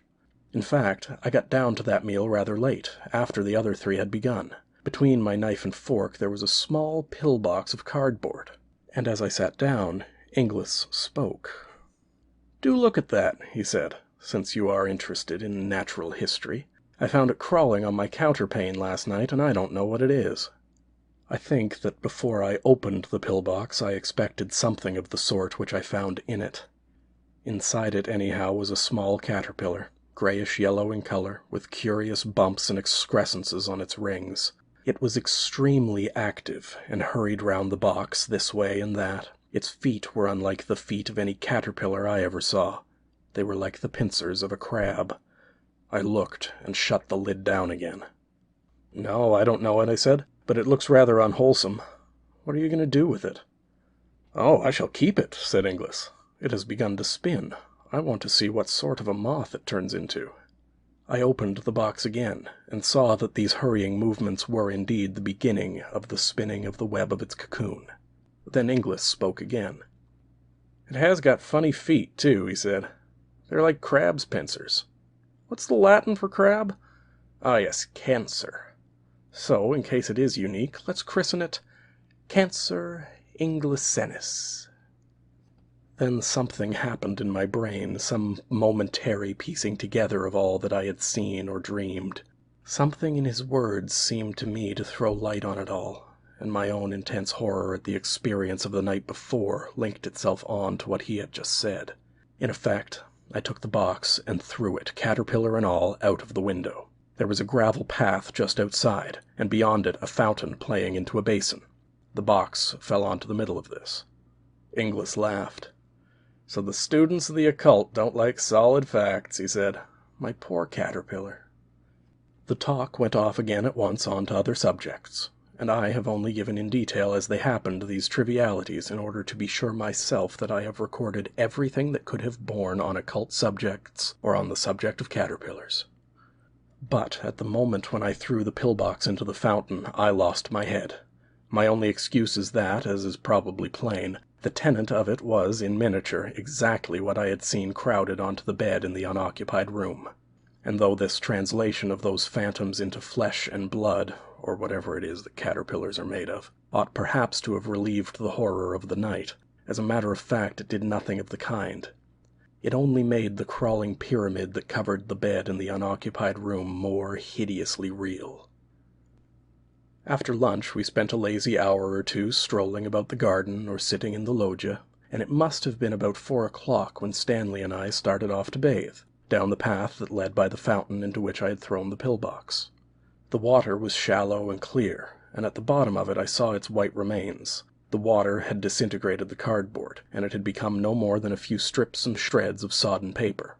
The center of the fountain was a marble Italian Cupid which squirted the water out of a wineskin held under its arm, and crawling up its leg was the caterpillar. Strange and scarcely credible as it seemed, it must have survived the falling to bits of its prison, and made its way to shore, and there it was, out of arm's reach, weaving and waving this way and that as it evolved its cocoon.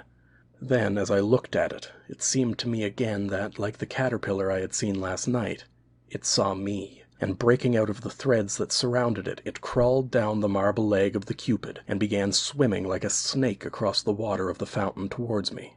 It came with extraordinary speed. The fact of a caterpillar being able to swim was new to me, and in another moment was crawling up the marble lip of the basin. Just then Inglis joined us. "Why, if it isn't old Cancer Inglisensis again," he said, catching sight of the beast. "What a tearing hurry it's in." We were standing side by side on the path, and when the caterpillar had advanced to within about a yard of us, it stopped, and began waving again, as if in doubt as to the direction in which it should go. Then it appeared to make up its mind, and crawled onto Inglis's shoe. "It likes me best," he said, "but I don't really know that I like it, and as it won't drown, I think perhaps—" He shook it off his shoe onto the gravel path, and trod on it. All afternoon the air got heavier and heavier with the sirocco that was without doubt coming up from the south, and that night again I went up to bed feeling very sleepy. But below my drowsiness, so to speak, there was the consciousness, stronger than before, that there was something wrong in the house, that something dangerous was close at hand. But I fell asleep at once, and, how long after I do not know, either woke or dreamed I awoke, feeling that I must get up at once, or I should be too late. Then, dreaming or awake, I lay and fought this fear, telling myself that I was but the prey of my own nerves disordered by sirocco or what not, and at the same time quite clearly knowing in another part of my mind, so to speak, that every moment's delay added to the danger. At last this second feeling became irresistible, and I put on a coat and trousers and went out of my room onto the landing. And then I saw that I had already delayed too long, and that I was now too late. The whole of the landing of the first floor below was invisible under the swarm of caterpillars that crawled there. The folding doors into the sitting room from which opened the bedroom where I had seen them last night were shut, but they were squeezing through the cracks of it, and dropping one by one through the keyhole, elongating themselves into mere string as they passed, and growing fat and lumpy again on emerging. Some, as if exploring, were nosing about the steps into the passage at the end of which were Inglis's rooms. Others were crawling on the lowest steps of the staircase that led up to where I stood. The landing, however, was completely covered with them. I was cut off, and of the frozen horror that seized me when I saw that I can give no idea in words. Then at last a general movement began to take place, and they grew thicker on the steps that led to Inglis's room. Gradually, like some hideous tide of flesh, they advanced along the passage, and I saw the foremost, visible by the pale gray luminousness that came from them, reach his door. Again and again I tried to shout and warn him, in terror all the time that they would turn at the sound of my voice and mount my stair instead, but for all my efforts I felt that no sound came from my throat. They crawled along the hinge crack of his door, passing through as they had done before, and still I stood there making impotent efforts to shout to him, to bid him escape while there was still time. At last the passage was completely empty. They had all gone, and at that moment I was conscious for the first time of the cold of the marble landing on which I stood barefooted. The dawn was just beginning to break in the eastern sky. 6 months later I met Mrs. Stanley in a country house in England. We talked on many subjects, and at last she said, "I don't think I have seen you since I got that dreadful news about Arthur Inglis a month ago." "I haven't heard," I said. "No? He's got cancer. They don't even advise an operation, for there is no hope of a cure. He is riddled with it, the doctors say. Now, during all these 6 months, I do not think a day had passed on which I had not had in my mind the dreams, or whatever you like to call them, which I had seen in the Villa Cascana. "It is awful, is it not?" she continued. "And I feel I can't help feeling that he may have—" "Caught it at the villa?" I asked. She looked at me in blank surprise. "Why did you say that?" she asked. "How did you know?" Then she told me. In the unoccupied bedroom a year before there had been a fatal case of cancer. She had, of course, taken the best advice, and had been told that the utmost dictates of prudence would be obeyed so long as she did not put anybody to sleep in the room, which had also been thoroughly disinfected and newly whitewashed and painted. The Room in the Tower and Other Stories by E.F. Benson. The Cat. Many people will doubtless remember that exhibition at the Royal Academy not so many seasons ago, which came to be known as Allingham's Year, when Dick Allingham vaulted with one bound, as it were, out of the crowd of strugglers and seated himself with admirably certain poise on the very topmost pinnacle of contemporary fame. He exhibited 3 portraits, each a masterpiece, which killed every picture within range. But since that year nobody cared anything for pictures whether in or out of range except for those 3, it did not signify so greatly. The phenomenon of his appearance was as sudden as that of the meteor, coming from nowhere and sliding large and luminous across the remote and star-sown sky, as inexplicable as the bursting of a spring on some dust-ridden rocky hillside. Some fairy godmother, one might conjecture, had bethought herself of her forgotten godson, and with a wave of her wand bestowed on him this transcendent gift. But, as the Irish say, she held her wand in her left hand, for her gift had another side to it. Or perhaps again, Jim Merrick is right, and the theory he propounds in his monograph on certain obscure lesions of the nerve centres says the final word on the subject.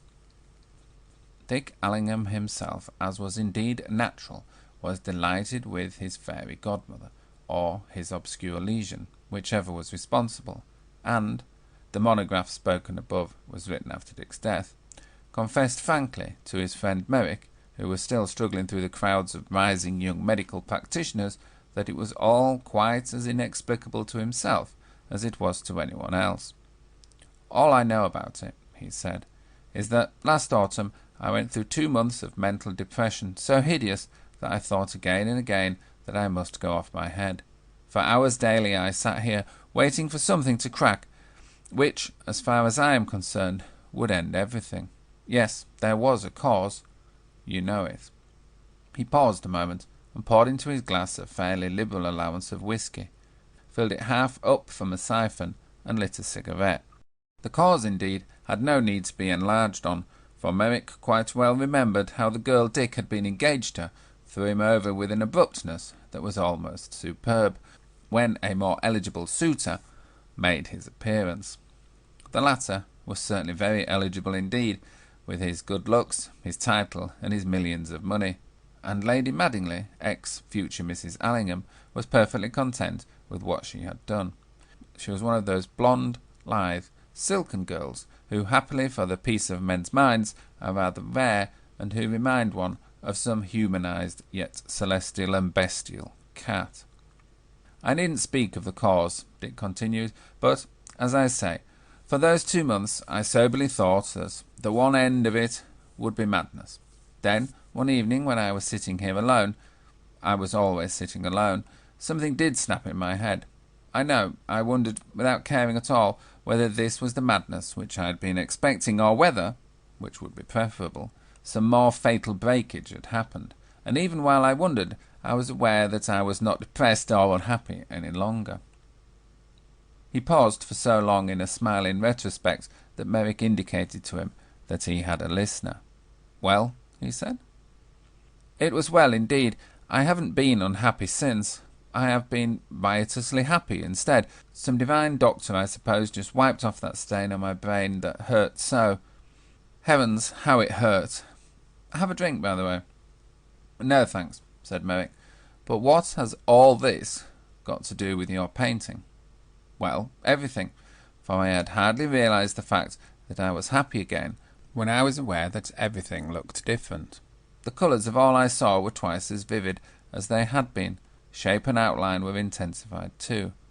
The whole visible world had been dusty and blurred before, and seen in a half light, but now the lights were turned up, and there was a new heaven and a new earth, and in the same flash I knew that I could paint things as I saw them, which," he concluded, "I have done." There was something rather sublime about this, and Merrick laughed. "I wish something would snap in my brain if it kindles the perceptions in that way," he said. "But it is just possible that the snapping of things in one's brain does not always produce just that effect." "That is possible. Also, as I gather, things don't snap unless you have gone through some such hideous period as I have been through, and I tell you frankly, I wouldn't go through that again even to ensure a snap that would make me see things like Titian." "What did the snapping feel like?" asked Merrick. Dick considered a moment. "Do you know when a parcel comes, tied up with string, and you can't find a knife?" he said, "and therefore you burn the string through, holding it taut? Well, it was like that. Quite painless, only something got weaker and weaker, and then parted, softly without effort. Not very lucid, I'm afraid, but it was just like that. It had been burning a couple of months, you see." He turned away and hunted among the letters and papers which littered his writing table till he found an envelope with a coronet on it. He chuckled to himself as he took it up. "Commend me to Lady Madingley," he said, "for a brazen impudence in comparison with which brass is softer than putty. She wrote to me yesterday, asking me if I would finish the portrait I had begun of her last year, and let her have it at my own price." "Then I think you have had a lucky escape," remarked Merrick. "I suppose you didn't even answer her." "Oh, yes, I did. Why not? I said the price would be £2,000, and I was ready to go on at once. She has agreed, and sent me a cheque for 1,000 this evening." Merrick stared at him in blank astonishment. "Are you mad?" he asked. "I hope not, though one can never be sure about little points like that. Even doctors, like you, don't know exactly what constitutes madness." Merrick got up. "But it is possible that you don't see what a terrible risk you run," he asked. "To see her again, to be with her like that, and having to look at her— I saw her this afternoon, by the way— hardly human. May not that so easily revive again all that you felt before? It's too dangerous, much too dangerous." Dick shook his head. "There is not the slightest risk," he said. "Everything within me is utterly and absolutely indifferent to her. I don't even hate her. If I hated her, there might be a possibility of my again loving her. As it is, the thought of her does not arouse in me any emotion of any kind. and really, such stupendous calmness deserves to be rewarded. I respect colossal things like that. He finished his whisky as he spoke and instantly poured himself out another glass. "That's the fourth," said his friend. "Is it? I never count. It shows a sordid attention to uninteresting detail.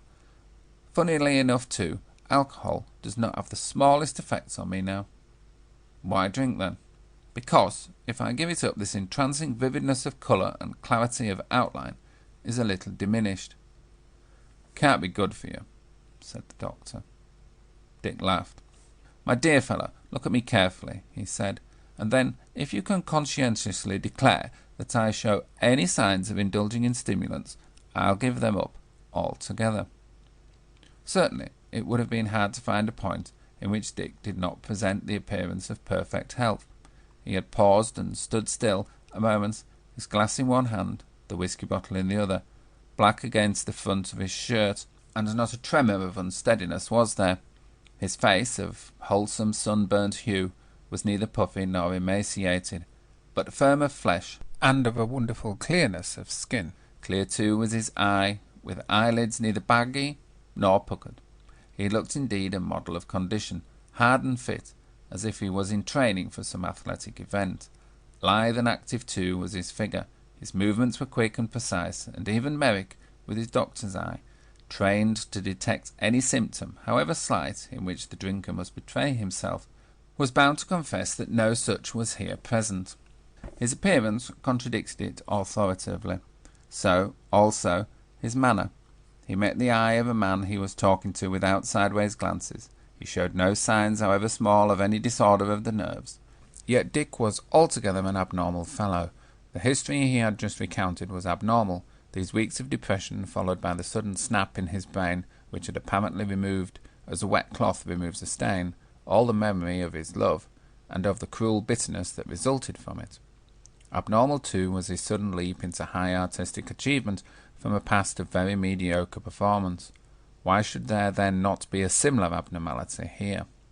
"Yes, I confess you show no sign of taking excessive stimulant," said Merrick, "but if I attended you professionally, I'm not touting, I should make you give up all stimulant and go to bed for a month."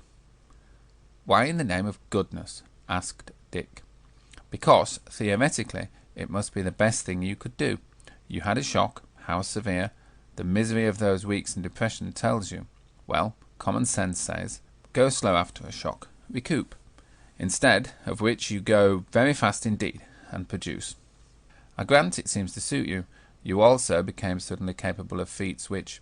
Oh, it's sheer nonsense, man." "What's sheer nonsense?" "You are. Professionally, I detest you, because you appear to be an exception to a theory that I am sure must be right. Therefore, I have got to explain you away, and at present I can't." "What's the theory?" asked Dick. "Well, the treatment of shock, first of all, and secondly, that in order to do good work, one ought to eat and drink very little, and sleep a lot. How long do you sleep, by the way?" Dick considered. "Oh, I go to bed about 3, usually," he said. "I suppose I sleep for about 4 hours." "And live on whisky, and eat like a Strasbourg goose, and are prepared to run a race tomorrow? Go away, or at least I will. Perhaps you'll break down, though. That would satisfy me, but even if you don't, it still remains quite interesting." Merrick found it more than quite interesting. In fact, when he got home that night, he searched in his shelves for a certain dusky volume in which he turned to a chapter called Shock. The book was a treatise on obscure diseases and abnormal conditions of the nervous system.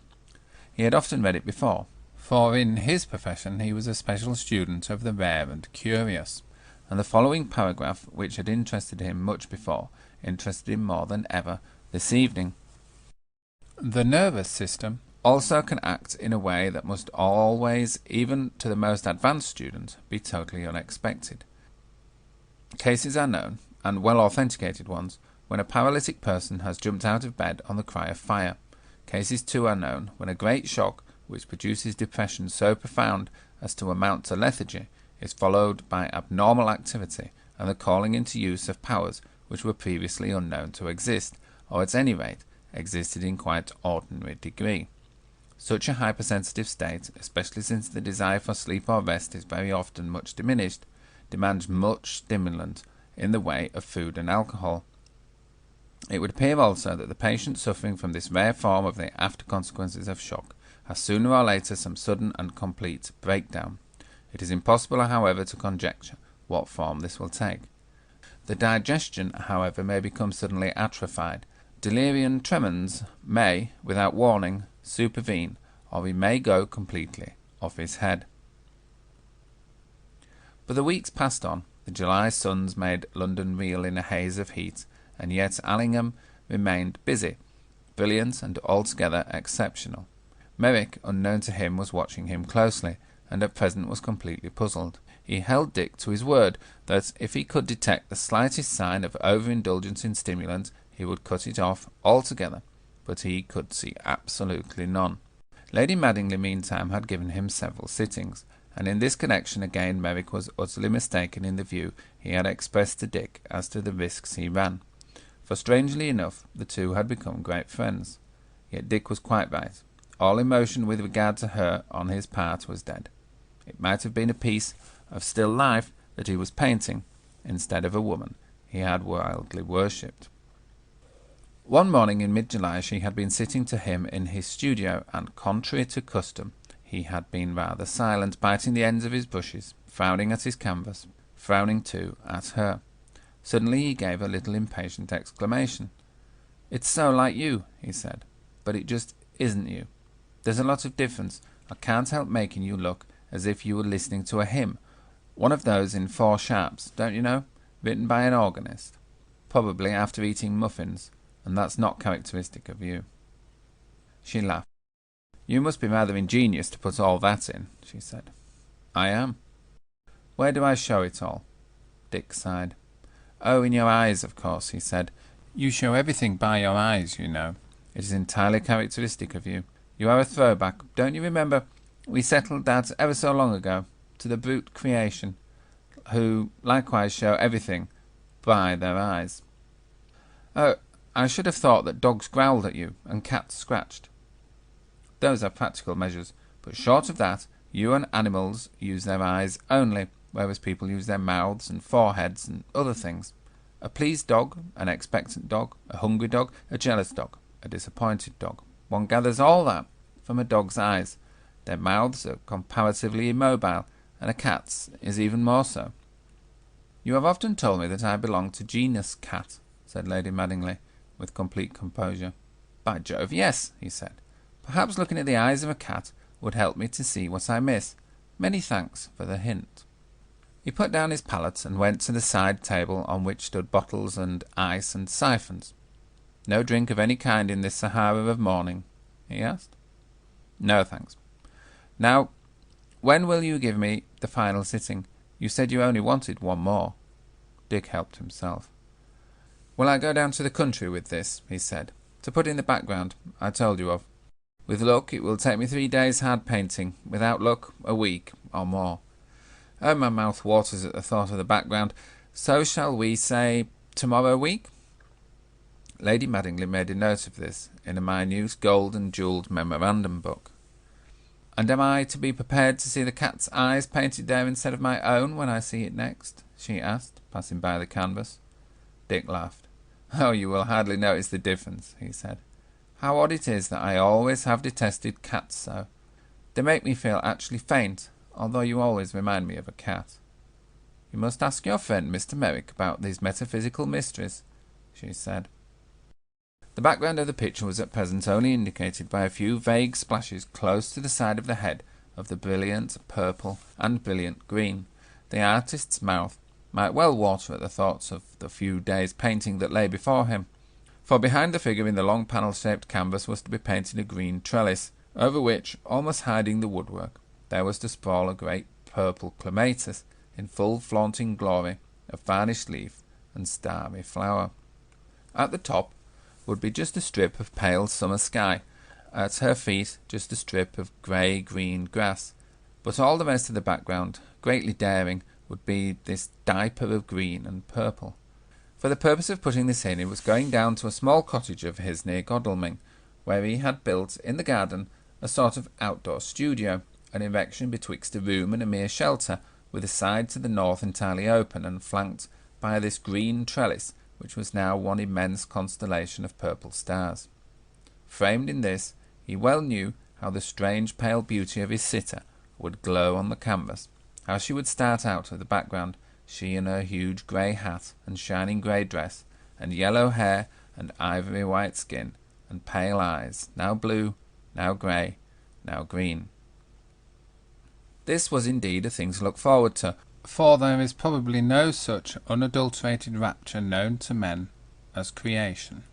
And it was small wonder that Dick's mood, as he travelled down to Godalming, was buoyant and effervescent, for he was going, so to speak, to realise his creation.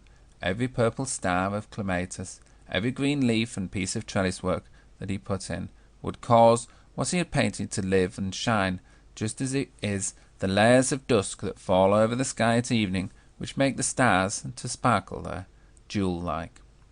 His scheme was assured. He had hung his constellation, the figure of Lady Madingley, in the sky, and now he had to surround it with the green and purple night, so that it might shine. His garden was but a circumscribed plot, but walls of old brick circumscribed it. He had dealt with the space, at his command, with a certain originality. At no time had his grass plot, you could scarcely call it a lawn, been spacious. Now the outdoor studio, 25 feet by 30, took up the greater part of it. He had a solid wooden wall on one side, and 2 trellis walls to the south and east, which creepers were beginning to clothe, and which were faced internally by hangings of Syrian and Oriental work. Here in the summer he passed the greater part of the day, painting or idling, and living an outdoor existence. The floor, which had once been grass, which had withered completely under the roof, was covered with Persian rugs. A writing table and a dining table was there, a bookcase full of familiar friends, and a half-dozen of basket chairs. One corner, too, was frankly given up to the affairs of the garden, and a mowing machine, a hose for watering, shears, and a spade stood there. For, like many excitable persons, Dick found that in gardening, that incessant process of planting and designings to suit the likings of plants and make them gorgeous in colour and high in growth, there was a wonderful calm haven of refuge for the brain that had been tossing on emotional seas. Plants, too, were receptive, so responsive to kindness. Thought given to them was never thought wasted, and to come back now after a month's absence in London was to be assured of fresh surprise and pleasure in every foot of garden bed. And here, with how regal a generosity was the purple clematis to repay him for the care lavished on it. Every flower would show its practical gratitude by standing model for the background of his picture. The evening was very warm, not with any sultry premonition of thunder, but with the clear, clean heat of summer, and he dined alone in his shelter, with the after flames of the sunset for its lamp. These slowly faded into a sky of velvet blue, but he lingered long over his coffee, looking northwards across the garden towards the row of trees that screened him from the house beyond. These were acacias, most graceful and feminine of all green things that grow, summer-plumaged now, yet still fresh of leaf.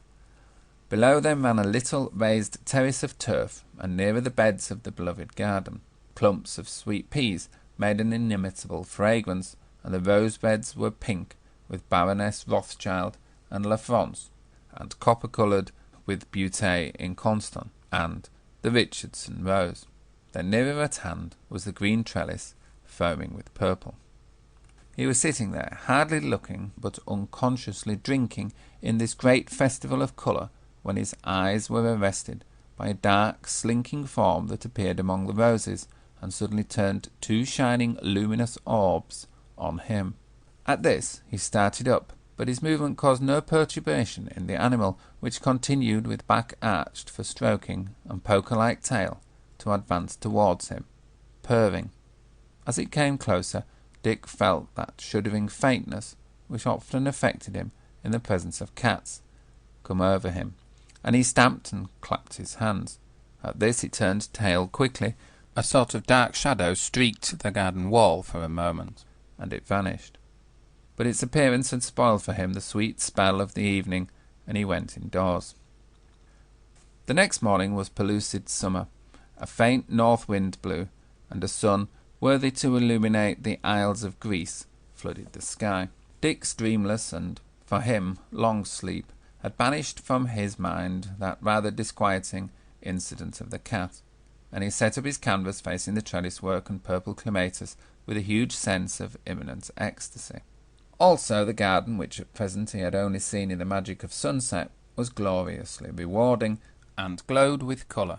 And though life, this was present in his mind for the first time for months, in the shape of Lady Madingley, had not been very propitious, yet a man, he argued to himself, must be a very poor hand at living if, with a passion for plants and a passion for art, he cannot fashion a life that shall be full of content. So breakfast being finished and his model being ready and glowing with beauty, he quickly sketched in the broad lines of flowers and foliage, and began to paint. Purple and green, green and purple. Was there ever such a feast for the eye? Gourmet-like and greedy as well, he was utterly absorbed in it. He was right, too. As soon as he put on the first brush of colour, he knew he was right. It was just those divine and violent colours that would cause his figure to step out from the picture. It was just that pale strip of sky above which would focus her again. It was just that strip of grey-green grass below her feet that would prevent her, so it seemed, from actually leaving the canvas. And with swift, eager sweeps of the brush, which never paused and never hurried, he lost himself in his work.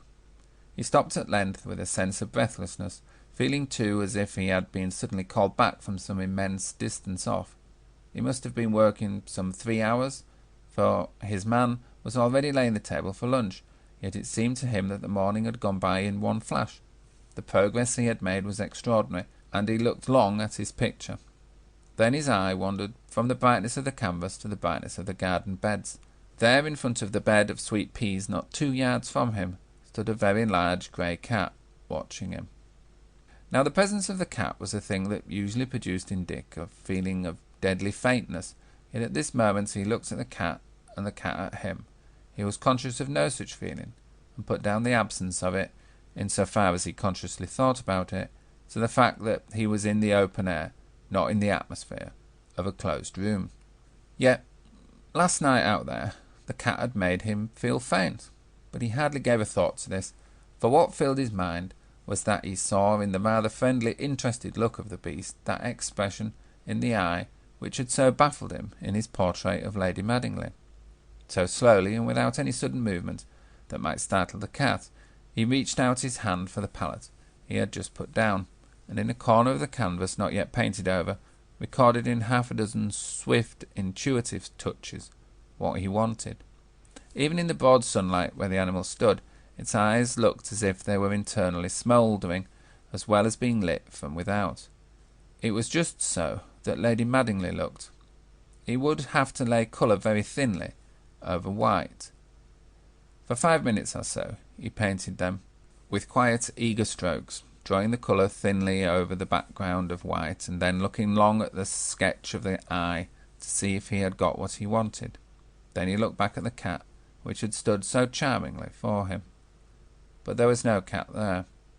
That, however, since he detested them, and this one had served his purpose, was no matter for regret, and he merely wondered a little at the suddenness of its disappearance.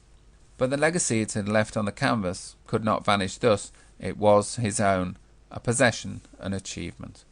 Truly this was to be a portrait that would altogether outdistance all he had ever done before. A woman, real, alive, wearing her soul in her eyes, should stand there, and summer riot around her. An extraordinary clearness of vision was his all day, and towards sunset an empty whisky bottle. But this evening he was conscious for the first time of 2 feelings, one physical, one mental, altogether strange to him. The first, an impression that he had drunk as much as was good for him. The second, a sort of echo in his mind of those tortures he had undergone in the autumn, when he had been tossed aside by the girl to whom he had given his soul, like a soiled glove. Neither were at all acutely felt, but both were present to him.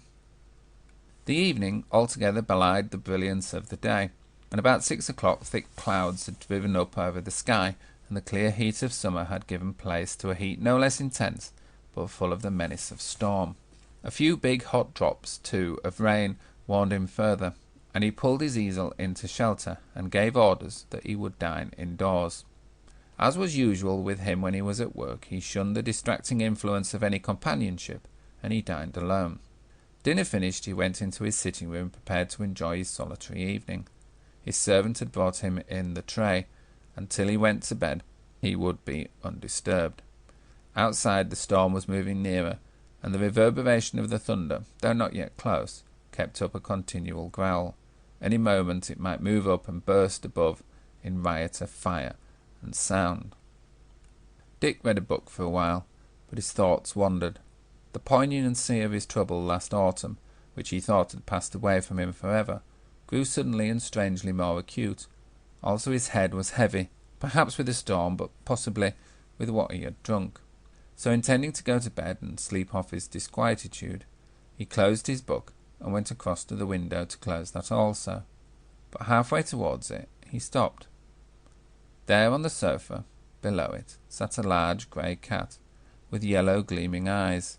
In its mouth it held a young thrush, still alive. Then horror woke in him. His feeling of sick faintness was there, and he loathed and was terrified by this dreadful feline glee in the torture of its prey. A glee so great that it preferred the postponement of its meal to a shortening of the other. More than all, the resemblance of the eyes of this cat to those of his portrait suddenly struck him as something hellish. For one moment this all held him bound, as if with paralysis. The next, his physical shuddering could be withstood no longer, and he threw the glass he carried at the cat, missing it. For 1 second the animal paused there, glaring at him with an intense and dreadful hostility. Then it made one spring of it out of the open window. Dick shut it with a bang that startled himself, and then searched on the sofa and the floor for the bird, which he thought the cat had dropped. Once or twice he thought he heard it feebly fluttering, but this must have been an illusion, for he could not find it. All this was rather shaky business, so before going to bed he steadied himself, as his unspoken phrase ran with a final drink. Outside the thunder had ceased, but the rain beat hissing onto the grass. Then another sound mingled with it, the mewing of a cat. Not the long-drawn screeches and cries that are usual, but the plaintive calls of the beast that wants to be admitted into its own home. The blind was down, but after a while he could not resist peeping out. There on the window-sill was seated the large grey cat. Though it was raining heavily, its fur seemed dry, for it was standing stiffly away from its body. But when it saw him, it spat at him, scratching angrily at the glass, and then vanished. Lady Madingley. Heavens, how he had loved her, and infernally as she had treated him, how passionately he wanted her now. Was all this trouble then to begin over again? Had that nightmare dawned anew on him? It was the cat's fault. The eyes of the cat had done it. Yet just now all this desire was blurred by this dullness of brain that was as unaccountable as the reawakening of his desire.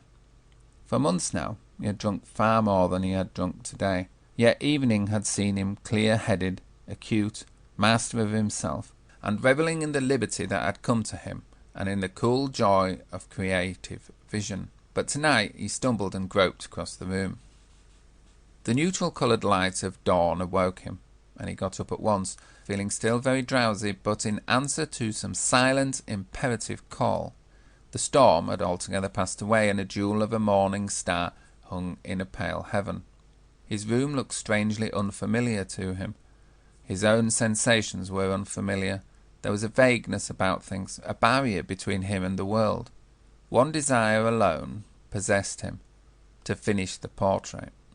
All else, so he felt, he left to chance, or whatever laws regulate the world, those laws which choose that a certain thrush shall be caught by a certain cat, and choose one scapegoat out of 1,000, and let the rest go free. 2 hours later his servant called him, and found him gone from his room. So as the morning was so fair, he went out to lay breakfast in the shelter. The portrait was there.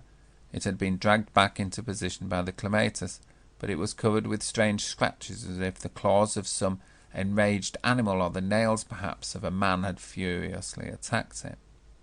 Dick Allingham was there too, lying very still in front of the disfigured canvas.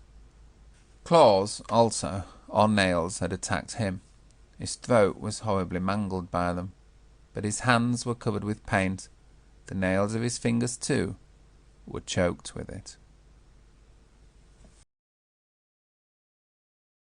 The Room in the Tower and Other Stories by E.F. Benson, the bus conductor. My friend Hugh Granger and I had just returned from a 2-day visit in the country, where we had been staying in a house of sinister repute which was supposed to be haunted by ghosts of a peculiarly fearsome and truculent sort. The house itself was all that such a house should be, Jacobean and oak-paneled, with long dark passages and high vaulted rooms. It stood also very remote, and was encompassed by a wood of somber pines that muttered and whispered in the dark. And all the time that we were there a southwesterly gale with torrents of scolding rain had prevailed, so that by day and night weird voices moaned and fluted in the chimneys. A company of uneasy spirits held colloquy among the trees, and sudden tattoos and tappings beckoned from the window panes. But in spite of these surroundings, which were sufficient in themselves, one would almost say, to spontaneously generate occult phenomena, nothing of any description had occurred. I am bound to add, also, that my own state of mind was peculiarly well adapted to receive or even invent the sights and sounds we had gone to seek, for I was, I confess, during the whole time that we were there, in a state of abject apprehension, and lay awake both nights through hours of terrified unrest, afraid of the dark, yet more afraid of what a lighted candle might show me.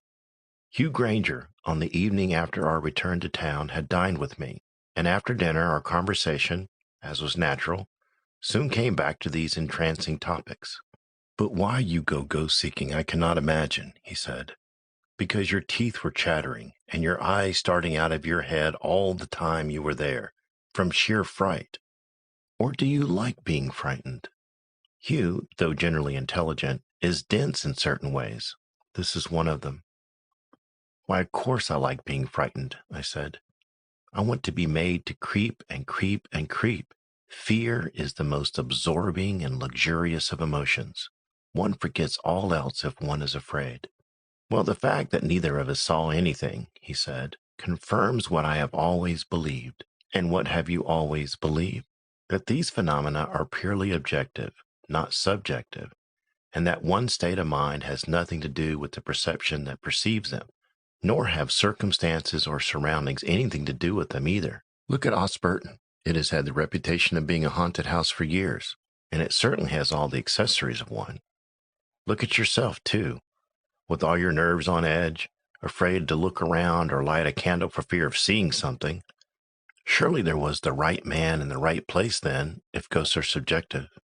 He got up and lit a cigarette, and looking at him, he was about 6 feet high and as broad as he is long, I felt a retort on my lips, for I could not help my mind going back to a certain period in his life when, for some cause which, as far as I knew, he had never told anybody, he had become a mere quivering mass of disordered nerves.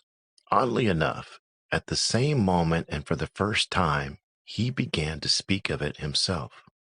"You may reply that it was not worth my while to go either," he said, "because I was so clearly the wrong man in the wrong place. But I wasn't. You, for all your apprehensions and expectancy, have never seen a ghost. But I have, though I am the last person in the world you would have thought likely to do so. And, though my nerves are steady again now, it knocked me all to bits." He sat down again in his chair. "No doubt you remember my going to bits," he said, "and since I believe that I am sound again now, I should rather like to tell you about it.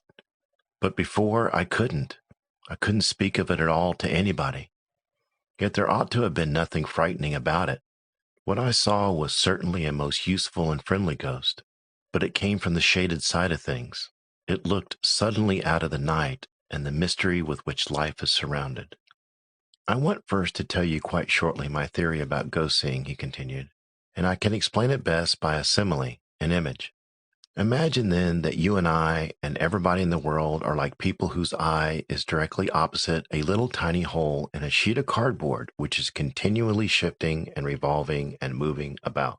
Back to back with that sheet of cardboard is another, which also, by laws of its own, is in perpetual but independent motion. In it, too, there is another hole, and when, fortuitously it would seem, these two holes, the one through which we are always looking, and the other in the spiritual plane, come opposite one another, we see through, and then only do the sights and sounds of the spiritual world become visible or audible to us. With most people, these holes never come opposite each other during their life, but at the hour of death they do, and then they remain stationary.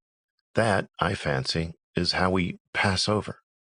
Now, in some natures, these holes are comparatively large and are constantly coming into opposition. Clairvoyants, mediums are like that. But as far as I knew, I had no clairvoyant or mediumistic powers at all. I therefore am the sort of person who long ago made up his mind that he would never see a ghost. It was, so to speak, an incalculable chance that my minute spy hole should come into opposition with the other. But it did, and it knocked me out of time. I had heard some such theory before, and though Hugh put it rather picturesquely, there was nothing in the least convincing or practical about it. It might be so, or again it might not. I hope your ghost was more original than your theory, said I, in order to bring him to the point. Yes, I think it was. You shall judge. I put on more coal and poked up the fire. Hugh has got, so I have always considered, a great talent for telling stories, and that sense of drama which is so necessary for the narrator. Indeed, before now, I have suggested to him that he should take up this as a profession, sit by the fountain in Piccadilly Circus when times are, as usual, bad, and tell stories to passer-bys in the street, Arabian fashion, for reward. The most part of mankind, I am aware, do not like long stories, but to the few, among whom I number myself, who really like to listen to lengthy accounts of experiences, Hugh is an ideal narrator. I do not care for his theories or for his similes, but when it comes to facts, to things that happened, I like him to be lengthy. Go on, please, and slowly, I said. Brevity may be the soul of wit, but it is the ruin of storytelling. I want to hear when and where and how it all was, and what you had for lunch, and where you had dined, and what— Hugh began. It was the 24th of June, just 18 months ago, he said. I had let my flat, you remember, and came up from the country to stay with you for a week. We had dined alone here. I could not help interrupting. Did you see the ghost here? I asked. In this square little box of a house in a modern street? I was in the house when I saw it. I hugged myself in silence. We had dined alone here in Graham Street, he said, and after dinner I went out to some party, and you stopped at home. At dinner your man did not wait, and when I asked where he was, you told me he was ill, and, I thought, changed the subject rather abruptly. You gave me your latchkey when I went out, and on coming back I found you had gone to bed. There were, however, several letters for me which required answers. I wrote them there and then, and posted them at the pillar box opposite, so I suppose it was rather late when I went upstairs. You had put me in the front room, on the 3rd floor, overlooking the street, a room which I thought you generally occupied yourself. It was a very hot night, and though there had been a moon when I started to my party, on my return the whole sky was cloud-covered, and it both looked and felt as if we might have a thunderstorm before morning. I was feeling very sleepy and heavy. It was not till after I got into bed that I noticed by the shadows of the window frames on the blind that only one of the windows was open. But it did not seem worthwhile to get out of bed in order to open it, though I felt rather airless and uncomfortable, and I went to sleep. What time it was when I awoke I do not know, but it was certainly not yet dawn, and I never remember being conscious of such an extraordinary stillness as prevailed. There was no sound either of foot passengers or wheeled traffic. The music of life appeared to be absolutely mute. But now, instead of being sleepy and heavy, I felt, though I must have slept an hour or two at the most, since it was not yet dawn, perfectly fresh and wide awake, and the effort which had seemed not worth making before, that of getting out of bed and opening the other window, was quite easy now, and I pulled up the blind, threw it wide open, and leaned out, for somehow I parched and pined for air. Even outside, the oppression was very noticeable. And though, as you know, I'm not easily given to feel the mental effects of climate, I was aware of an awful creepiness coming over me. I tried to analyze it away, but without success. The past day had been pleasant. I looked forward to another pleasant day tomorrow, and yet I was full of some nameless apprehension. I felt, too, dreadfully lonely in this stillness before the dawn. Then I heard suddenly, and not very far away, the sound of some approaching vehicle. I could distinguish the tread of 2 horses walking at a slow foot's pace. They were, though yet invisible, coming up the street, and yet this indication of life did not abate that dreadful sense of loneliness which I have spoken of. Also, in some dim, unformulated way, that which was coming seemed to me to have something to do with the cause of my oppression. Then the vehicle came into sight. At first I could not distinguish what it was.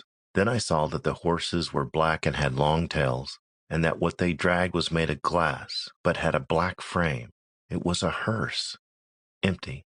It was moving up this side of the street. It stopped at your door. Then the obvious solution struck me. You had said at dinner that your man was ill, and you were, I thought, unwilling to speak more about his illness. No doubt, so I imagine now, he was dead, and for some reason, perhaps because you did not want me to know anything about it, you were having the body removed at night. This, I must tell you, passed through my mind quite instantaneously, and it did not occur to me how unlikely it really was before the next thing happened.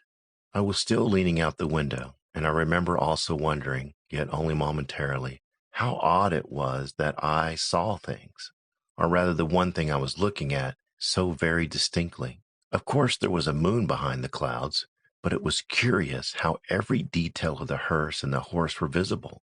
There was only one man, the driver, with it, and the street was obviously absolutely empty.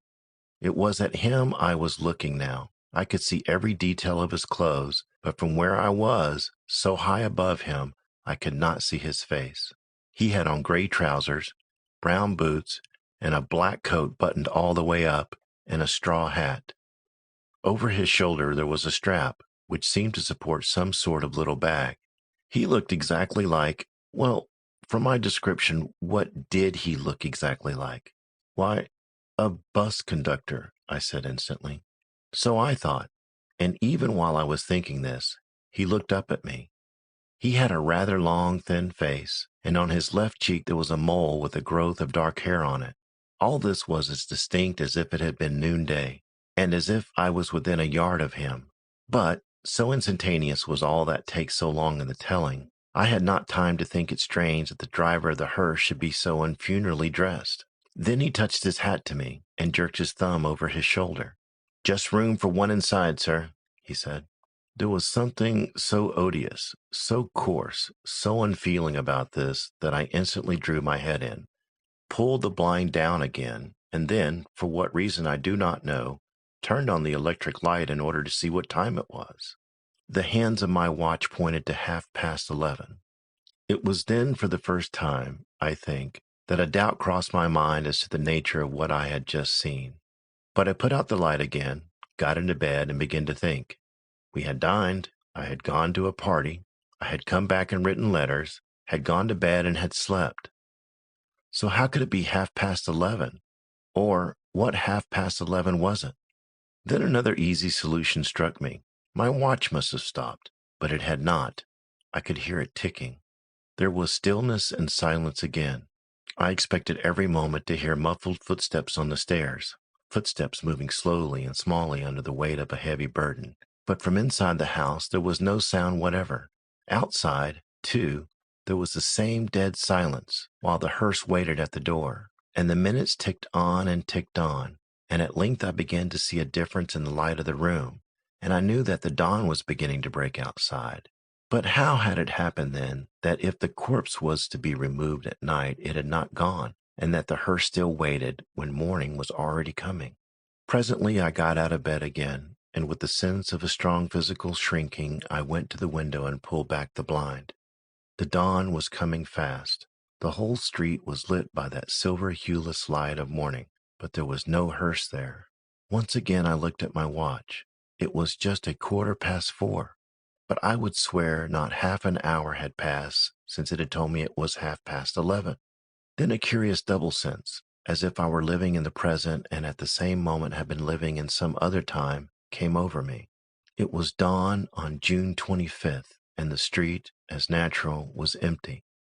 But a little while ago, the driver of a hearse had spoken to me, and it was 11:30. What was that driver? To what plane did he belong? And again, what 11:30 was it that I had seen recorded on the dial of my watch? And then I told myself that the whole thing had been a dream. But if you ask me whether I believe what I told myself, I must confess that I did not. Your man did not appear at breakfast next morning, nor did I see him again before I left that afternoon. I think if I had, I should have told you about all this, but it was still possible, you see, that what I had seen was a real hearse, driven by a real driver. For all the ghastly gaiety of the face that had looked up to mine, and the levity of his pointing hand, I might possibly have fallen asleep soon after seeing him, and slumbered through the removal of the body and the departure of the hearse, so I did not speak of it to you. There was something wonderfully straightforward and prosaic in all this. Here were no Jacobean houses, oak paneled and surrounded by weeping pine trees. And somehow, the very absence of suitable surroundings made the story more impressive. But for a moment a doubt assailed me. "Don't tell me it was all a dream," I said. "I don't know whether it was or not. I can only say that I believe myself to have been wide awake. In any case, the rest of the story is odd. I went out of town again that afternoon," he continued, "and I may say that I don't think that even for a moment did I get the haunting sense of what I had seen or dreamed that night out of my mind. It was present to me always as some vision unfulfilled. It was as if some clock had struck the 4 quarters, and I was still waiting to hear what the hour would be. Exactly a month afterwards I was in London again, but only for the day. I arrived at Victoria about 11, and took the Underground to Sloane Square in order to see if you were in town and would give me lunch. It was a baking hot morning, and I intended to take the bus from King's Road as far as Graham Street. There was one standing at the corner just as I came out of the station, but I saw that the top was full, and the inside appeared to be full also. Just as I came up to it, the conductor, who, I suppose, had been inside collecting fares or whatnot, came out onto the step within a few feet of me. He wore gray trousers, brown boots, a black coat buttoned, a straw hat, and over his shoulder was a strap on which hung his little machine for punching tickets. I saw his face, too. It was the face of the driver of the hearse, with a mole on the left cheek. Then he spoke to me, jerking his thumb over his shoulder. "Just room for one inside, sir," he said. At that, a sort of panic terror took possession of me, and I knew I gesticulated wildly with my arms and cried, "No, no." But at that moment I was living not in the hour that was then passing, but in that hour which had passed a month ago, when I leaned from the window of your bedroom here just before the dawn broke. At this moment, too, I knew that my spy hole had been opposite the spy hole in the spiritual world. What I had seen there had some significance, now being fulfilled, beyond the significance of the trivial happenings of today and tomorrow. The powers of which we know so little were visibly working before me, and I stood there on the pavement, shaking and trembling. I was opposite the post office at the corner, and just as the bus started, my eye fell on the clock in the window there. I need not tell you what the time was. Perhaps I need not tell you the rest, for you probably conjecture it, since you will have not forgotten what happened at the corner of Sloane Square at the end of July, the summer before last. The bus pulled out from the pavement into the street in order to get around a van that was standing in front of it. At the moment there came down King's Road a big motor going at a hideously dangerous pace. It crashed full into the bus, burrowing into it as a gimlet burrows into a board. He paused. "And that's my story," he said.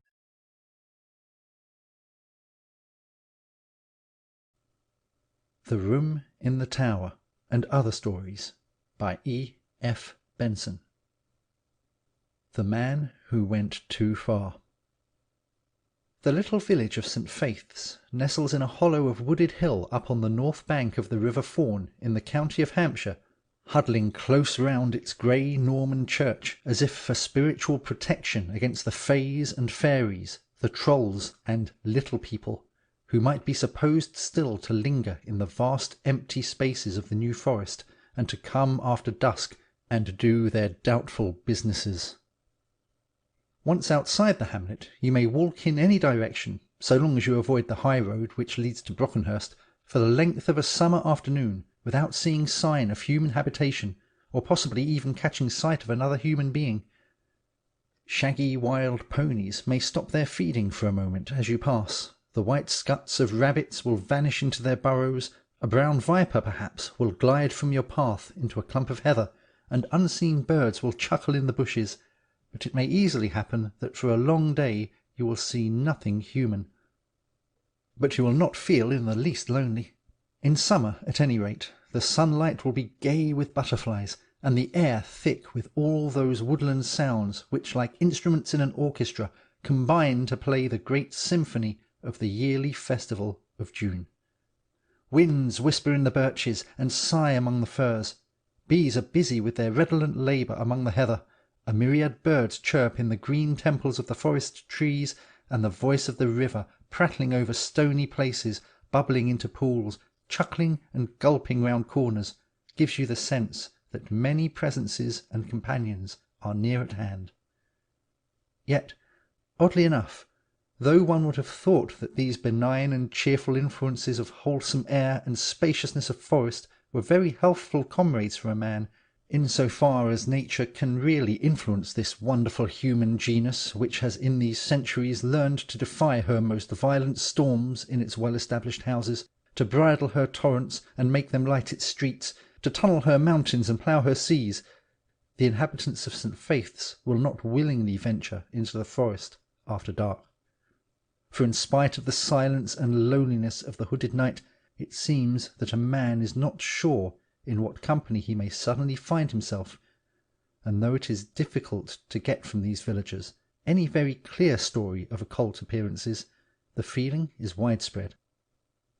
One story indeed I have heard with some definiteness, the tale of a monstrous goat that has been seen to skip with hellish glee about the woods and shady places, and this, perhaps, is connected with the story which I have here attempted to piece together.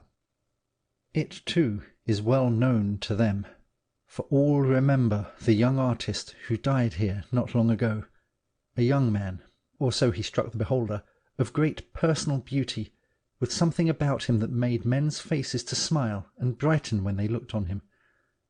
His ghost, they will tell you, walks constantly by the stream, and through the woods which he loved so, and in especial it haunts a certain house, the last of the village, where he lived, and its garden in which he was done to death. For my part, I am inclined to think that the terror of the forest dates chiefly from that day. So, such as the story is, I have set it forth in connected form. It is based partly on the accounts of the villagers, but mainly on that of Darcy, a friend of mine, and a friend of the man with whom these events were chiefly concerned. The day had been one of untarnished midsummer splendour, and as the sun grew near to its setting, the glory of the evening grew every moment more crystalline, more miraculous.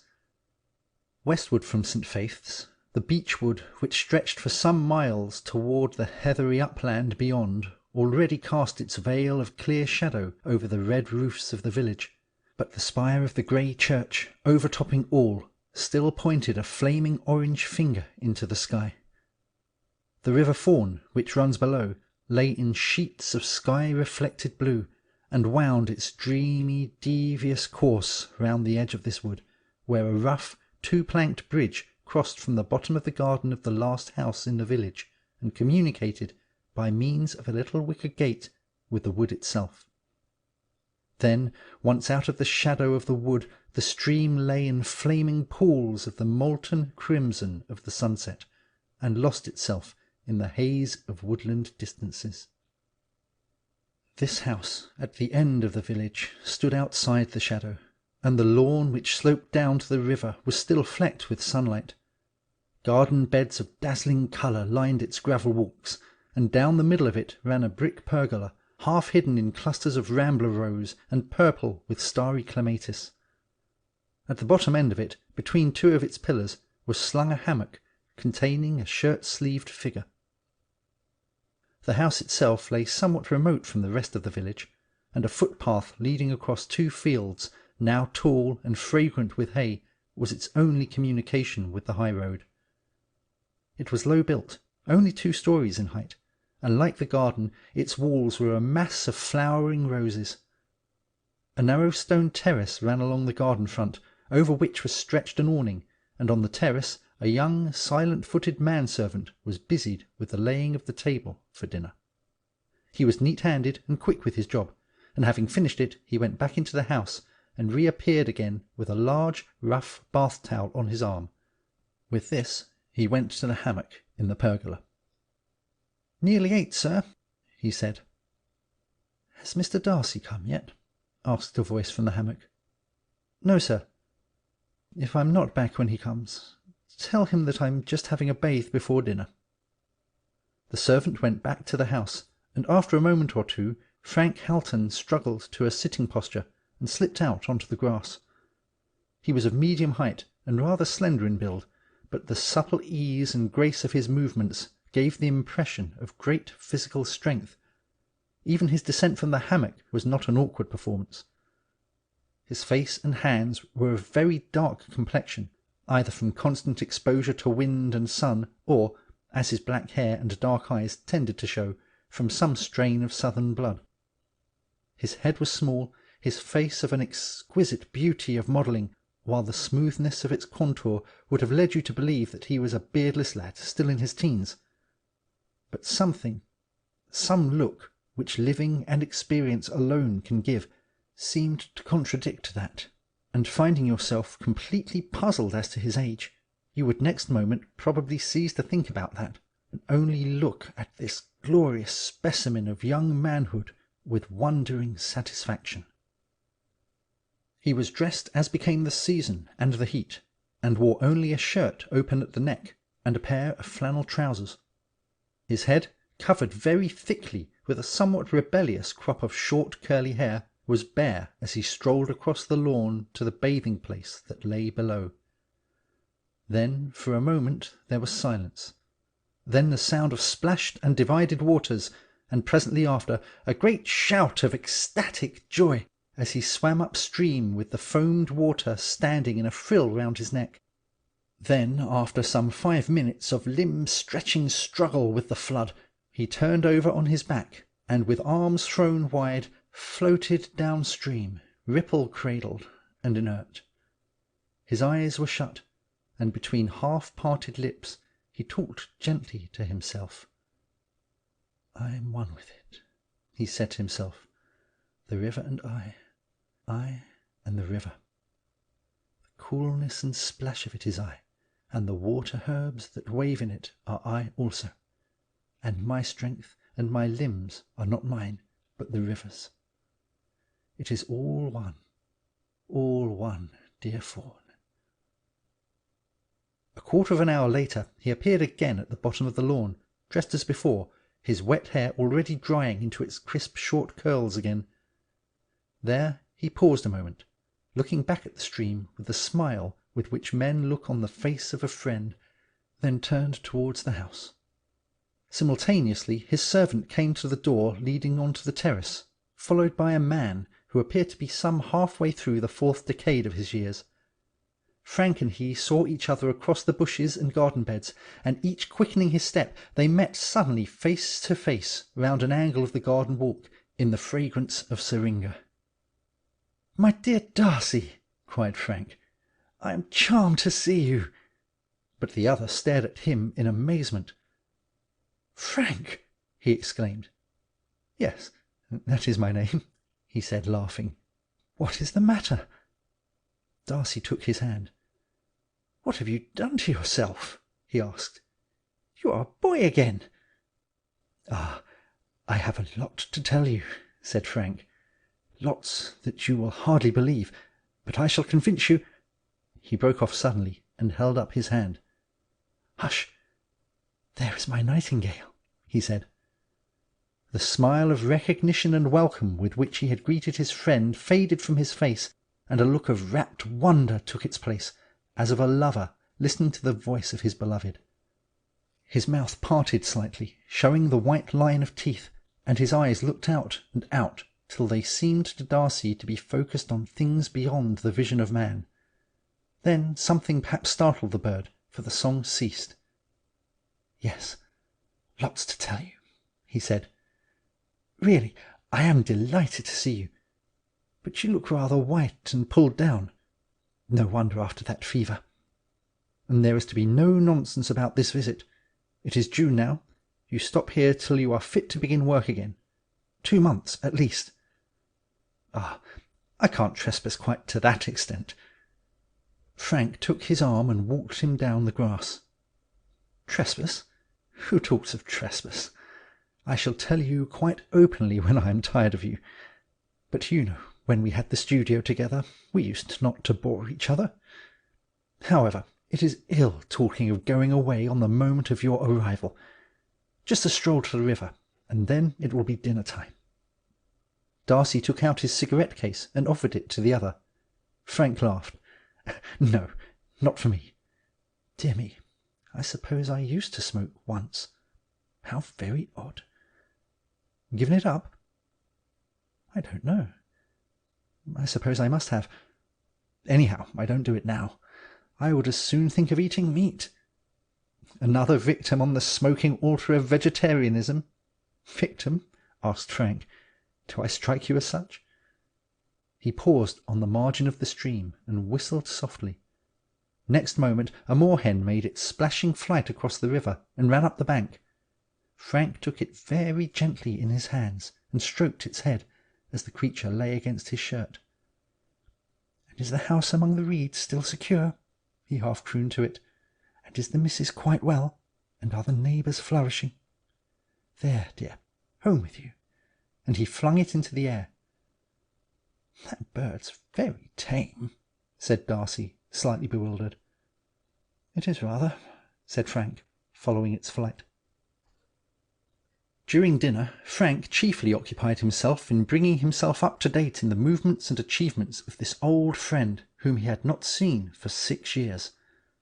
Those 6 years, it now appeared, had been full of incident and success for Darcy. He had made a name for himself as a portrait painter, which bade fair to outlast the vogue of a couple of seasons, and his leisure time had been brief. Then, some 4 months previously, he had been through a severe attack of typhoid, the result of which, as concerns this story, was that he had come down to this sequestered place to recruit. "Yes, you've got on," said Frank at the end. "I always knew you would. ARA with more in prospect. Money, you roll in it, I suppose. And, oh, Darcy, how much happiness have you had all these years? That is the only imperishable possession. And how much have you learned? Oh, I don't mean in art. Even I could have done well in that." Darcy laughed. "Done well? My dear fellow, all I have learned in these 6 years you knew, so to speak, in your cradle. Your old pictures fetch huge prices. Do you never paint now?" Frank shook his head. "No, I'm too busy," he said. "Doing what? Please tell me. That is what everyone is for ever asking me." "Doing? I suppose you would say I do nothing." Darcy glanced up at the brilliant young face opposite him.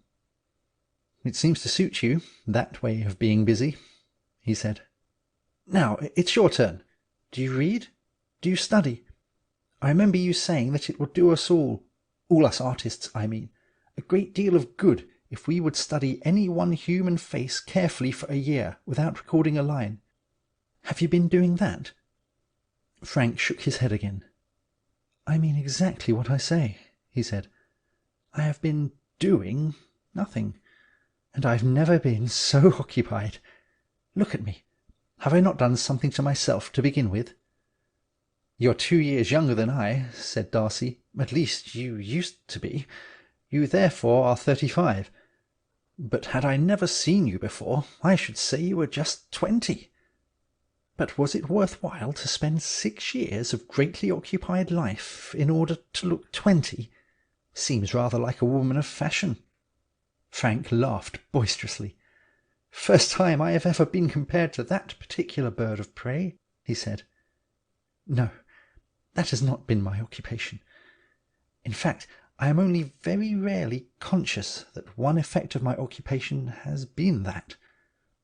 Of course, it must have been, if one comes to think of it. It is not very important. Quite true, my body has become young, but that is very little. I have become young. Darcy pushed back his chair and sat sideways to the table, looking at the other. Has that been your occupation, then? He asked. Yes. That, anyhow, is one aspect of it. Think what youth means. It is the capacity for growth. Mind, body, spirit, all grow, all get stronger, all have a fuller, firmer life every day. That is something, considering that every day that passes after the ordinary man reaches the full-blown flower of his strength weakens his hold on life. A man reaches his prime and remains, we say, in his prime for 10 years, or perhaps 20. But after his primest prime is reached, he slowly, insensibly weakens. These are the signs of age in you, in your body, in your art probably, in your mind. You are less electric than you were. But when I reach my prime, I am nearing it. Ah, you shall see. The stars had begun to appear in the blue velvet of the sky, and to the east the horizon seen above the black silhouette of the village was growing dove-coloured with the approach of moonrise. White moths hovered dimly over the garden beds, and the footsteps of night tiptoed through the bushes. Suddenly Frank rose. Ah, it is the supreme moment, he said softly. Now more than at any other time the current of life, the eternal, imperishable current, runs so close to me that I am almost enveloped in it. Be silent a minute. He advanced to the edge of the terrace and looked out, standing stretched, with arms outspread. Darcy heard him draw a long breath into his lungs, and after many seconds expel it again. 6 or 8 times he did this, then turned back into the lamplight. It will sound to you quite mad, I expect, he said. But if you want to hear the soberest truth I have ever spoken and shall ever speak, I will tell you about myself. But come into the garden if it is not too damp for you. I have never told anyone yet, but I shall like to tell you. It is long, in fact, since I have even tried to classify what I have learned. They wandered into the fragrant dimness of the pergola and sat down. Then Frank began. Years ago, do you remember, he said, we used often to talk about the decay of joy in the world. Many impulses, we settled, had contributed to this decay, some of which were good in themselves, others that were quite completely bad. Among the good things I put what we may call certain Christian virtues, renunciation, resignation, sympathy with suffering, and the desire to relieve sufferers. But out of those things spring very bad ones, useless renunciations, asceticism for its own sake, mortification of the flesh with nothing to follow, no corresponding gain, that is, and that awful and terrible disease which devastated England some centuries ago, and from which by heredity of spirit we suffer now, Puritanism. That was a dreadful plague. The brutes held and taught that joy and laughter and merriment were evil. It was a doctrine the most profane and wicked. Why, what is the commonest crime one sees? A sullen face. That is the truth of the matter. Now, all my life I have believed that we are intended to be happy, that joy is of all gifts the most divine. and when I left London, abandoned my career, such as it was, I did so because I intended to devote my life to the cultivation of joy, and, by continuous and unsparing effort, to be happy. Among people, and in constant intercourse with others, I did not find it possible. There were too many distractions in towns and workrooms, and also too much suffering. So I took one step backwards, or forwards, as you may choose to put it, and went straight to nature, to trees, birds, animals, to all those things which quite clearly pursue one aim only, which blindly follow the great native instinct to be happy, without any care at all for morality or human law or divine law. I wanted, you understand, to get all joy first-hand and unadulterated, and I think it scarcely exists among men. It is obsolete. Darcy turned in his chair. "Ah, but what makes birds and animals happy?" he asked. "Food, food, and mating." Frank laughed gently in the stillness. "Do not think I became a sensualist," he said. "I did not make that mistake. For the sensualist carries his miseries pick-a-back, and round his feet is wound the shroud that shall soon enwrap him. I may be mad, it is true, but I am not so stupid anyhow as to have tried that. No. What is it that makes puppies play with their own tails, that sends cats on their prowling, ecstatic errands at night?" He paused a moment. "So I went to nature," he said. "I sat down here in this new forest, sat down fair and square, and looked. That was my first difficulty, to sit here quiet without being bored, to wait without being impatient, to be receptive and very alert, though for a long time nothing particular happened. The change, in fact, was slow in those early stages." "Nothing happened?" asked Darcy rather impatiently, with the sturdy revolt against any new idea which to the English mind is synonymous with nonsense. "Why, what in the world should happen?" Now, Frank, as he had known him, was the most generous but most quick-tempered of mortal men. In other words, his anger would flare to a prodigious beacon under almost no provocation, only to be quenched again under a gust of no less impulsive kindliness. Thus, the moment Darcy had spoken, an apology for his hasty question was half-way up his tongue. But there was no need for it to have travelled even so far, for Frank laughed again with kindly, genuine mirth. "Oh, how I should have resented that a few years ago," he said. "Thank goodness that resentment is one of the things I have got rid of. I certainly wish that you should believe my story. In fact, you are going to. But that you at this moment should imply that you do not, does not concern me." "Ah, your solitary sojournings have made you inhuman," said Darcy, still very English. "No, human," said Frank. "Rather more human. At least, rather less of an ape."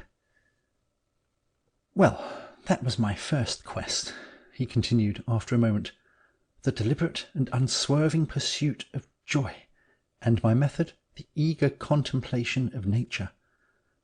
As far as motive went, I dare say it was purely selfish, but as far as effect goes, it seems to me about the best thing one can do for one's fellow creatures, for happiness is more infectious than smallpox. So, as I said, I sat down and waited. I looked at happy things, zealously avoided the sight of anything unhappy, and by degrees a little trickle of the happiness of this blissful world began to filter into me. The trickle grew more abundant, and now, my dear fellow, if I could for a moment divert from me into you 1/2 of the torrent of joy that pours through me day and night, you would throw the world, art, everything aside, and just live, exist. When a man's body dies, it passes into trees and flowers. Well, that is what I have been trying to do with my soul before death." The servant had brought into the pergola a table with siphons and spirits, and had set a lamp upon it. As Frank spoke he leaned forward towards the other, and Darcy, for all his matter-of-fact common sense, could have sworn that his companion's face shone, was luminous in itself. His dark brown eyes glowed from within. The unconscious smile of a child irradiated and transformed his face. Darcy felt suddenly excited, exhilarated. "Go on," he said. "Go on. I can feel you are somehow telling me a sober truth. I dare say you are mad, but I don't see that matters." Frank laughed again. "Mad?" he said. "Yes, certainly, if you wish. But I prefer to call it sane. However, nothing matters less than what anybody chooses to call things. God never labels his gifts. He just puts them into our hands, just as he put animals in the Garden of Eden for Adam to name, if he felt disposed. So, by the continual observance and study of things that were happy, continued he, I got happiness, I got joy. But seeking it, as I did, from nature, I got much more which I did not seek, but stumbled upon originally by accident. It is difficult to explain, but I will try. About 3 years ago I was sitting one morning in a place I will show you tomorrow. It is down by the river brink, very green, dappled with shade and sun, and the river passes there through some little clumps of reeds. Well, as I sat there, doing nothing, but just looking and listening, I heard the sound quite distinctly of some flute-like instrument playing a strange, unending melody. I thought at first it was some musical yokel on the highway, and did not pay much attention. But before long, the strangeness and indescribable beauty of the tune struck me.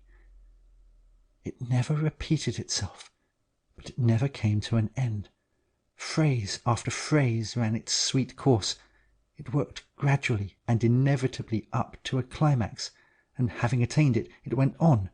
Another climax was reached, and another, and another. Then, with a sudden gasp of wonder, I localized where it came from. It came from the reeds, and from the sky, and from the trees. It was everywhere. It was the sound of life.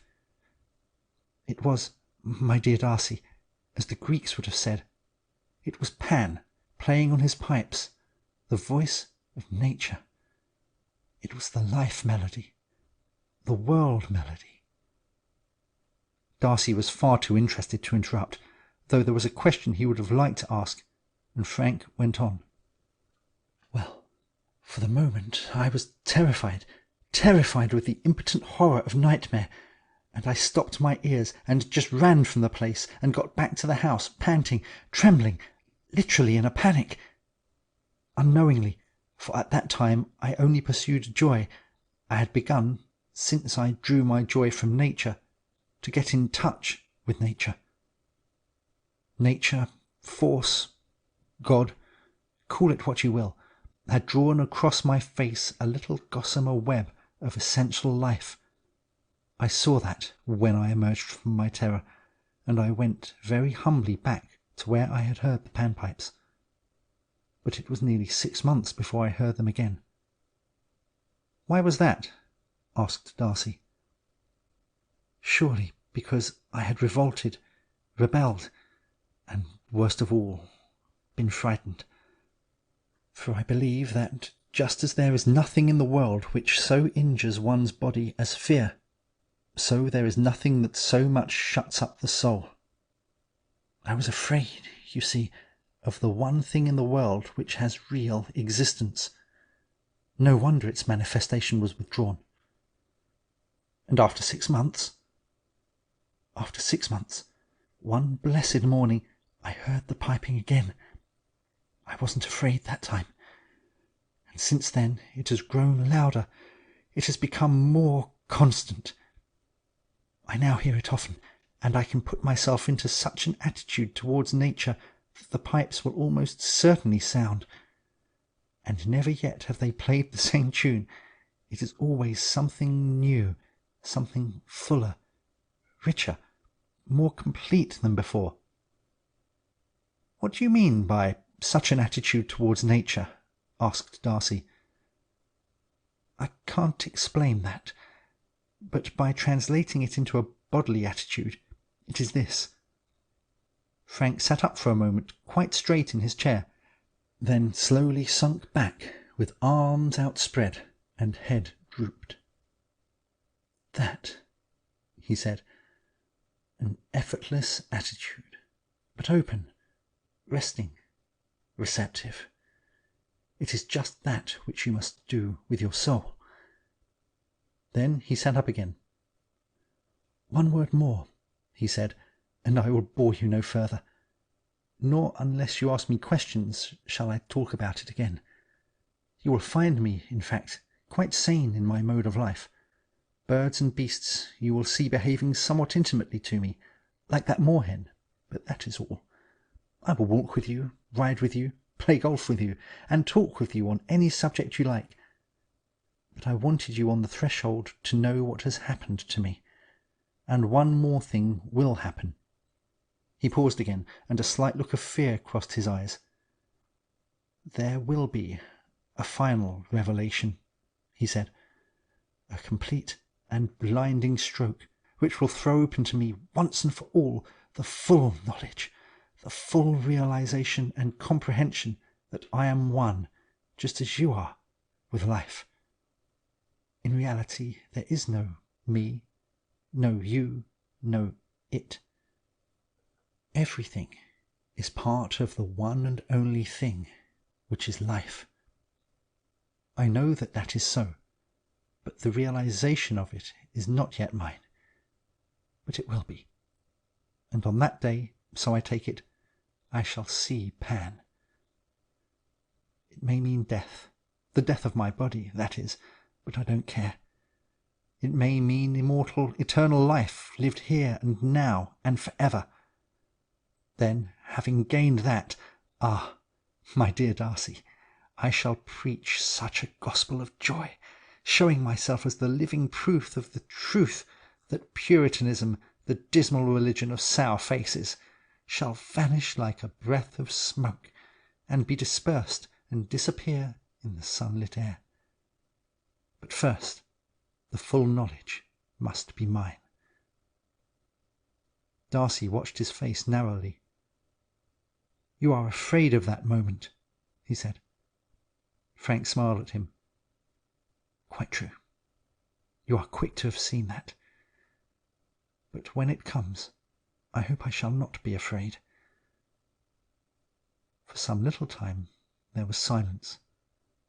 Then Darcy rose.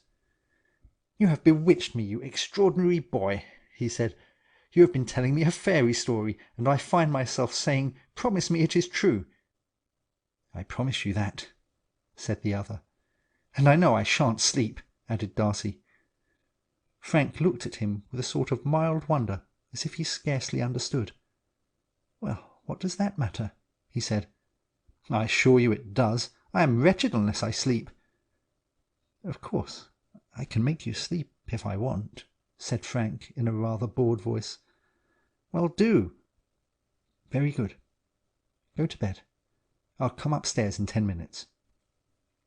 Frank busied himself for a little after the other had gone, moving the table back under the awning of the veranda and quenching the lamp. Then he went with his quick, silent tread upstairs and into Darcy's room. The latter was already in bed, but very wide-eyed and wakeful, and Frank, with an amused smile of indulgence, as for a fretful child, sat down on the edge of the bed. "Look at me," he said, and Darcy looked. "The birds are sleeping in the brake," said Frank softly, "and the winds are asleep. The sea sleeps, and the tides are but the heaving of its breast.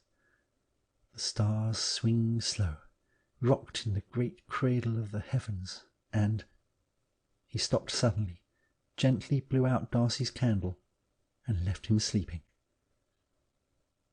Morning brought to Darcy a flood of hard common sense, as clear and crisp as the sunshine that filled his room. Slowly, as he woke, he gathered together the broken threads of the memories of the evening which had ended, so he told himself, in a trick of common hypnotism. That accounted for it all. The whole strange talk he had had was under a spell of suggestion from the extraordinary vivid boy who had once been a man. All his own excitement, his acceptance of the incredible, had been merely the effect of a stronger, more potent will imposed on his own.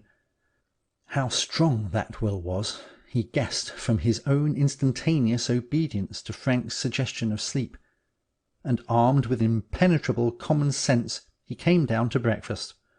Frank had already begun, and was consuming a large plateful of porridge and milk with the most prosaic and healthy appetite. "Slept well?" he asked. "Yes, of course. Where did you learn hypnotism?" "By the side of the river." "You talked an amazing quantity of nonsense last night," remarked Darcy, in a voice prickly with reason.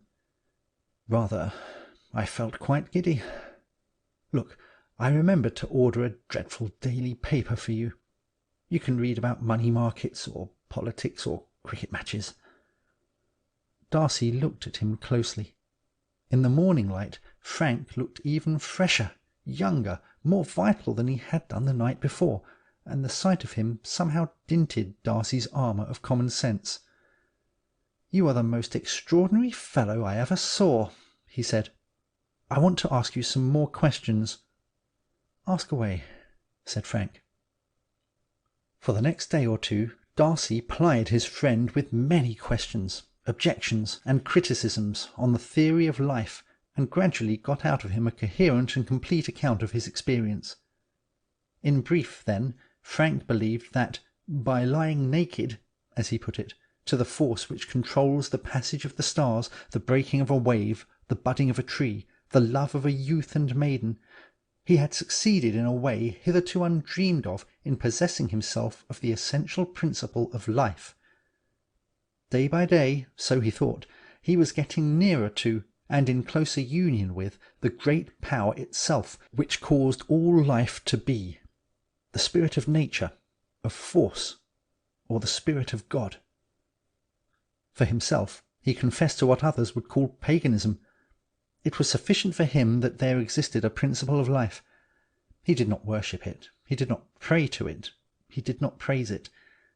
Some of it existed in all human beings, just as it existed in trees and animals. To realize and make living to himself the fact that it was all one was his sole aim and object. Here perhaps Darcy would put in a word of warning. "Take care," he said. "To see Pan meant death, did it not?" Frank's eyebrows would rise at this. "What does that matter?" he said. "True, the Greeks were always right, and they said so, but there is another possibility. For the nearer I get to it, the more living, the more vital and young I become. What then do you expect the final revelation will do for you?" "I have told you," said he. "It will make me immortal." But it was not so much from speech and argument that Darcy grew to grasp his friend's conception, as from the ordinary conduct of his life. They were passing, for instance, one morning down the village street, when an old woman, very bent and decrepit, but with an extraordinary cheerfulness of face, hobbled out from her cottage. Frank instantly stopped when he saw her. "You old darling, how goes it all?" he said. But she did not answer. Her dim old eyes were riveted on his face. She seemed to drink in, like a thirsty creature, the beautiful radiance which shone there. Suddenly she put her two withered old hands on his shoulders. "You're just the sunshine itself," she said, and he kissed her and passed on. But scarcely 100 yards further a strange contradiction of such tenderness occurred.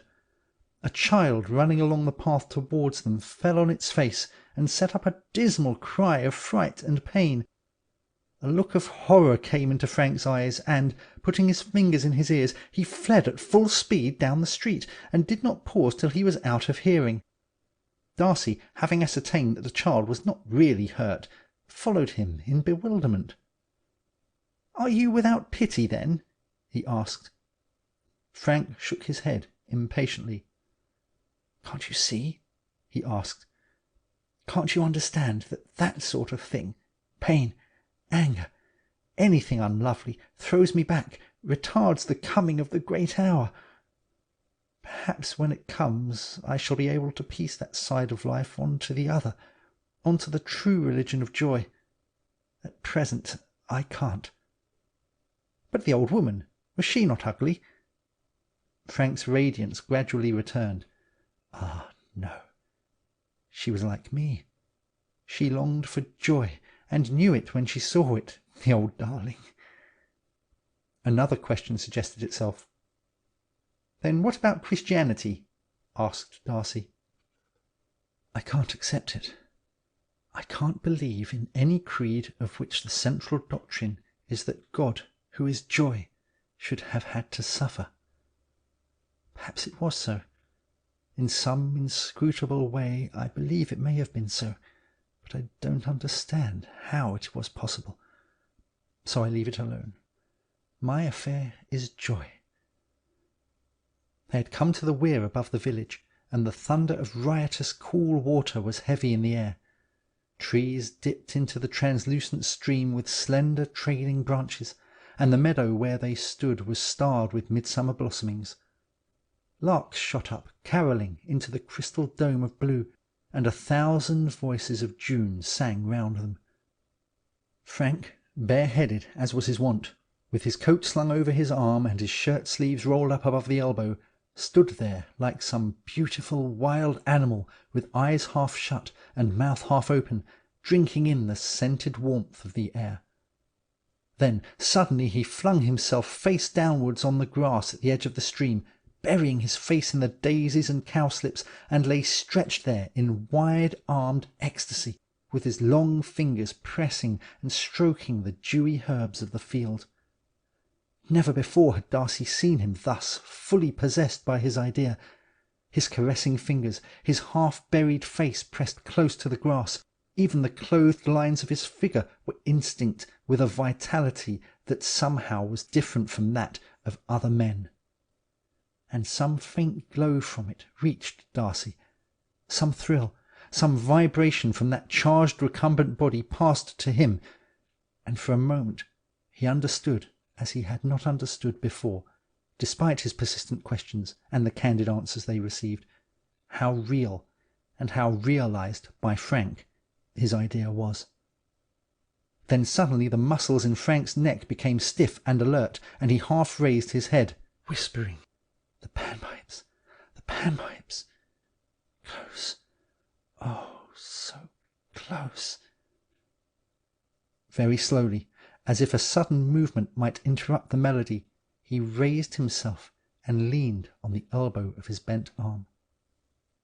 His eyes opened wider, the lower lids drooped, as if he focused his eyes on something very far away, and the smile on his face broadened and quivered like sunlight on still water, till the exultance of its happiness was scarcely human.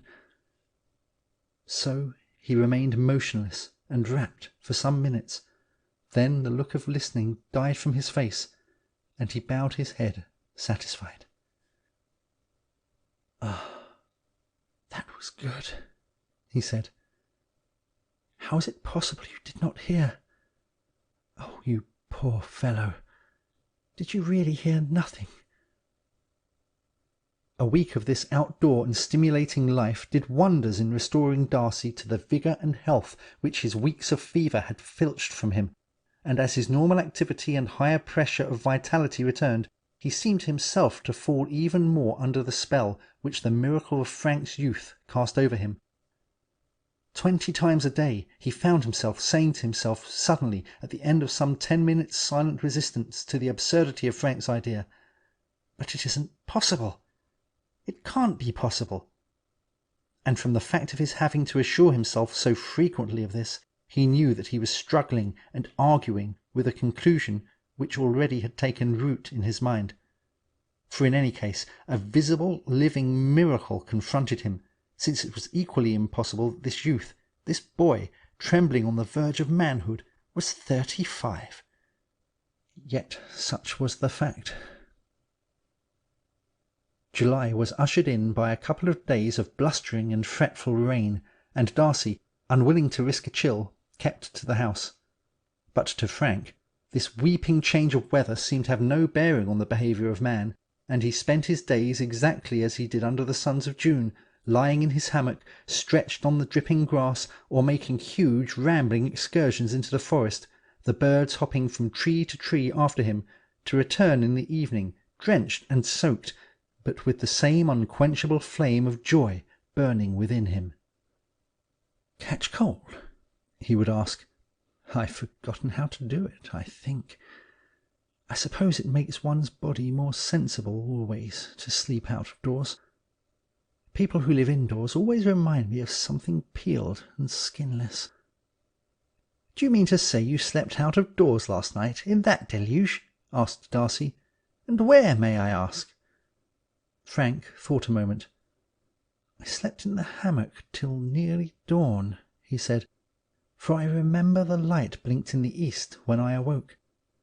Then I went— where did I go?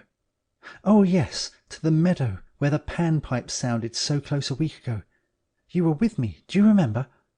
But I always have a rug if it is wet." And he went whistling upstairs.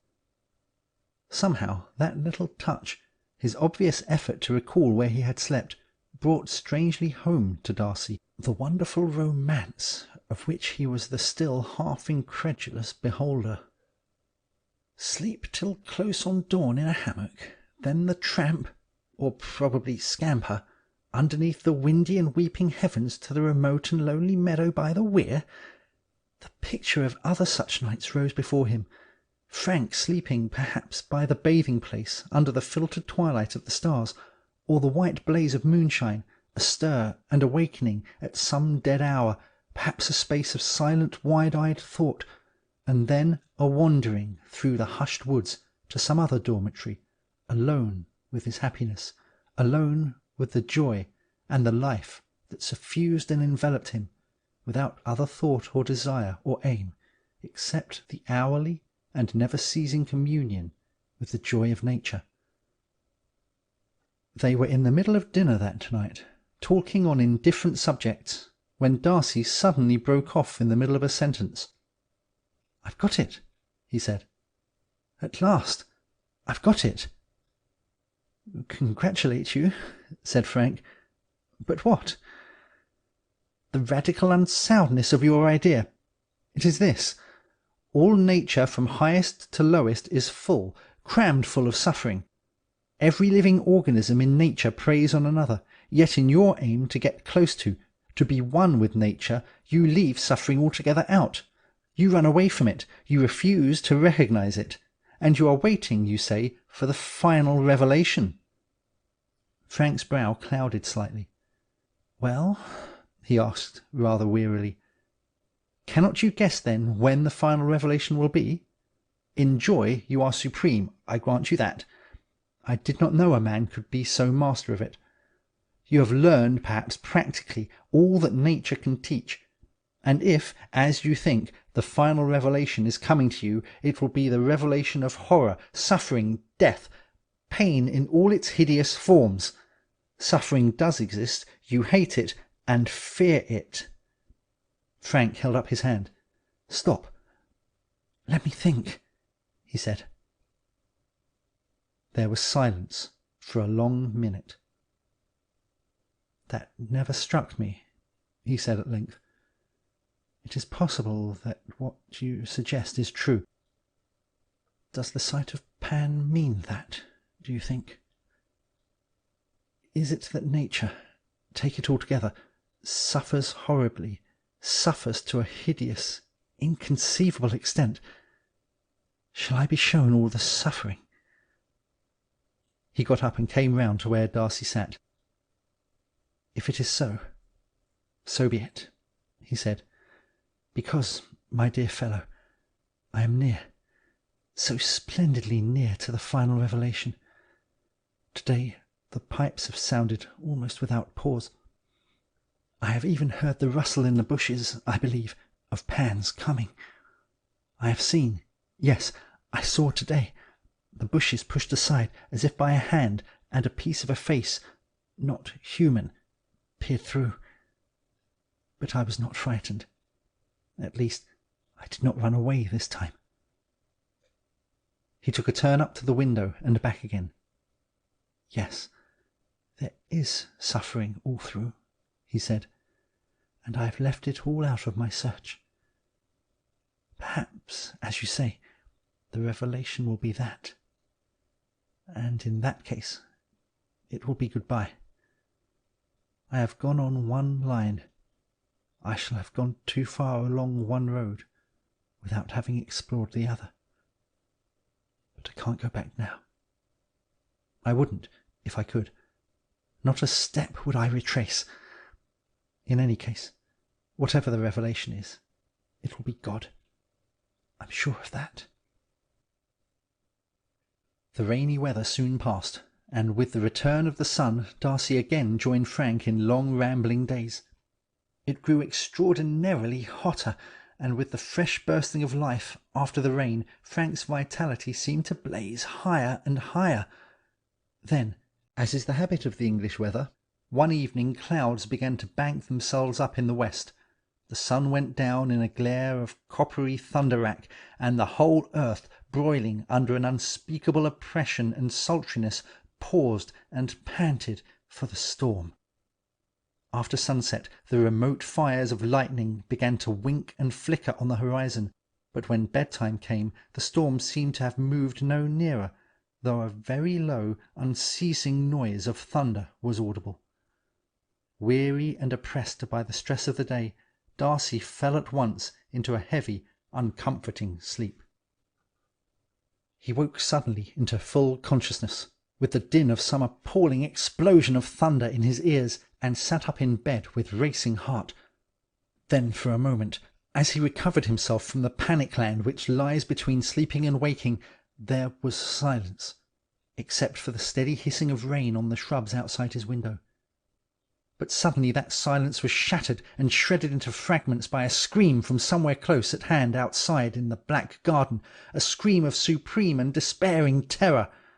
Again, and once again it shrilled up, and then a babble of awful words was interjected. A quivering, sobbing voice that he knew said, "My God! Oh, my God! Oh, Christ!" And then followed a little mocking, bleating laugh. Then was silence again. Only the rain hissed on the shrubs. All this was but the affair of a moment, and without pause either to put on clothes or light a candle, Darcy was already fumbling at his door-handle. Even as he opened it, he met a terror-stricken face outside, that of the manservant who carried a light. "Did you hear?" he asked. The man's face was bleached to a dull, shining whiteness. "Yes, sir," he said. "It was the master's voice." Together they hurried down the stairs and through the dining-room, where an orderly table for breakfast had already been laid. The rain for the moment had been utterly stayed, as if the tap of the heavens had been turned off, and under the lowering black sky, not quite dark, since the moon rode somewhere serene behind the conglomerated thunderclouds, Darcy stumbled into the garden, followed by the servant with the candle. The monstrous leaping shadow of himself was cast before him on the lawn. Lost and wandering odours of rose and lily and damp earth were thick about him, but more pungent was some sharp and acrid smell that suddenly reminded him of a certain chalet in which he had once taken refuge in the Alps. In the blackness of the hazy light from the sky, and the vague tossing of the candle behind him, he saw that the hammock in which Frank so often lay was tenanted. A gleam of white shirt was there, as if a man sitting up in it, but across that there was an obscure, dark shadow, and as he approached, the acrid odour grew more intense. He was now only some few yards away, when suddenly the black shadow seemed to jump into the air, then came down with tappings of hard hoofs on the brick path that ran down the pergola, and with frolicsome skippings galloped off into the bushes. When that was gone, Darcy could see quite clearly that a shirted figure sat up in the hammock. For one moment, from sheer terror of the unseen, he hung on his step, and the servant joining him, they walked together to the hammock. It was Frank. He was in shirt and trousers only, and he sat up with braced arms. For 1/2 second he stared at them, his face a mask of horrible, contorted terror.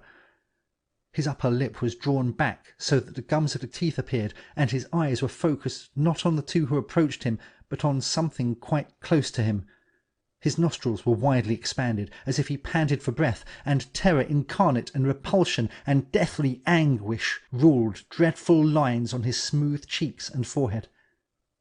Then, even as they looked, the body sank backwards, and the ropes of the hammock wheezed and strained. Darcy lifted him out and carried him indoors. Once he thought there was a faint, convulsive stir of the limbs that lay with so dead a weight in his arms, but when they got inside there was no trace of life.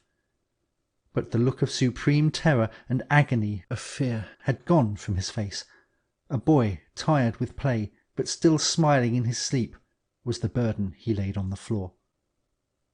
His eyes had closed, and the beautiful mouth lay in smiling curves, even as when a few mornings ago, in the meadow by the weir, it had quivered to the music of the unheard melody of Pan's pipes. Then they looked further. Frank had come back from his bathe before dinner that night in his usual costume of shirt and trousers only.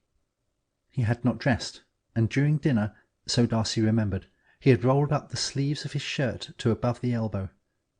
Later, as they sat and talked after dinner on the close sultriness of the evening, he had unbuttoned the front of his shirt to let what little breath of wind there was play on his skin. The sleeves were rolled up now, the front of the shirt was unbuttoned, and on his arms and on the brown skin of his chest were strange discolorations which grew momently more clear and defined, till they saw that the marks were pointed prints, as if caused by the hoofs of some monstrous goat that had leaped and stamped upon him.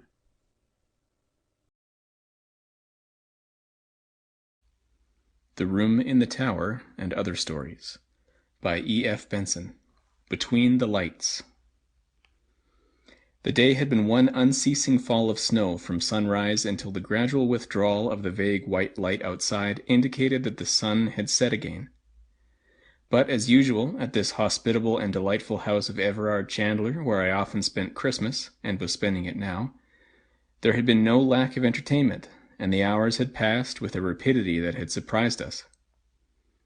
A short billiard tournament had filled up the time between breakfast and lunch, with badminton and the morning papers for those who were temporarily not engaged, while afterwards the interval till tea-time had been occupied by the majority of the party in a huge game of hide-and-seek all over the house, barring the billiard-room, which was sanctuary for any who desired peace. But few had done that. The enchantment of Christmas, I must suppose, had, like some spell, made children of us again, and it was with palsied terror and trembling misgivings that we had tiptoed up and down the dim passages, from any corner of which some wild screaming form might dart out on us. Then, wearied with exercise and emotion, we had assembled again for tea in the hall, a room of shadows and panels on which the light from the wide open fireplace, where there burned a divine mixture of peat and logs, flickered and grew bright again on the walls. Then, as was proper, ghost stories, for the narration of which the electric light was put out so that the listeners might conjecture anything they pleased to be lurking in the corners, succeeded, and we vied with each other in blood, bones, skeletons, armor, and shrieks. I had just given my contribution and was reflecting with some complacency that probably the worst was now known, when Everard, who had not yet administered to the horror of his guests, spoke. He was sitting opposite me in the full blaze of the fire, looking, after the illness he had gone through during the autumn, still rather pale and delicate. All the same, he had been among the boldest and best in the exploration of dark places that afternoon, and the look on his face now rather startled me. "No, I don't mind that sort of thing," he said. "The paraphernalia of ghosts has become somehow rather hackneyed, and when I hear of screams and skeletons I feel I'm on familiar ground and can at least hide my head under the bedclothes. "Ah, but the bedclothes were twitched away by my skeleton," said I, in self-defense. "I know, but I don't even mind that. Why, there are 7, 8 skeletons in this room now, covered with blood and skin and other horrors. No, the nightmares of one's childhood were the really frightening things, because they were vague. There was the true atmosphere of horror about them because one didn't know what one feared. Now, if one could recapture that..." Mrs. Chandler got quickly out of her seat. "Oh, Everard," she said, "surely you don't wish to recapture it again. I should have thought once was enough." This was enchanting. A chorus of invitation asked him to proceed. The real, true ghost story first-hand, which was what seemed to be indicated, was too precious a thing to lose. Everard laughed. "No, dear, I don't want to recapture it again at all," he said to his wife. Then to us. "But really the nightmare, perhaps, to which I was referring, is of the vaguest and most unsatisfactory kind. It has no apparatus about it at all. You will probably all say that it was nothing, and wonder why I was frightened. But I was. It frightened me out of my wits, and I only just saw something, without being able to swear what it was, and heard something which might have been a falling stone." "Anyhow, tell us about the falling stone," said I. There was a stir of movement about the circle round the fire, and the movement was not of purely physical order. It was as if... This is only what I personally felt. It was as if the childish gaiety of the hours we had passed that day was suddenly withdrawn. We had jested on certain subjects, we had played hide-and-seek with all the power of earnestness that was in us, but now, so it seemed to me, there was going to be real hide-and-seek. Real terrors were going to lurk in dark corners, or if not real terrors, terrors so convincing as to assume the garb of reality, were going to pounce on us. And Mrs. Chandler's exclamation as she sat down again, "Oh, Everard, won't it excite you?" tended in any case to excite us. The room still remained in dubious darkness except for the sudden lights disclosed on the walls by the leaping flames on the hearth. And there was wide field for conjecture as to what might lurk in the dim corners. Everard, moreover, who had been sitting in bright light before, was banished by the extinction of some flaming log into the shadows. A voice alone spoke to us as he sat back in his low chair, a voice rather slow but very distinct. "Last year," he said, "on the 24th of December, we were down here as usual, Amy and I, for Christmas. Several of you who are here now were here then. 3 or 4 of you at least. I was one of those, but like the others kept silence, for the identification, so it seemed to me, was not asked for. And he again went on without a pause. Those of you who were here then," he said, "and are here now, will remember how very warm it was this day last year. You will remember, too, that we played croquet that day on the lawn. It was perhaps a little cold for croquet, and we played it rather in order to be able to say, with sound evidence to back the statement, that we had done so." Then he turned and addressed the whole little circle. "We played ties of half games," he said, "just as we have played billiards today, and it was certainly as warm on the lawn then as it was in the billiard room this morning directly after breakfast, while today I should not wonder if there was 3 feet of snow outside. More, probably. Listen." A sudden draught fluted in the chimney, and the fire flared up as the current of air caught it.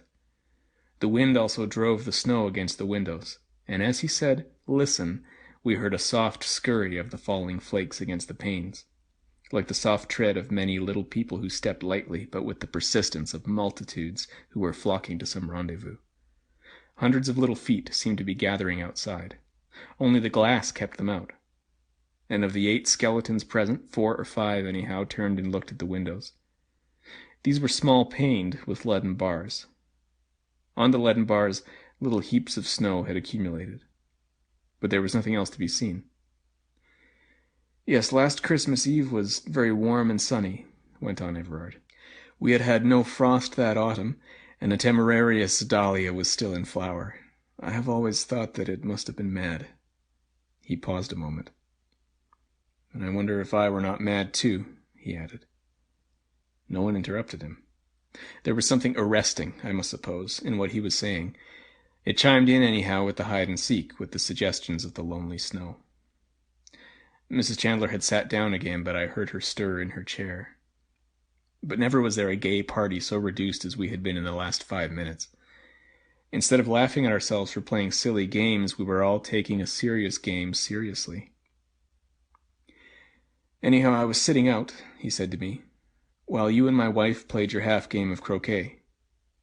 Then it struck me that it was not so warm as I had supposed, because quite suddenly I shivered. And shivering, I looked up. But I did not see you and her playing croquet at all. I saw something which had no relation to you and her. At least I hope not." Now the angler lands his fish, the stalker kills his stag, and the speaker holds his audience. And as the fish is gaffed, and as the stag is shot, so were we held. There was no getting away till he had finished with us. "You all know the croquet lawn," he said, "and how it is bounded all round by a flower border, with a brick wall behind it, through which you'll remember there's only one gate. Well, I looked up and saw that the lawn, I could for one moment see it was still a lawn, was shrinking, and the walls closing in upon it.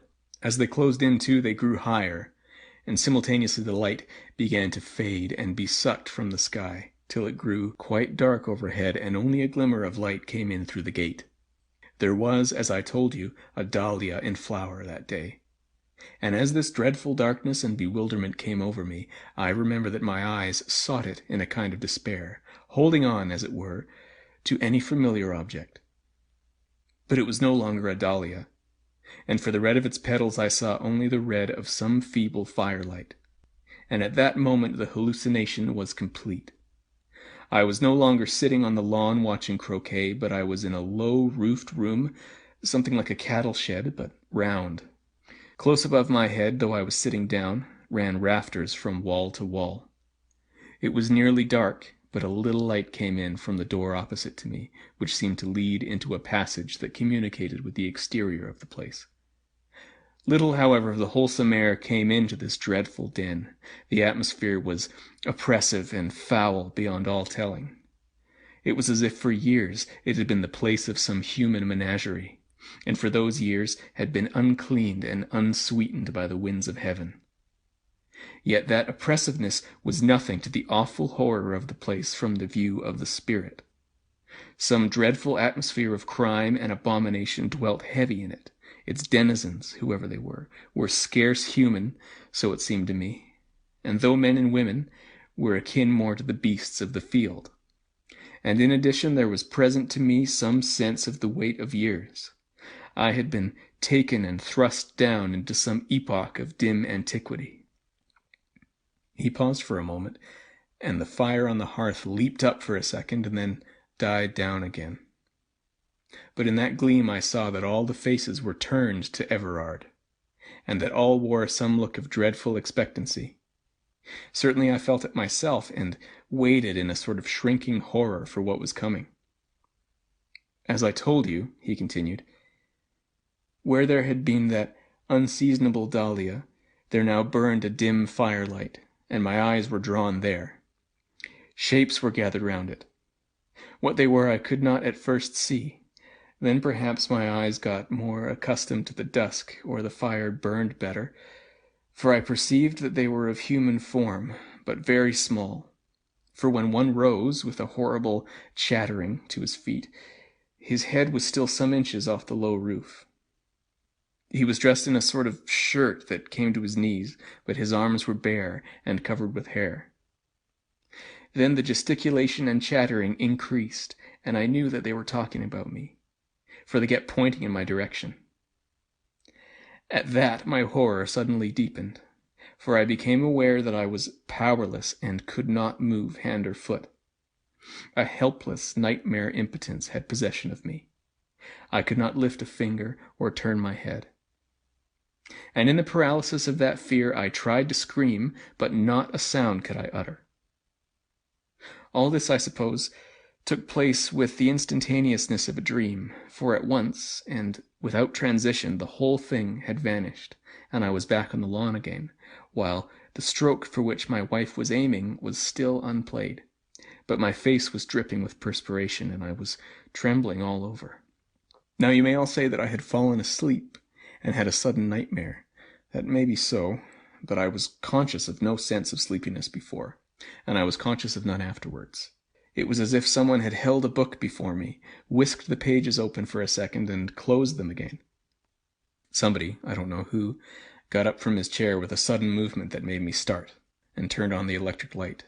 I do not mind confessing that I was rather glad of this. Everard laughed. "Really, I feel like Hamlet in the play scene," he said, "and as if there was a guilty uncle present. Shall I go on?" I don't think anyone replied, and he went on.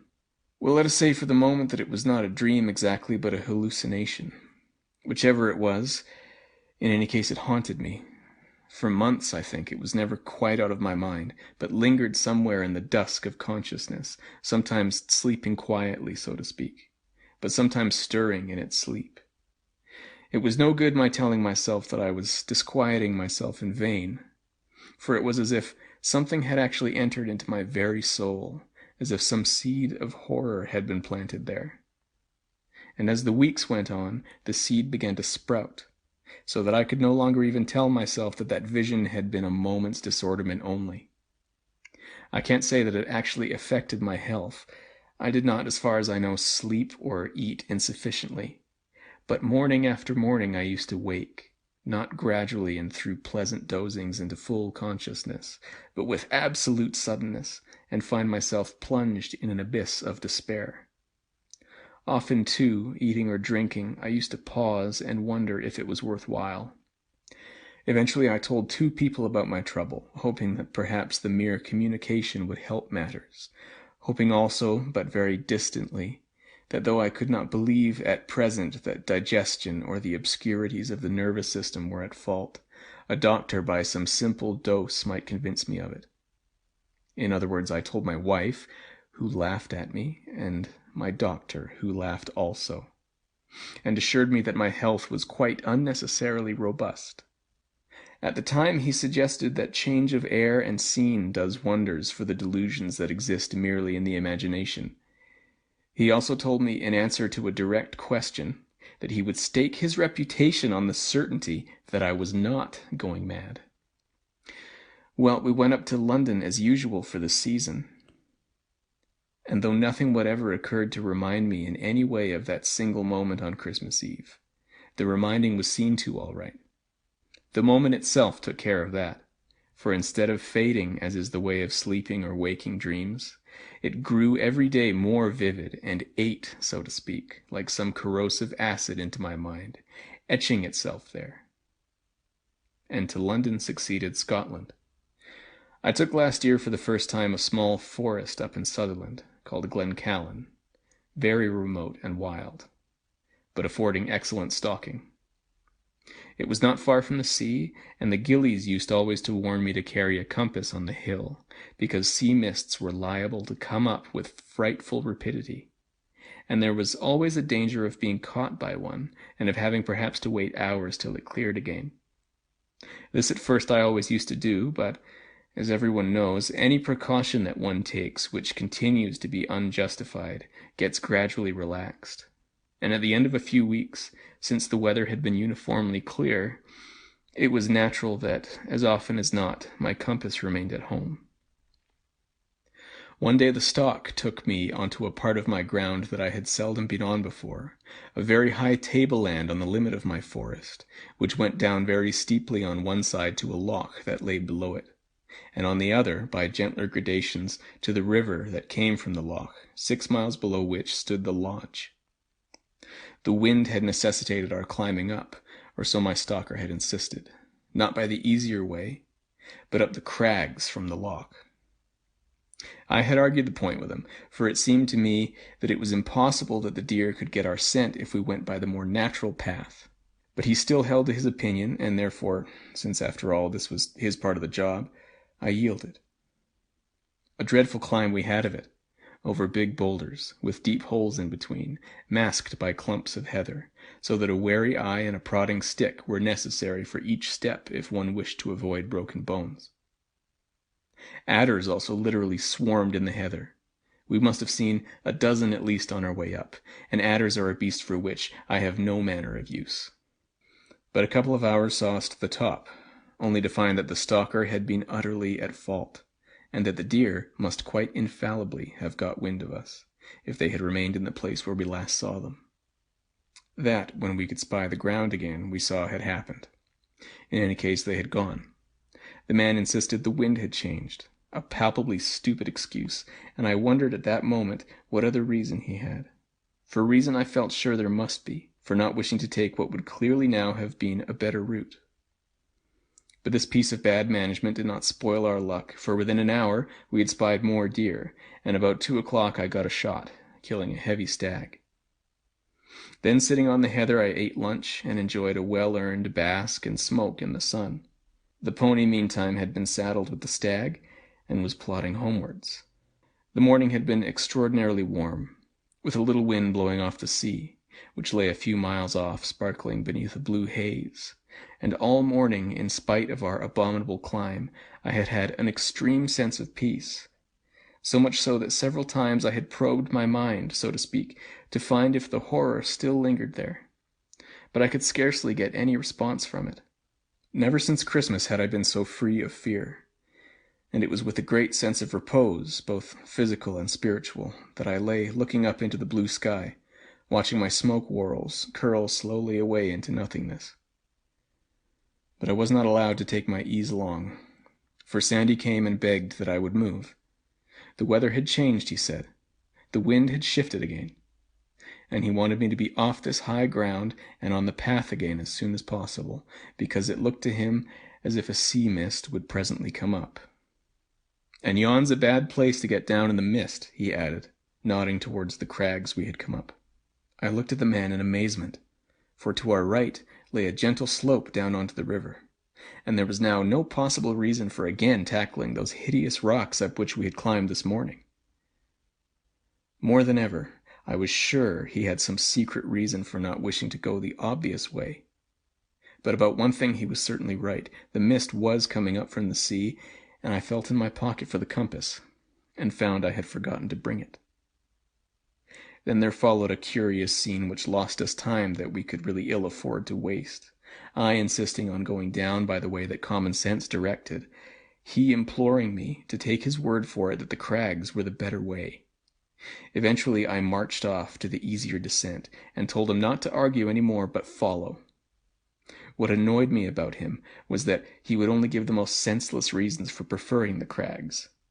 There were mossy places, he said, on the way I wished to go, a thing patently false, since the summer had been one spell of unbroken weather, or it was longer, also obviously untrue, or there were so many vipers about.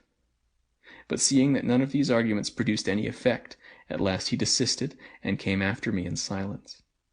We were not yet half down, when the mist was upon us, shooting up from the valley like the broken water of a wave, and in 3 minutes we were enveloped in a cloud of fog so thick that we could barely see a dozen yards in front of us. It was therefore another cause for self-congratulation that we were not now, as we should otherwise have been, precariously clambering on the face of those crags up which we had come with such difficulty in the morning. And as I rather prided myself on my powers of generalship in the matter of direction, I continued leading, feeling sure that before long we should strike the track by the river. More than all, the absolute freedom from fear elated me. Since Christmas I had not known the instinctive joy of that. I felt like a schoolboy home for the holidays, but the mist grew thicker and thicker, and whether it was that real rain clouds had formed above it, or that it was of an extraordinary density itself, I got wetter in the next hour than I have ever been before or since. The wet seemed to penetrate the skin and chill the very bones, and still there was no sign of the track for which I was making. Behind me, muttering to himself, followed the stalker, but his arguments and protestations were dumb, and it seemed as if he kept close to me as if afraid. Now there are many unpleasant companions in this world. I would not, for instance, care to be on the hill with a drunkard or a maniac, But worse than either, I think, is a frightened man, because his trouble is infectious, and insensibly I began to be afraid of being frightened too. From that it is but a short step to fear. Other perplexities too beset us. At one time we seemed to be walking on flat ground, at another I felt sure we were climbing again, whereas all the time we ought to have been descending, unless we had missed the way very badly indeed. Also, for the month was October, it was beginning to get dark, and it was with a sense of relief that I remembered that the full moon would rise soon after sunset. But it had grown very much colder, and soon, instead of rain, we found we were walking through a steady fall of snow. Things were pretty bad, but then for the moment they seemed to mend, for far away to the left I suddenly heard the brawling of the river. It should, it is true, have been straight in front of me, and we were perhaps a mile out of our way, but this was better than the blind wandering of the last hour, and turning to the left, I walked towards it. But before I had gone 100 yards, I heard a sudden choked cry behind me, and just saw Sandy's form flying, as if in terror of pursuit, into the mists. I called to him but got no reply, and heard only the spurned stones of his running. What had frightened him I had no idea, but certainly with his disappearance the infection of his fear disappeared also, and I went on, I may almost say, with gaiety. On the moment, however, I saw a sudden well-defined blackness in front of me, and before I knew what I was doing I was half stumbling, half walking up a very steep grass slope.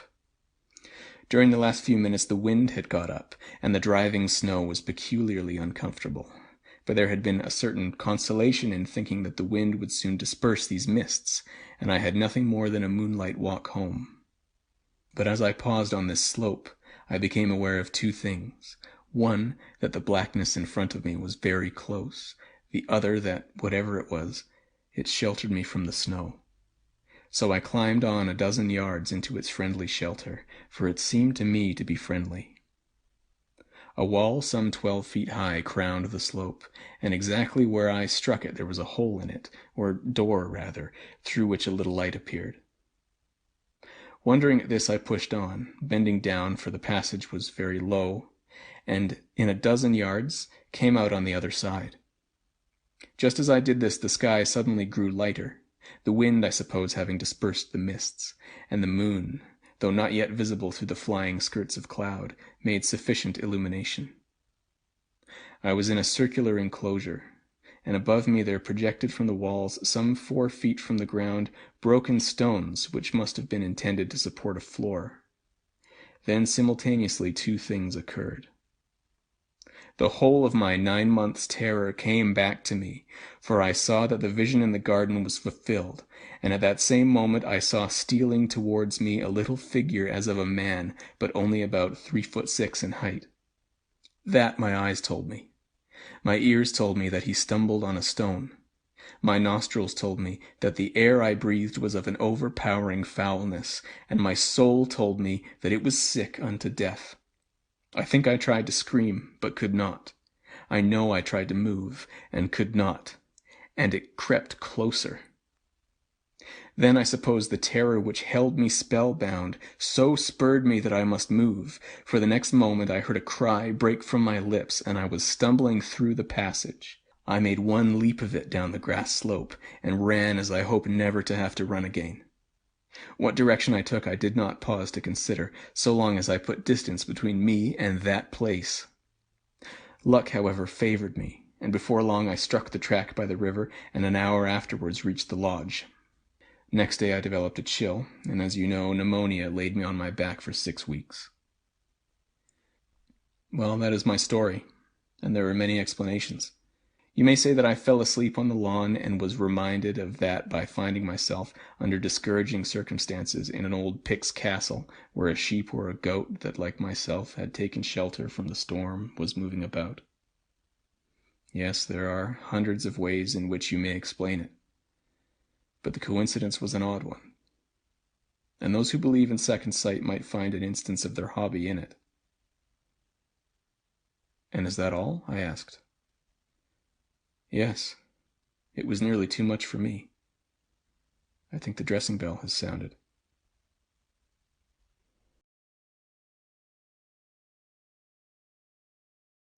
The Room in the Tower and Other Stories by E.F. Benson. Outside the Door. The rest of the small party staying with my friend Geoffrey Aldwych in the charming old house which he had lately bought at a little village north of Sheringham on the Norfolk coast, had drifted away soon after dinner to bridge and billiards, and Mrs. Aldwych and myself had for the time been left alone in the drawing-room, seated one on each side of a small round table which we had very patiently and unsuccessfully been trying to turn. But such pressure, psychical or physical, as we had put upon it, though of the friendliest and most encouraging nature, had not overcome in the smallest degree the very slight inertia which so small an object might have been supposed to possess, and it had remained as fixed as the most constant of the stars. No tremor even had passed through its slight and spindle-like legs. In consequence we had, after a really considerable period of patient endeavour, left it to its wooden repose, and proceeded to theorize about psychical matters indeed, with no stupid table to contradict in practice all our ideas on the subject. This I had added with a certain bitterness born of failure, for if we could not move so insignificant an object, we might as well give up all idea of moving anything. But hardly were the words out of my mouth when there came from the abandoned table a single peremptory rap, loud and rather startling. "What's that?" I asked. "Only a rap," said she. "I thought something would happen before long." "And do you really think that is a spirit rapping?" I asked. "Oh dear no. I don't think it has anything whatever to do with spirits." "More perhaps with the very dry weather we have been having. Furniture often cracks like that in the summer." Now this, in point of fact, was not quite the case.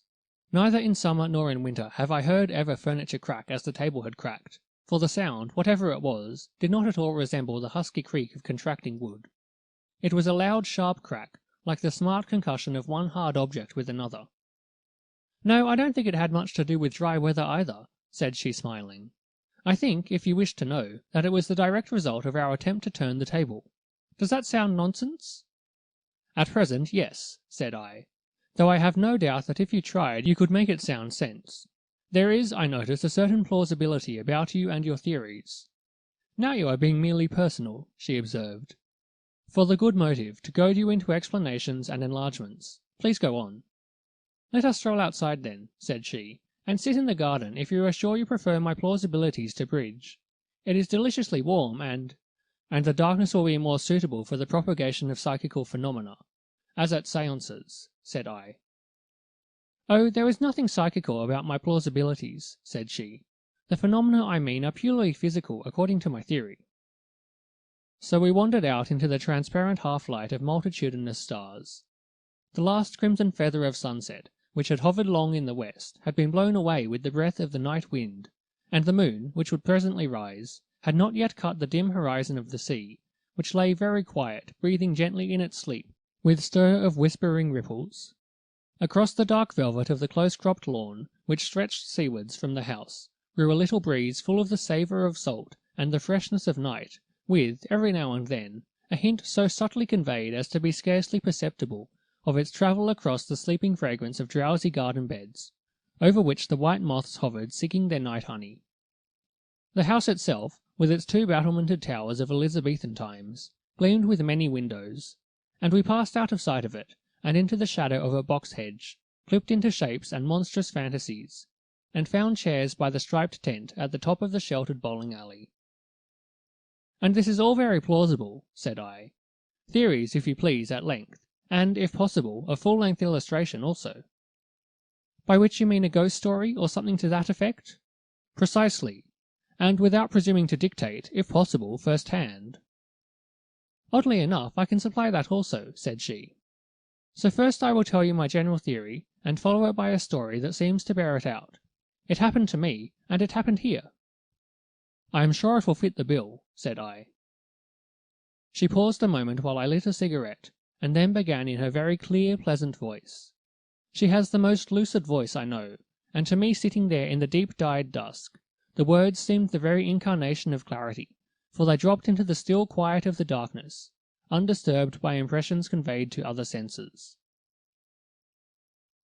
"We are only just beginning to conjecture," she said, "how inextricable is the interweaving between mind, soul, life, call it what you will, and the purely material part of the created world. That such interweaving existed has, of course, been known for centuries. Doctors, for instance, knew that a cheerful, optimistic spirit on the part of their patients conduced towards recovery. That fear, the mere emotion, had a definite effect on the beat of the heart. That anger produced chemical changes in the blood. That anxiety led to indigestion. That under the influence of strong passion a man can do things which in his normal state he is physically incapable of performing. Here we have mind, in a simple and familiar manner, producing changes and effects in tissue, in that which is purely material. By an extension of this, though indeed it is scarcely an extension, we may expect to find that mind can have an effect not only on what we call living tissue, but on dead things, on pieces of wood or stone. At least it is hard to see why that should not be so. Table turning, for instance? I asked. That is one instance of how some force, out of that innumerable cohort of obscure mysterious forces with which we human beings are garrisoned, can pass, as it is constantly doing, into material things. The laws of its passing we do not know. Sometimes we wish it to pass, and it does not. Just now, for instance, when you and I tried to turn the table, there was some impediment in the path, though I put down that rap which followed as an effect of our efforts. But nothing seems more natural to my mind than that these forces should be transmissible to inanimate things. Of the manner of its passing we know next to nothing, any more than we know the manner of the actual process by which fear accelerates the beating of the heart. But as surely as a Marconi message leaps along the air by no visible or tangible bridge, so through some subtle gateway of the body these forces can march from the citadel of the spirit into material forms, whether that material is a living part of ourselves, or that which we choose to call inanimate nature. She paused for a moment. Under certain circumstances, she went on, it seems that the force which has passed from us into inanimate things can manifest its presence there. The force that passes into a table can show itself in movements, or in noises coming from the table. The table has been charged with physical energy. Often and often I have seen a table or a chair move apparently of its own accord, but only when some outpouring of force, animal magnetism, call it what you will, has been received by it. A parallel phenomenon to my mind is exhibited in what we know as haunted houses, houses in which, as a rule, some crime or act of extreme emotion or passion has been committed, and in which some echo or reenactment of the deed is periodically made visible or audible. A murder has been committed, let us say, and the room where it took place is haunted. The figure of the murdered, or less commonly of the murderer, is seen there by sensitives, and cries are heard or steps run to and fro. The atmosphere has somehow been charged with the scene, and the scene in whole or part repeats itself, though under what laws we do not know, just as a phonograph will repeat, when properly handled, what has been said into it. This is all theory, I remarked. But it appears to me to cover a curious set of facts, which is all we ask of a theory. Otherwise we must frankly state our disbelief in haunted houses altogether, or suppose that the spirit of the murdered, poor wretch, is bound under certain circumstances to reenact the horror of its body's tragedy. It was not enough that its body was killed there, its soul has to be dragged back and live through it all again with such vividness that its anguish becomes visible or audible to the eyes or ears of the sensitive. That to me is unthinkable, whereas my theory is not. Do I make it at all clear? It is clear enough, said I, but I want support for it, the full-sized illustration. I promised you that, a ghost story of my own experience. Mrs. Aldwych paused again, and then began the story which was to illustrate her theory. It is just a year, she said, since Jack bought this house from old Mrs. Denison. We had both heard, both he and I, that it was supposed to be haunted, but neither of us knew any particulars of the haunt whatever. A month ago I heard what I believed to have been the ghost, and when Mrs. Denison was staying with us last week, I asked her exactly what it was, and found it tallied completely with my experience. I will tell you my experience first, and give her account of the haunt afterwards. A month ago Jack was away for a few days, and I remained here alone. One Sunday evening I, in my usual health and spirits, as far as I am aware, both of which are serenely excellent, went up to bed about 11. My room is on the first floor, just at the foot of the staircase that leads to the floor above. There are 4 more rooms on my passage, all of which that night were empty, and at the far end of it a door leads into the landing at the top of the front staircase. On the other side of that, as you know, are more bedrooms, all of which that night were also unoccupied. I, in fact, was the only sleeper on the first floor. The head of my bed is close behind my door, and there is an electric light over it. This is controlled by a switch at the bed head, and another switch there turns on a light in the passage just outside my room. That was Jack's plan. If by chance you want to leave your room when the house is dark, you can light up the passage before you go out, and not grope blindly for a switch outside. Usually I sleep solidly. It is very rarely indeed that I wake when once I have gone to sleep before I am called. But that night I woke, which was rare. What was rarer was that I woke in a state of shuddering and unaccountable terror. I tried to localize my panic, to run it to earth and reason it away, but without any success. Terror of something I could not guess at stared me in the face, white, shaking terror. So, as there was no use in lying quaking in the dark, I lit my lamp, and, with the view of composing this strange disorder of my fear, began to read again in the book I had brought up with me. The volume happened to be The Green Carnation, a work one would have thought to be full of tonic to twittering nerves. But it failed of success, even as my reasoning had done, and after reading a few pages, and finding that the heart hammer in my throat grew no quieter, and that the grip of terror was in no way relaxed, I put out my light and lay down again. I looked at my watch, however, before doing this, and remembered that the time was 10 minutes to 2. Still matters did not mend. Terror, that was slowly becoming a little more definite, terror of some dark and violent deed that was momently drawing nearer to me, held me in its vice. Something was coming, the advent of which was perceived by the subconscious sense, and was already conveyed to my conscious mind. And then the clock struck 2 jingling chimes, and the stable clock outside claimed the hour more sonorously. I still lay there, abject and palpitating. Then I heard a sound just outside my room on the stairs that lead, as I have said, to the second story, a sound which was perfectly commonplace and unmistakable. Feet feeling their way in the dark were coming downstairs to my passage. I could hear also the groping hand slip and slide along the banisters. The footfalls came along the few yards of passage between the bottom of the stairs and my door, and then against my door itself came the brush of drapery, and on the panels the blind groping of fingers. The handle rattled as they passed over it, and my terror nearly rose to screaming point. Then a sensible hope struck me. The midnight wanderer might be one of the servants, ill or in want of something, and yet, why the shuffling feet and the groping hand? But on the instant of the dawning of that hope, for I knew that it was of the step and that which was moving in the dark passage of which I was afraid, I turned on both the light at my bedhead and the light of the passage outside, and, opening the door, looked out. The passage was quite bright from end to end, but it was perfectly empty. Yet as I looked, seeing nothing of the walker, I still heard. Down the bright boards I heard the shuffle growing fainter as it receded, until, judging by the ear, it turned into the gallery at the end and died away. And with it there died also all my sense of terror. It was it of which I had been afraid. Now it and my terror had passed. And I went back to bed and slept till morning. Again Mrs. Aldrich paused, and I was silent.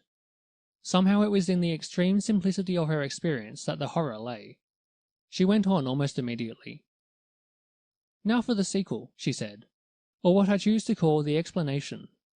Mrs. Dennison, as I told you, came down to stay with us not long ago, and I mentioned that we had heard, though only vaguely, that the house was supposed to be haunted, and asked for an account of it.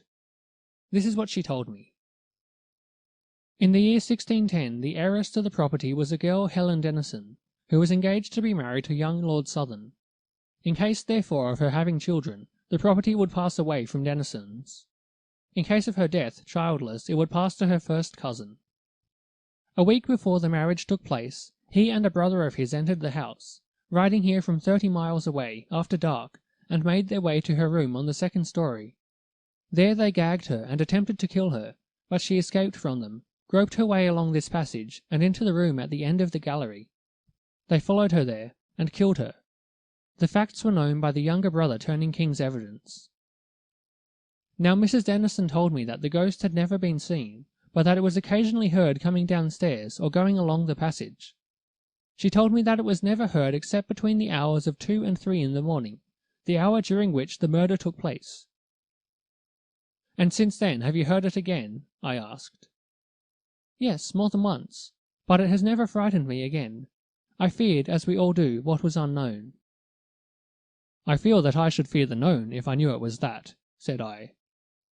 I don't think you would for long. Whatever theory you adopt about it, the sounds of the steps and the groping hand, I cannot see that there is anything to shock or frighten one. My own theory, you know. Please apply it to what you heard, I asked. Simply enough. The poor girl felt her way along this passage in the despair of her agonized terror, hearing no doubt the soft footsteps of her murderers gaining on her, as she groped along the lost way. The waves of that terrible brainstorm raging within her impressed themselves in some subtle yet physical manner on the place. It would only be by those people whom we call sensitives that the wrinkles, so to speak, made by those breaking waves on the sands would be perceived, and by them not always. But they are there, even as when a Marconi apparatus is working the waves are there, though they can only be perceived by a receiver that is in tune. If you believe in brainwaves at all, the explanation is not so difficult. Then the brainwave is permanent? Every wave of whatever kind leaves its mark, does it not? If you disbelieve the whole thing, shall I give you a room on the route of that poor, murdered, harmless walker? I got up. I am very comfortable, thanks, where I am, I said.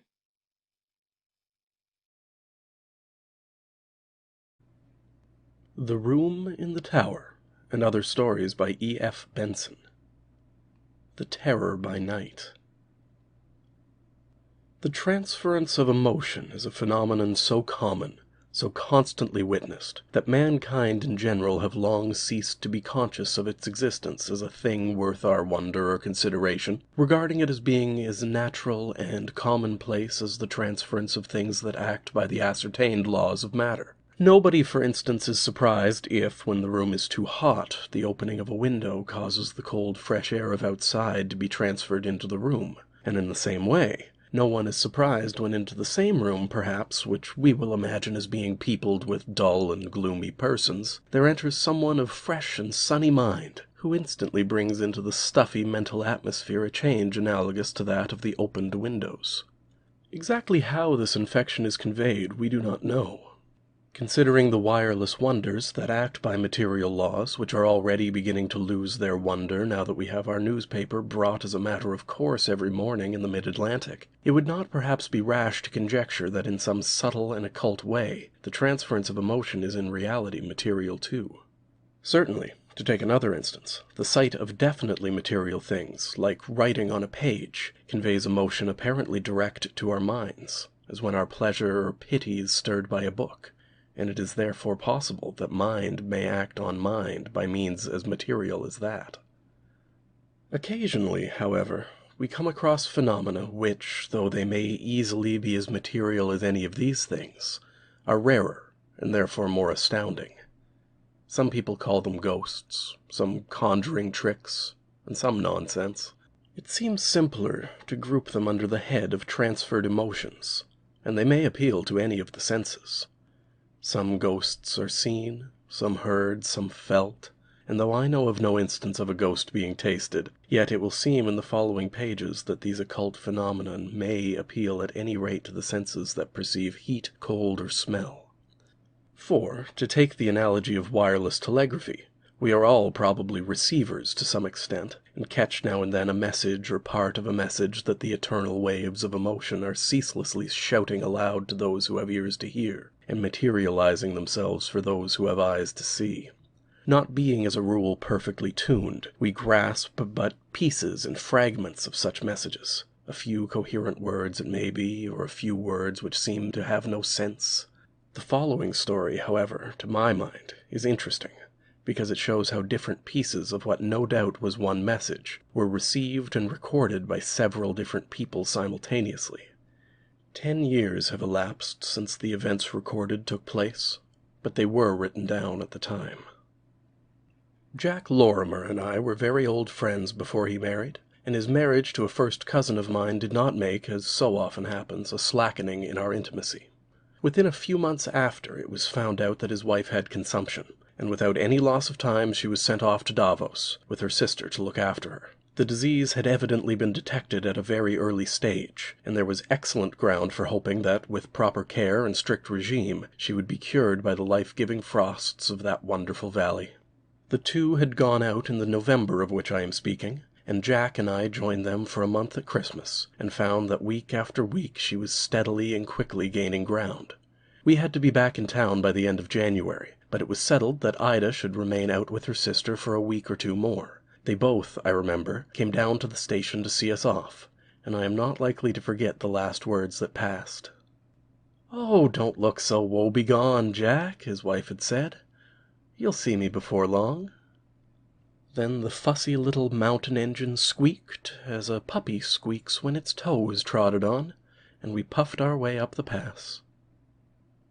London was in its usual desperate February plight when we got back, full of fogs and stillborn frosts that seemed to produce a cold far more bitter than the piercing temperature of those sunny altitudes from which we had come. We both, I think, felt rather lonely, and even before we had got to our journey's end we had settled that for the present it was ridiculous that we should keep open 2 houses when one would suffice, and would also be far more cheerful for us both. So, as we both lived in almost identical houses in the same street in Chelsea, we decided to toss.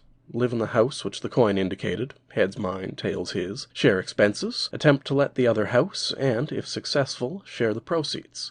A French 5-franc piece of the Second Empire told us it was heads. We had been back some 10 days, receiving every day the most excellent accounts from Davos, when, first on him, then on me, there descended like some tropical storm a feeling of indefinable fear. Very possibly this sense of apprehension, for there is nothing in the world so virulently infectious, reached me through him. On the other hand, both these attacks of vague foreboding may have come from the same source. But it is true that it did not attack me till he spoke of it, so the possibility perhaps inclines to my having caught it from him. He spoke of it first, I remember, one evening when we had met for a good-night talk, after having come back from separate houses where we had dined. "I have felt most awfully down all day," he said, "and just after receiving this splendid account from Daisy I can't think what is the matter." He poured himself out some whiskey and soda as he spoke. "Oh, touch of liver," I said. "I shouldn't drink that if I were you. Give it me instead." "I was never better in my life," he said. I was opening letters as we talked, and came across one from the house agent, which, with trembling eagerness, I read. "Hurrah!" I cried. "Offer of 5 Why can't he write it in proper English? 5 guineas a week till Easter for number 31. We shall roll in guineas." "Oh, but I can't stop here till Easter," he said. "I don't see why not. Nor, by the way, does Daisy. I heard from her this morning, and she told me to persuade you to stop. That's to say, if you like. It really is more cheerful for you here. I forgot, you were telling me something." The glorious news about the weekly guineas did not cheer him up in the least. "Thanks awfully. Of course I'll stop." He moved up and down the room once or twice. "No, it's not me that is wrong," he said. "It's it, whatever it is. The terror by night." "Which you are commanded not to be afraid of," I remarked. "I know. It's easy commanding. I'm frightened. Something's coming." 5 guineas a week are coming," I said. "I shan't sit up and be infected by your fears. All that matters, Davos is going as well as it can. What was the last report? Incredibly better. Take that to bed with you." The infection, if infection it was, did not take hold of me then, for I remember going to sleep feeling quite cheerful. But I awoke in some dark, still hour, and the terror by night, had come while I slept.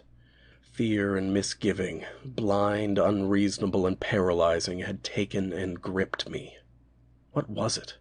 Just as by an aneroid we can foretell the approach of storm, so by this sinking of the spirit, unlike anything I had ever felt before, I felt sure that disaster of some sort was presaged.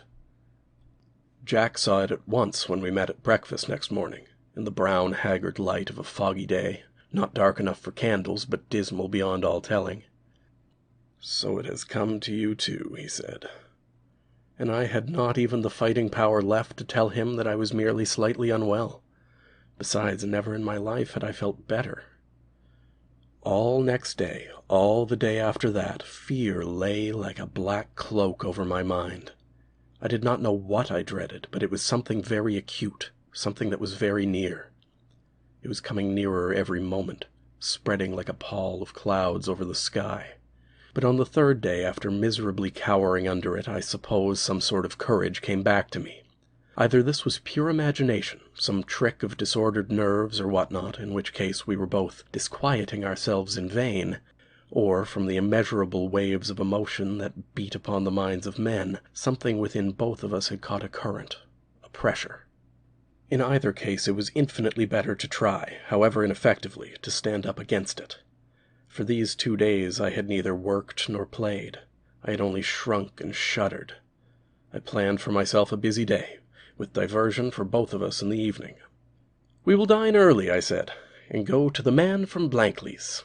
I have already asked Philip to come, and he is coming, and I have telephoned for tickets. Dinner at 7. Philip, I may remark, is an old friend of ours, neighbor in this street, and by profession a much-respected doctor." Jack laid down his paper. "Yes, I expect you're right," he said. "It's no use doing nothing. It doesn't help things. Did you sleep well?" "Yes, beautifully," I said rather snappishly, for I was all on edge with the added burden of an almost sleepless night. "I wish I had," said he. This would not do at all.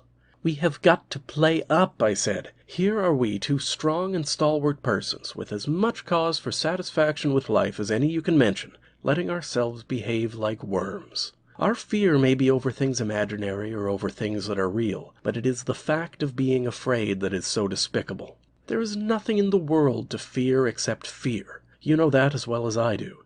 Now, let's read our papers with interest. Which do you back, Mr. Druce, or the Duke of Portland, or the Times Book Club?" That day, therefore, passed very busily for me, and there were enough events moving in front of that black background, which I was conscious was there all the time, to enable me to keep my eyes away from it, and I was detained rather late at the office, and had to drive back to Chelsea in order to be in time to dress for dinner, instead of walking back as I had intended. Then the message, which for these 3 days had been twittering in our minds, the receivers, just making them quiver and rattle, came through. I found Jack already dressed, since it was within a minute or 2 of 7 when I got in, and sitting in the drawing-room. The day had been warm and muggy, but when I looked in on the way up to my room, it seemed to me to have grown suddenly and bitterly cold, not with the dampness of English frost, but with the clear and stinging exhilaration of such days as we had recently spent in Switzerland. Fire was laid in the grate, but not lit, and I went down on my knees on the hearthrug to light it. "Why, it's freezing in here," I said. "What donkeys servants are! It never occurs to them that you want fires in cold weather and no fires in hot weather." "Oh, for heaven's sake, don't light the fire," said he. "It is the warmest, muggiest evening I ever remember." I stared at him in astonishment. My hands were shaking with the cold. He saw this. "Why, you are shivering," he said. "Have you caught a chill? But as to the room being cold, let us look at the thermometer." There was one on the writing table. 65, he said. There was no disputing that, nor did I want to, for at that moment it suddenly struck us, dimly and distantly, that it was coming through. I felt it like some curious internal vibration. "Hot or cold, I must go and dress," I said. Still shivering, but feeling as if I was breathing some rarefied, exhilarating air, I went up to my room. My clothes were already laid out, but, by an oversight, no hot water had been brought up, and I rang for my man. He came up almost at once, but he looked scared, or to my already startled senses he appeared so. "What's the matter?" I asked. "Nothing, sir," he said, and he could hardly articulate the words. "I thought you rang." "Yes, hot water. But what's the matter?" He shifted from one foot to the other. "I thought I saw a lady on the stairs," he said, "coming up close behind me, and the front doorbell hadn't rung that I heard." "Where did you think you saw her?" I asked. "On the stairs, then on the landing outside the drawing-room door, sir," he said. "She stood there as if she didn't know whether to go in or not." One of the servants," I said. But again I felt that it was coming through. "No, sir, it was none of the servants," he said. "Who was it, then?" "Couldn't see distinctly, sir. It was dim-like. But I thought it was Mrs. Lorimer." "Oh, go and get me some hot water," I said. But he lingered. He was quite clearly frightened. At this moment the front doorbell rang. It was just 7, and already Philip had come with brutal punctuality while I was not yet half dressed. "That's Dr. Enderley," I said. "Perhaps if he is on the stairs you may be able to pass the place where you saw the lady." Then quite suddenly there rang through the house a scream so terrible, so appalling in its agony and supreme terror, that I simply stood still and shuddered, unable to move. Then, by an effort so violent that I felt as if something must break, I recalled the power of motion and ran downstairs, my man at my heels, to meet Philip, who was running up from the ground floor. He had heard it too. "What's the matter?" he said. "What was that?" Together we went into the drawing room. Jack was lying in front of the fireplace, with the chair in which he had been sitting a few minutes before overturned. Philip went straight to him and bent over him, tearing open his white shirt. "Open all the windows," he said. "The place reeks." We flung open the windows, and there poured in, so it seemed to me, a stream of hot air into the bitter cold. Eventually Philip got up. "He is dead," he said. "Keep the windows open. The place is still thick with chloroform." Gradually, to my sense, the room got warmer. To Philip's, the drug-laden atmosphere dispersed. But neither my servant nor I had smelt anything at all. A couple of hours later there came a telegram from Davos for me. It was to tell me to break the news of Daisy's death to Jack, and was sent by her sister.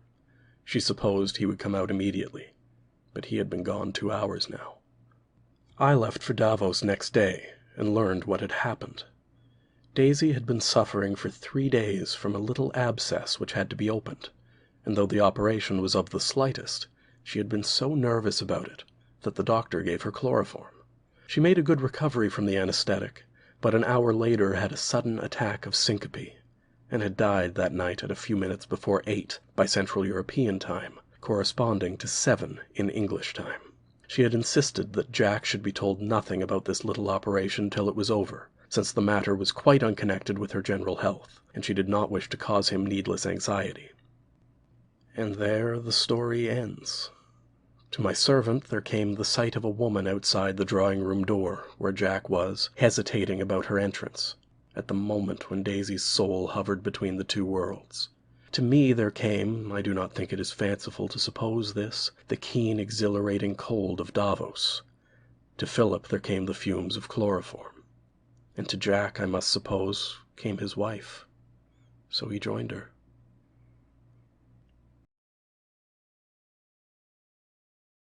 The Room in the Tower and Other Stories by E.F. Benson.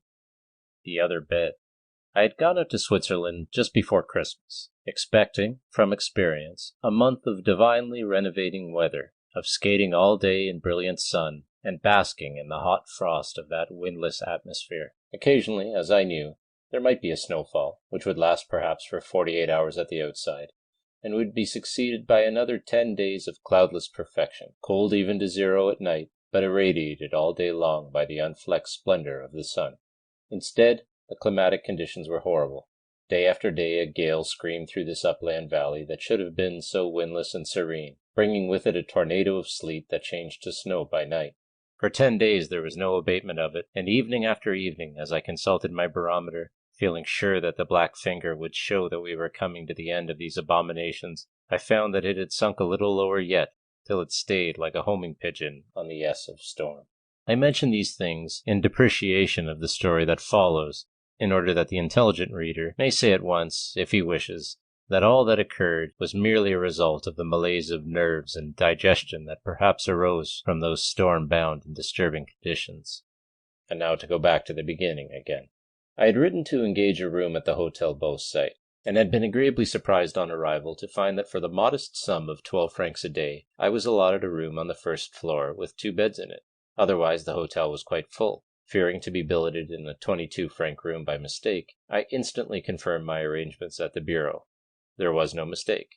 I had ordered a 12-franc room, and had been given one. The very civil clerk hoped that I was satisfied with it, for otherwise there was nothing vacant. I hasten to say that I was more than satisfied, fearing the fate of Esau. I arrived about 3 in the afternoon of a cloudless and glorious day, the last of the series. I hurried down to the rink, having had the prudence to put skates in the forefront of my luggage, and spent a divine but struggling hour or two. Coming up to the hotel about sunset, I had letters to write, and after ordering tea to be sent up to my gorgeous apartment, number 23 on the first floor, I went straight up there. The door was ajar, and I feel certain I should not even remember this now, except in the light of what followed. Just as I got close to it, I heard some faint movement inside the room, and instinctively knew that my servant was there unpacking. Next moment I was in the room myself, and it was empty. The unpacking had been finished, and everything was neat, orderly, and comfortable. My barometer was on the table, and I observed with dismay that it had gone down nearly half an inch. I did not give another thought to the movement I thought I had heard from outside. Certainly I had a delightful room for my 12 francs a day. There were, as I have said, 2 beds in it, on one of which were already laid out my dress clothes, while night things were disposed on the other. There were 2 windows, between which stood a large washing stand with plenty of room on it. A sofa with its back to the light stood conveniently near the pipes of central heating. There were a couple of good armchairs, a writing table, and, rarest of luxuries, another table, so that every time one had breakfast it was not necessary to pile up a drift of books and papers to make room for the tray. My room looked east, and sunset still flamed on the western faces of the virgin snows, while above, in spite of the dejected barometer, the sky was bare of clouds, and a thin slip of pale crescent moon was swung high among the stars that still burned dimly in these first moments of their kindling. Tea came up for me without delay, and as I ate I regarded my surroundings with extreme complacency. Then, quite suddenly, and without cause, I saw that the disposition of the beds would never do. I could not possibly sleep in the bed that my servant had chosen for me. I jumped up, transferred my dress clothes to the other bed, and put my night things where they had been. It was done breathlessly almost, and not till then did I ask myself why I had done it. I found I had not the slightest idea. I had merely felt that I could not sleep in the other bed. But having made the change, I felt perfectly content. My letters took me an hour or so to finish, and I had yawned and blinked considerably over the last one or two, in part from their inherent dullness, in part from quite natural sleepiness, for I had been in the train for 24 hours, and was fresh to the bracing airs which so conduce to appetite, activity, and sleep. And as there was still an hour before I need dress, I lay down on my sofa with a book for excuse, but the intention to slumber as reason, and consciousness ceased as if a tap had been turned off. Then I dreamed. I dreamed that my servant came very quietly into the room, to tell me, no doubt, that it was time to dress. I suppose there were a few minutes to spare yet, and that he saw I was dozing, for instead of rousing me, he moved quietly about the room, setting things in order. The light appeared to me to be very dim, for I could not see him with any distinctness. Indeed, I only knew it was he because it could not be anybody else. Then he paused by my washing stand, which had a shelf for brushes and razors above it, and I saw him take a razor from its case and begin stropping it. The light was strongly reflected on the blade of the razor. He tried the edge once or twice on his thumbnail, and then, to my horror, I saw him trying it on his throat. Instantaneously one of those deafening dream crashes awoke me, and I saw the door half open, and my servant in the very act of coming in. No doubt the opening of the door had constituted the crash. I had joined a previously arrived party of 5.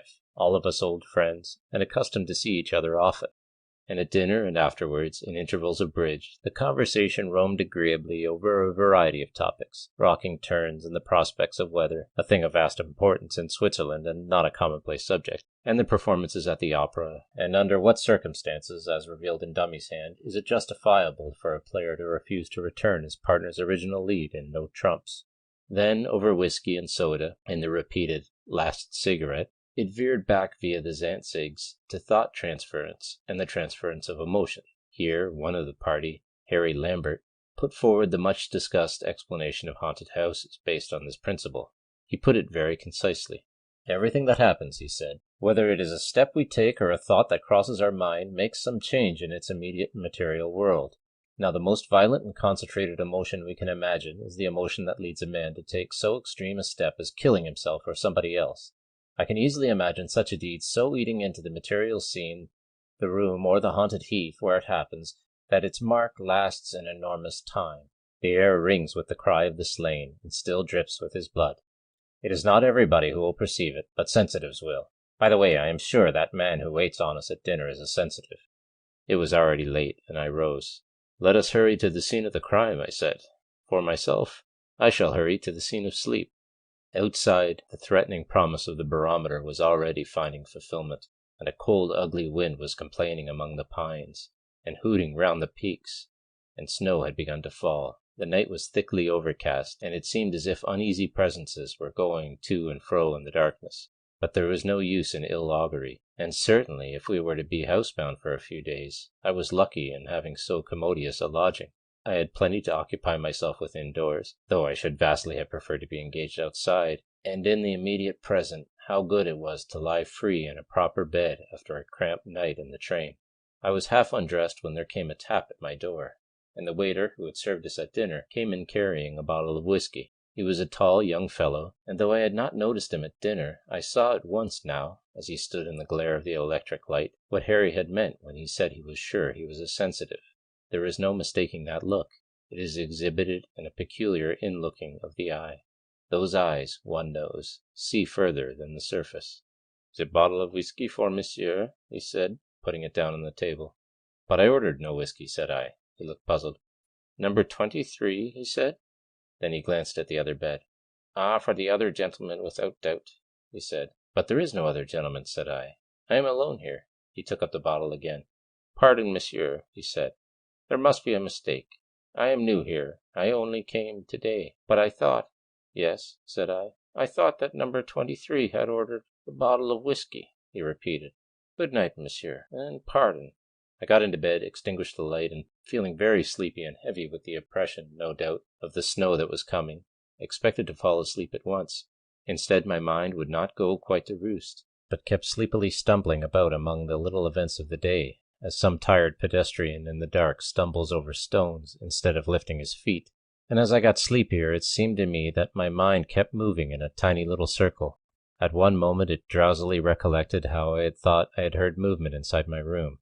At the next it remembered my dream of some figure going stealthily about and stropping a razor. At a third it wondered why this Swiss waiter, with the eyes of a sensitive, thought that number 23 had ordered a bottle of whiskey. But at the time I made no guess as to any coherence between these little isolated facts. I only dwelt on them with drowsy persistence. Then a fourth fact came to join the sleepy circle, and I wondered why I had felt a repugnance against using the other bed. But there was no explanation of this forthcoming either, and the outlines of thought grew more blurred and hazy until I lost consciousness altogether. Next morning began the series of awful days. Sleet and snow falling relentlessly, with gusts of chilly wind, making any out-of-door amusement next to impossible. The snow was too soft for tobogganing. It balled on the skies, and as for the rink, it was but a series of pools of slushy snow. This in itself, of course, was quite enough to account for any ordinary depression and heaviness of spirit, but all the time I felt there was something more than that to which I owed the utter blackness that hung over these days. I was beset too by fear that at first was only vague, but which gradually became more definite, until it resolved itself into a fear of number 23, and in particular, a terror of the other bed. I had no notion why or how I was afraid of it. The thing was perfectly causeless, but the shape and the outline of it grew slowly clearer, and as detail after detail of ordinary life, each minute and trivial in itself, carved and molded this fear till it became definite. Yet the whole thing was so causeless and childish that I could speak to no one of it. I could but assure myself that it was all a figment of nerves disordered by this unseemly weather. However, as to the details, there were plenty of them. Once I woke up from strangling nightmare, unable at first to move, but in a panic of terror, believing that I was sleeping in the other bed. More than once, too, awaking before I was called, and getting out of bed to look at the aspect of the morning, I saw with a sense of dreadful misgiving that the bedclothes on the other bed were strangely disarranged, as if someone had slept there and smoothed them down afterwards, but not so well as to give notice of the occupation. So one night I laid a trap, so to speak, for the intruder, of which the real object was to calm my own nervousness, for I still told myself that I was frightened of nothing, and tucked in the sheet very carefully, laying the pillow on the top of it. But in the morning it seemed as if my interference had not been to the taste of the occupant, for there was more impatient disorder than usual in the bedclothes, and on the pillow was an indentation, round and rather deep, such as we may see any morning in our own beds. Yet by day these things did not frighten me, but it was when I went to bed at night that I quaked at the thought of further developments. It happened also from time to time that I wanted something brought to me, or wanted my servant. On 3 or 4 of these occasions my bell was answered by the sensitive, as we called him. But the sensitive, I noticed, never came into the room. He would open the door a chink to receive my order, and on returning would again open it a chink to say that my boots, or whatever it was, were at the door.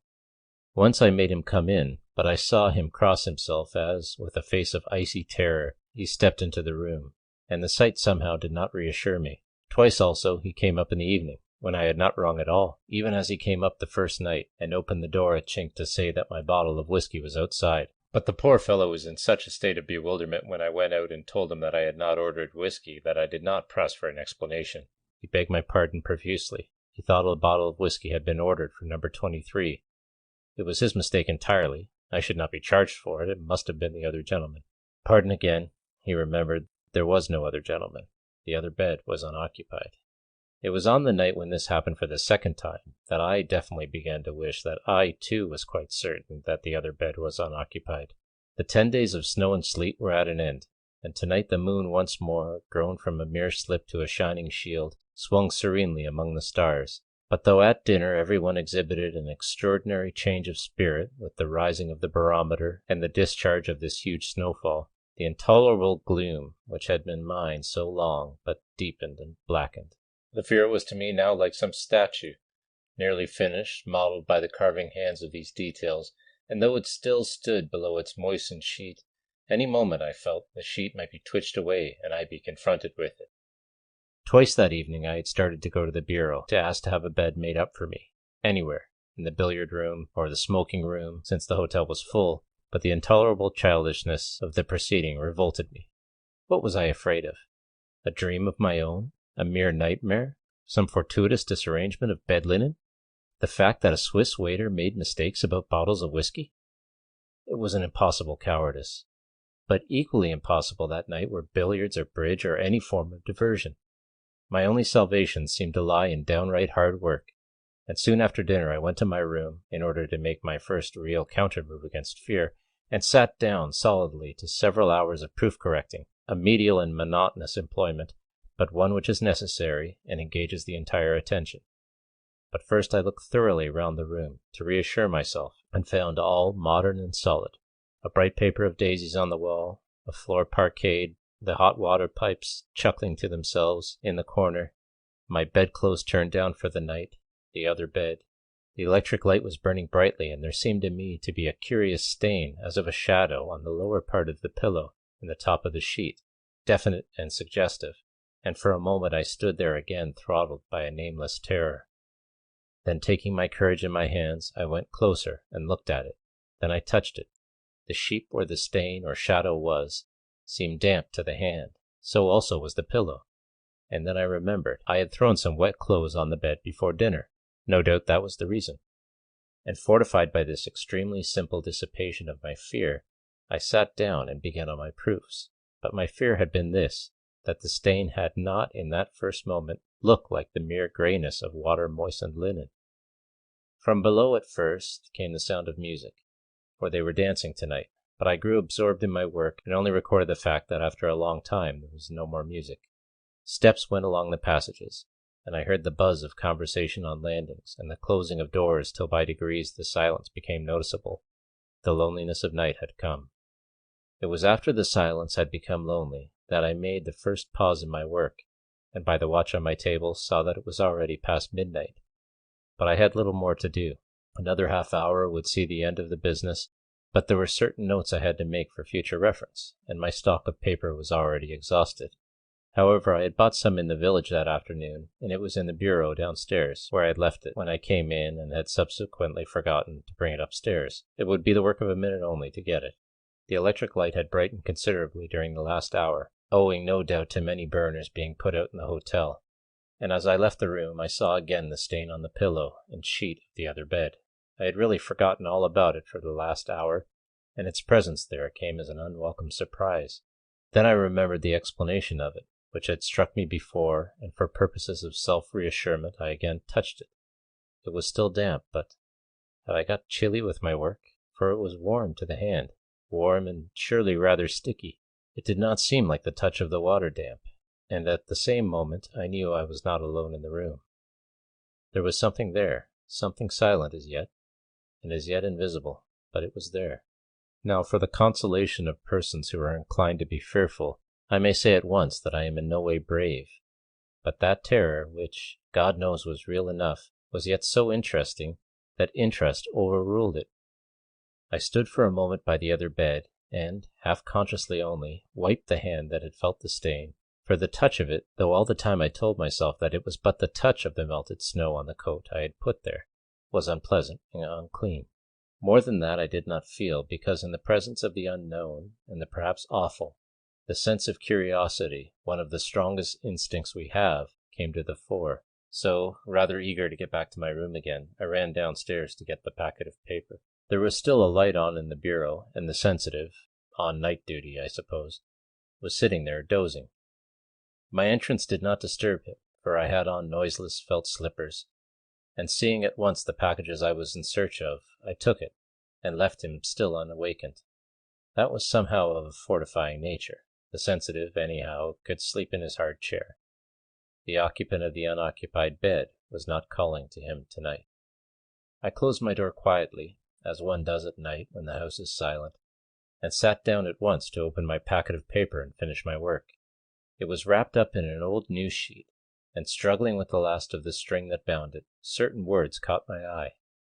Also the date at the top of the paper caught my eye, a date nearly a year old, or to be quite accurate, a date 51 weeks old. It was an American paper, and what it recorded was this: "The body of Mr. Silas R. Hume, who committed suicide last week at the Hotel Beausite, Moulins-sur-Chalon, is to be buried at his house in Boston, Mass. The inquest held in Switzerland showed that he cut his throat with a razor in an attack of delirium tremens induced by drink. In the cupboard of his room were found 36 empty bottles of Scotch whiskey."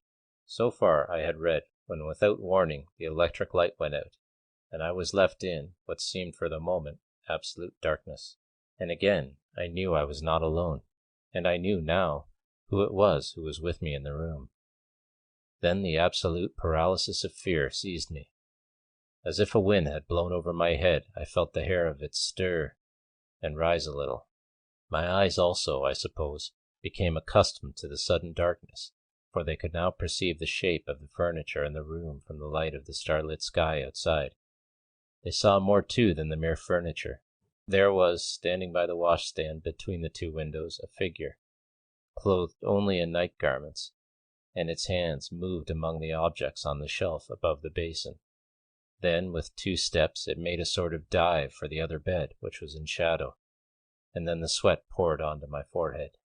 Though the other bed stood in shadow, I could still see dimly, but sufficiently, what was there. The shape of a head lay on the pillow. The shape of an arm lifted its hand to the electric bell that was close by on the wall, and I fancied I could hear it distantly ringing. Then a moment later came hurrying feet up the stairs and along the passage outside, and a quick rapping at my door. "Monsieur's whiskey, Monsieur's whiskey," said a voice just outside.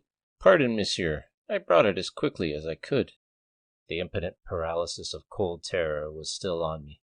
Once I tried to speak and failed, and still the gentle tapping went on at the door, and the voice telling someone that his whiskey was there. Then at a second attempt, I heard a voice, which was mine, saying hoarsely, "For God's sake, come in. I am alone with it." There was the click of a turned door handle, and as suddenly as it had gone out a few seconds before, the electric light came back again and the room was in full illumination. I saw a face peer round the corner of the door, but it was at another face I looked, the face of a man sallow and shrunken, who lay in the other bed, staring at me with glazed eyes. He lay high in bed, and his throat was cut from ear to ear, and the lower part of the pillow was soaked in blood, and the sheet streamed with it.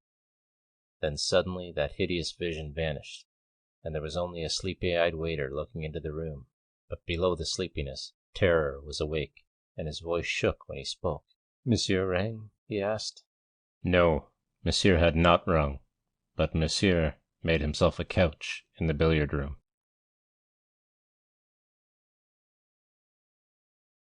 The Room in the Tower and Other Stories by E.F. Benson. The Thing in the Hall. The following pages are the account given me by Dr. Ashton of the thing in the hall. I took notes as copious as my quickness of hand allowed me from his dictation, and subsequently read to him this narrative in its transcribed and connected form. This was on the day before his death, which indeed probably occurred within an hour after I had left him, and, as readers of inquests and such atrocious literature may remember, I had to give evidence before the coroner's jury. Only a week before Dr. Ashton had to give similar evidence, but as a medical expert, with regard to the death of his friend, Louis Fielder, which occurred in a manner identical with his own. As a specialist, he said he believed that his friend had committed suicide while of unsound mind, and the verdict was brought in accordingly. But in the inquest held over Dr. Ashton's body, though the verdict eventually returned was the same, there was more room for doubt. For I was bound to state that only shortly before his death I read what follows to him, that he corrected me with extreme precision on a few points of detail, that he seemed perfectly himself, and that at the end he used these words: "I am quite certain as a brain specialist that I am completely sane, and that these things happened not merely in my imagination, but in the external world. If I had to give evidence again about poor Louis, I should be compelled to take a different line. Please put that down at the end of your account, or at the beginning if it arranges itself better so." There will be a few words I must add at the end of this story, and a few words of explanation must precede it. Briefly, they are these. Francis Ashton and Louis Fielder were up at Cambridge together, and there formed the friendship that lasted nearly till their death. In general attributes, no two men could have been less alike, for while Dr. Ashton had become at the age of 35 the first and final authority on his subject, which was the functions and diseases of the brain, Louis Fielder at the same age was still on the threshold of achievement. Ashton, apparently without any brilliance at all, had by careful and incessant work arrived at the top of his profession, while Fielder, brilliant at school, brilliant at college, and brilliant ever afterwards, had never done anything. He was too eager, so it seemed to his friends, to set about the dreary work of patient investigation and logical deductions. He was forever guessing and prying and striking out luminous ideas which he left burning, so to speak, to illumine the work of others. But at bottom the two men had this compelling interest in common, namely an insatiable curiosity after the unknown, perhaps the most potent bond yet devised between the solitary units that make up the race of man. Both, till the end, were absolutely fearless, and Dr. Ashton would sit by the bedside of a man stricken with bubonic plague to note the gradual surge of the tide of disease to the reasoning faculty, with the same absorption as Fielder would study X-rays one week, flying machines the next, and spiritualism the third. The rest of the story, I think, explains itself, or does not quite do so. This, anyhow, is what I read to Dr. Ashton, being the connected narrative of what he had himself told me. It is he, of course, who speaks. After I returned from Paris, where I had studied under Charcot, I set up practice at home. The general doctrine of hypnotism, suggestion, and cure by such means had been accepted even in London by this time, and owing to a few papers I had written on the subject, together with my foreign diplomas, I found that I was a busy man almost as soon as I had arrived in town.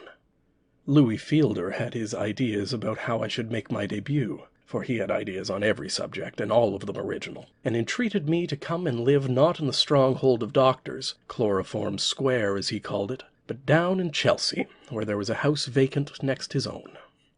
"Who cares where a doctor lives," he said, "so long as he cures people? Besides, you don't believe in old methods, why believe in old localities? Oh, there is an atmosphere of painless death in Chloroform Square. Come and make people live instead, and on most evenings I shall have so much to tell you, I can't drop in across half London." Now, if you have been abroad for 5 years, it is a great deal to know that you have any intimate friend at all still left in the metropolis, and, as Louis said, to have that intimate friend next door is an excellent reason for going next door. Above all, I remembered from Cambridge days what Louis's dropping in meant. Towards bedtime, when work was over, there would come a rapid step on the landing, and for an hour or 2 hours he would gush with ideas. He simply diffused life, which is ideas, wherever he went. He fed one's brain, which is the one thing which matters. Most people who are ill because their brain is starving, and the body rebels and gets lumbago or cancer. That is the chief doctrine of my work, such as it has been. All bodily disease springs from the brain. It is merely the brain that has to be fed and rested and exercised properly to make the body absolutely healthy and immune from all disease. But when the brain is affected, it is as useful to pour medicines down the sink as make your patient swallow them, unless, and this is a paramount limitation, unless he believes in them. I said something of the kind to Louis one night when, at the end of a busy day, I had dined with him. We were sitting over coffee in the hall, or so it is called, where he takes his meals. Outside, his house is just like mine and 10,000 other small houses in London, but on entering, instead of finding a narrow passage with a door on one side leading into the dining room, which again communicates with a small back room called the study, he has had the sense to eliminate all unnecessary walls, and consequently the whole ground floor of his house is one room, with stairs leading up to the first floor. Study, dining room, and passage have been knocked into one. You enter a big room from the front door. The only drawback is that the postman makes loud noises close to you as you dine, and just as I made these commonplace observations to him about the effect of the brain on the body and the senses, there came a loud rap somewhere close to me that was startling. "You ought to muffle your knocker," I said. "Anyhow, during the time of meals." Louis leaned back and laughed. "There isn't a knocker," he said. "You were startled a week ago and said the same thing, so I took the knocker off. The letters slide in now. But you heard a knock, did you?" "Didn't you?" said I. "Why, certainly. But it wasn't the postman. It was the thing. I don't know what it is. That makes it so interesting." Now, if there is one thing that the hypnotist, the believer in unexplained influences, detests and despises, it is the whole root notion of spiritualism. Drugs are not more opposed to his belief than the exploded, discredited idea of the influence of spirits on our lives. And both are discredited for the same reason. It is easy to understand how brain can act on brain, just as it is easy to understand how body can act on body, so that there is no more difficulty in the reception of the idea that the strong mind can direct the weak one than there is in the fact of a wrestler of greater strength overcoming one of less. But that spirits should rap at furniture and divert the course of events is as absurd as administering phosphorus to strengthen the brain. That was what I thought then. However, I felt sure it was the postman, and instantly rose and went to the door. There were no letters in the box, and I opened the door. The postman was just ascending the steps. He gave the letters into my hand. Louis was sipping his coffee when I came back to the table. "Have you ever tried table turning?" he asked. "It's rather odd." "No, and I have not tried violet leaves as a cure for cancer," I said. "Oh, try everything," he said. "I know that is your plan, just as it is mine. All these years that you have been away, you have tried all sorts of things, first with no faith, then with just a little faith, and finally with mountain-moving faith. Why, you didn't believe in hypnotism at all when you went to Paris." He rang the bell as he spoke, and his servant came up and cleared the table. While this was being done, we strolled about the room looking at prints, with applause for a Bartolozzi that Louis had bought in the New Cut, and dead silence over a Perdita, which he had acquired at considerable cost. Then he sat down again at the table on which we had dined. It was round and mahogany heavy, with a central foot divided into claws. "Try its weight," he said. "See if you can push it about." So I held the edge of it in my hands and found that I could just move it. But that was all. It required the exercise of a good deal of strength to stir it. "Now put your hands on the top of it," he said, "and see what you can do." I could not do anything. My fingers merely slipped about on it. But I protested at the idea of spending the evening thus. "I would much sooner play chess or noughts and crosses with you," I said, "or even talk about politics than turn tables. You won't mean to push, nor shall I, but we shall push without meaning to." Louis nodded. "Just a minute," he said. "Let us both put our fingers only on the top of the table and push for all we are worth from right to left." We pushed. At least, I pushed, and I observed his fingernails. From pink they grew to white because of the pressure he exercised, so I must assume that he pushed too. Once, as we tried this, the table creaked, but it did not move.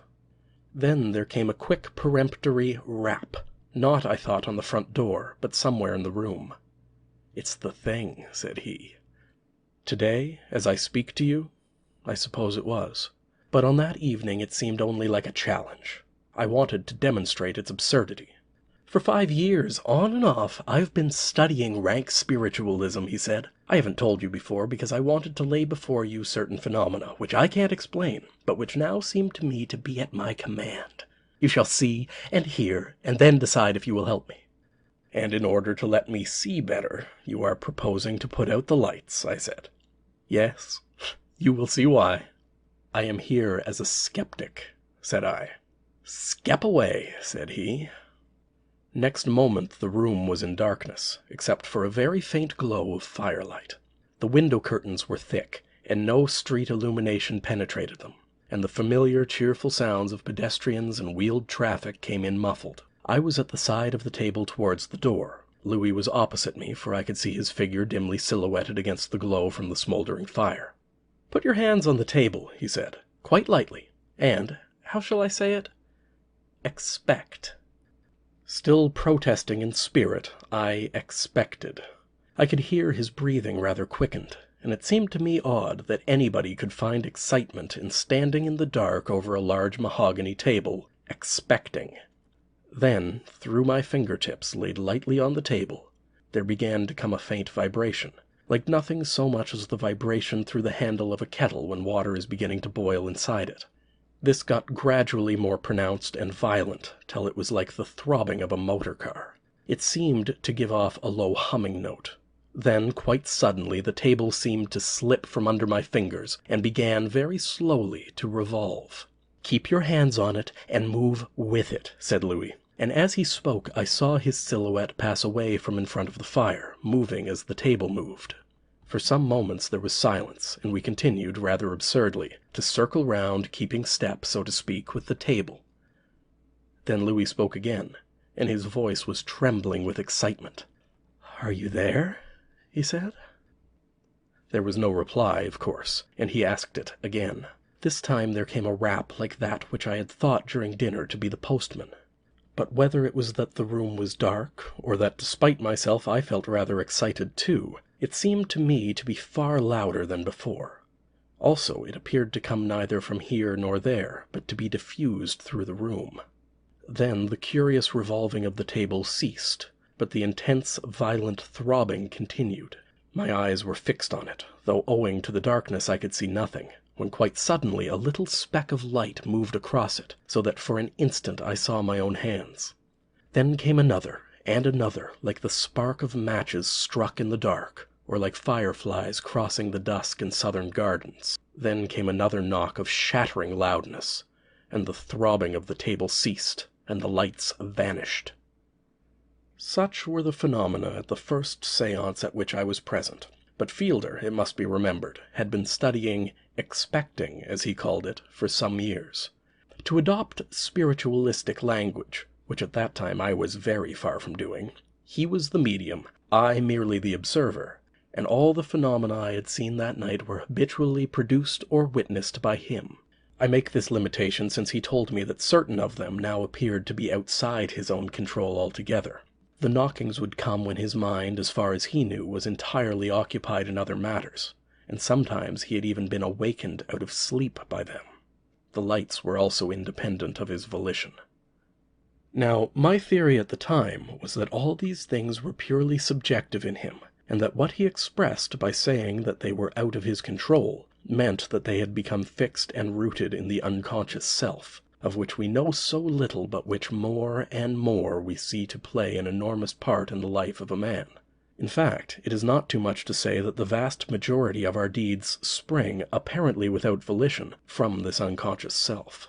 All hearing is the unconscious exercise of the oral nerve, all seeing of the optic, all walking, all ordinary movement seem to be done without the exercise of will on our part.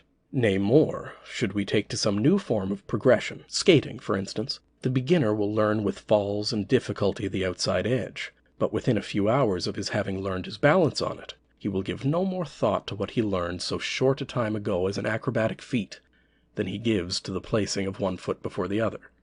But to the brain specialist, all this was intensely interesting. and to the student of hypnotism, as I was even more so, for such was the conclusion I came to after this first séance, the fact that I saw and heard just what Louis saw and heard was an exhibition of thought transference, which in all my experience in the Charcot schools I had never seen surpassed, if indeed rivaled. I knew that I was myself extremely sensitive to suggestion, and my part in it this evening I believed to be purely that of the receiver of suggestions so vivid that I visualized and heard these phenomena which existed only in the brain of my friend. We talked over what had occurred upstairs. His view was that the thing was trying to communicate with us. According to him, it was the thing that moved the table and tapped, and made us see streaks of light. "Yes, but the thing," I interrupted. "What do you mean? Is it a great-uncle? Oh, I have seen so many relatives appear at séances, and heard so many of their dreadful platitudes. Or what is it? A spirit? Whose spirit?" Louis was sitting opposite to me, and on the little table before us there was an electric light. Looking at him, I saw the pupil of his eye suddenly dilate. To the medical man, provided that some violent change in the light is not the cause of the dilation, that meant only one thing: terror. But it quickly resumed its normal proportion again. Then he got up and stood in front of the fire. "No, I don't think it is great-uncle anybody," he said. "I don't know, as I told you, what the thing is. But if you ask me what my conjecture is, it is that the thing is an elemental." "And pray explain further, what is an elemental?" Once again his eye dilated. "It will take 2 minutes," he said. "But listen. There are good things in this world, are there not, and bad things? Cancer, I take it, is bad, and fresh air is good. Honesty is good, lying is bad. Impulses of some sort direct both sides, and some power suggests the impulses. Well, I went into this spiritualistic business impartially. I learned to expect, to throw open the door into the soul, and I said anyone may come in. And I think something has applied for admission. The thing that tapped and turned the table and struck matches, as you saw, across it. Now the control of the evil principle in the world is in the hands of a power which entrusts its errands to the things which I call elementals. Oh, they have been seen. I doubt not that they will be seen again. I did not and do not ask good spirits to come in. I don't want the church's one foundation played on a musical box, nor do I want an elemental. I only threw open the door. I believe the thing has come into my house and is establishing communication with me. Oh, I want to go the whole hog. What is it? In the name of Satan, if necessary, what is it? I just want to know." What followed I thought then might easily be an invention of the imagination, but what I believed to have happened was this. A piano with music on it was standing at the far end of the room by the door, and a sudden draught entered the room, so strong that the leaves turned. Next, the draught troubled a vase of daffodils, and the yellow heads nodded. Then it reached the candles that stood close to us, and they fluttered, burning blue and low. Then it reached me, and the draught was cold and stirred my hair. Then it eddied, so to speak, and went across to Louis, and his hair also moved, as I could see. Then it went downwards towards the fire, and flames suddenly started up in its path, blown upwards. The rug by the fireplace flapped also. "Funny, wasn't it?" he asked. "And has the elemental gone up the chimney?" said I. "Oh, no," said he, "the thing only passed us." Then suddenly he pointed at the wall just behind my chair, and his voice cracked as he spoke. "Look, what's that?" he said. "There on the wall." Considerably startled, I turned in the direction of his shaking finger. The wall was pale gray in tone, and sharp cut against it was a shadow that, as I looked, moved. It was like the shadow of some enormous slug, legless and fat, some 2 feet high by about 4 feet long. Only at one end of it was a head shaped like the head of a seal, with open mouth and panting tongue. Then, even as I looked, it faded, and from somewhere close at hand there sounded another of those shattering knocks. For a moment after there was silence between us, and horror was thick as snow in the air.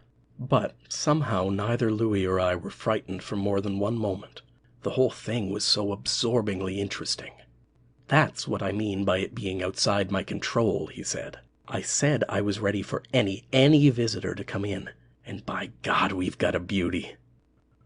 Now, I was still, even in spite of the appearance of this shadow, quite convinced that I was only taking observations of a most curious case of disordered brain, accompanied by the most vivid and remarkable thought transference.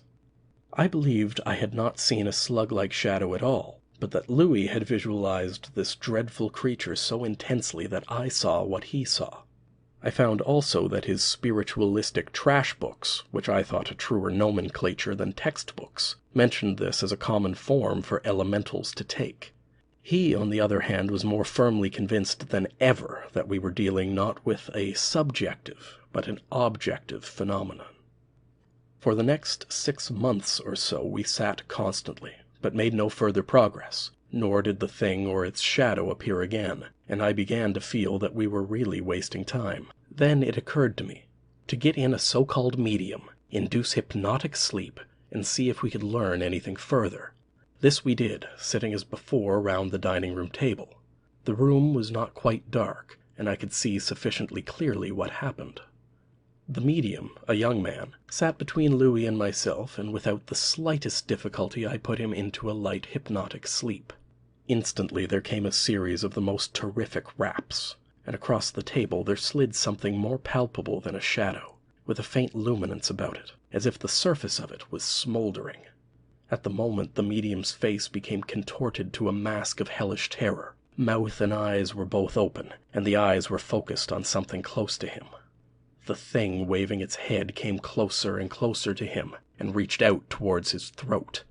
Then, with a yell of panic and warding off this horror with his hands, the medium sprang up, but it had already caught hold, and for the moment he could not get free. Then, simultaneously, Louis and I went to his aid, and my hands touched something cold and slimy. But pull as we could not get it away. There was no firm handhold to be taken. It was as if one tried to grasp slimy fur, and the touch of it was horrible, unclean, like a leper. Then, in a sort of despair, though I could still not believe that the horror was real, for it must be a vision of diseased imagination, I remembered that the switch of the 4 electric lights was close to my hand. I turned them all on. There, on the floor, lay the medium. Louis was kneeling by him with a face of wet paper, but there was nothing else there. Only the collar of the medium was crumpled and torn, and on his throat were 2 scratches that bled. The medium was still in hypnotic sleep, and I woke him. He felt at his collar, put his hand to his throat, and found it bleeding, but, as I expected, knew nothing whatever of what had passed. We told him that there had been an unusual manifestation, and he had, while in sleep, wrestled with something. We had got the result we wished for, and were much obliged to him. I never saw him again. A week after that he died of blood poisoning. From that evening dates the 2nd stage of this adventure. The thing had materialized. I use again spiritualistic language which I still did not use at the time.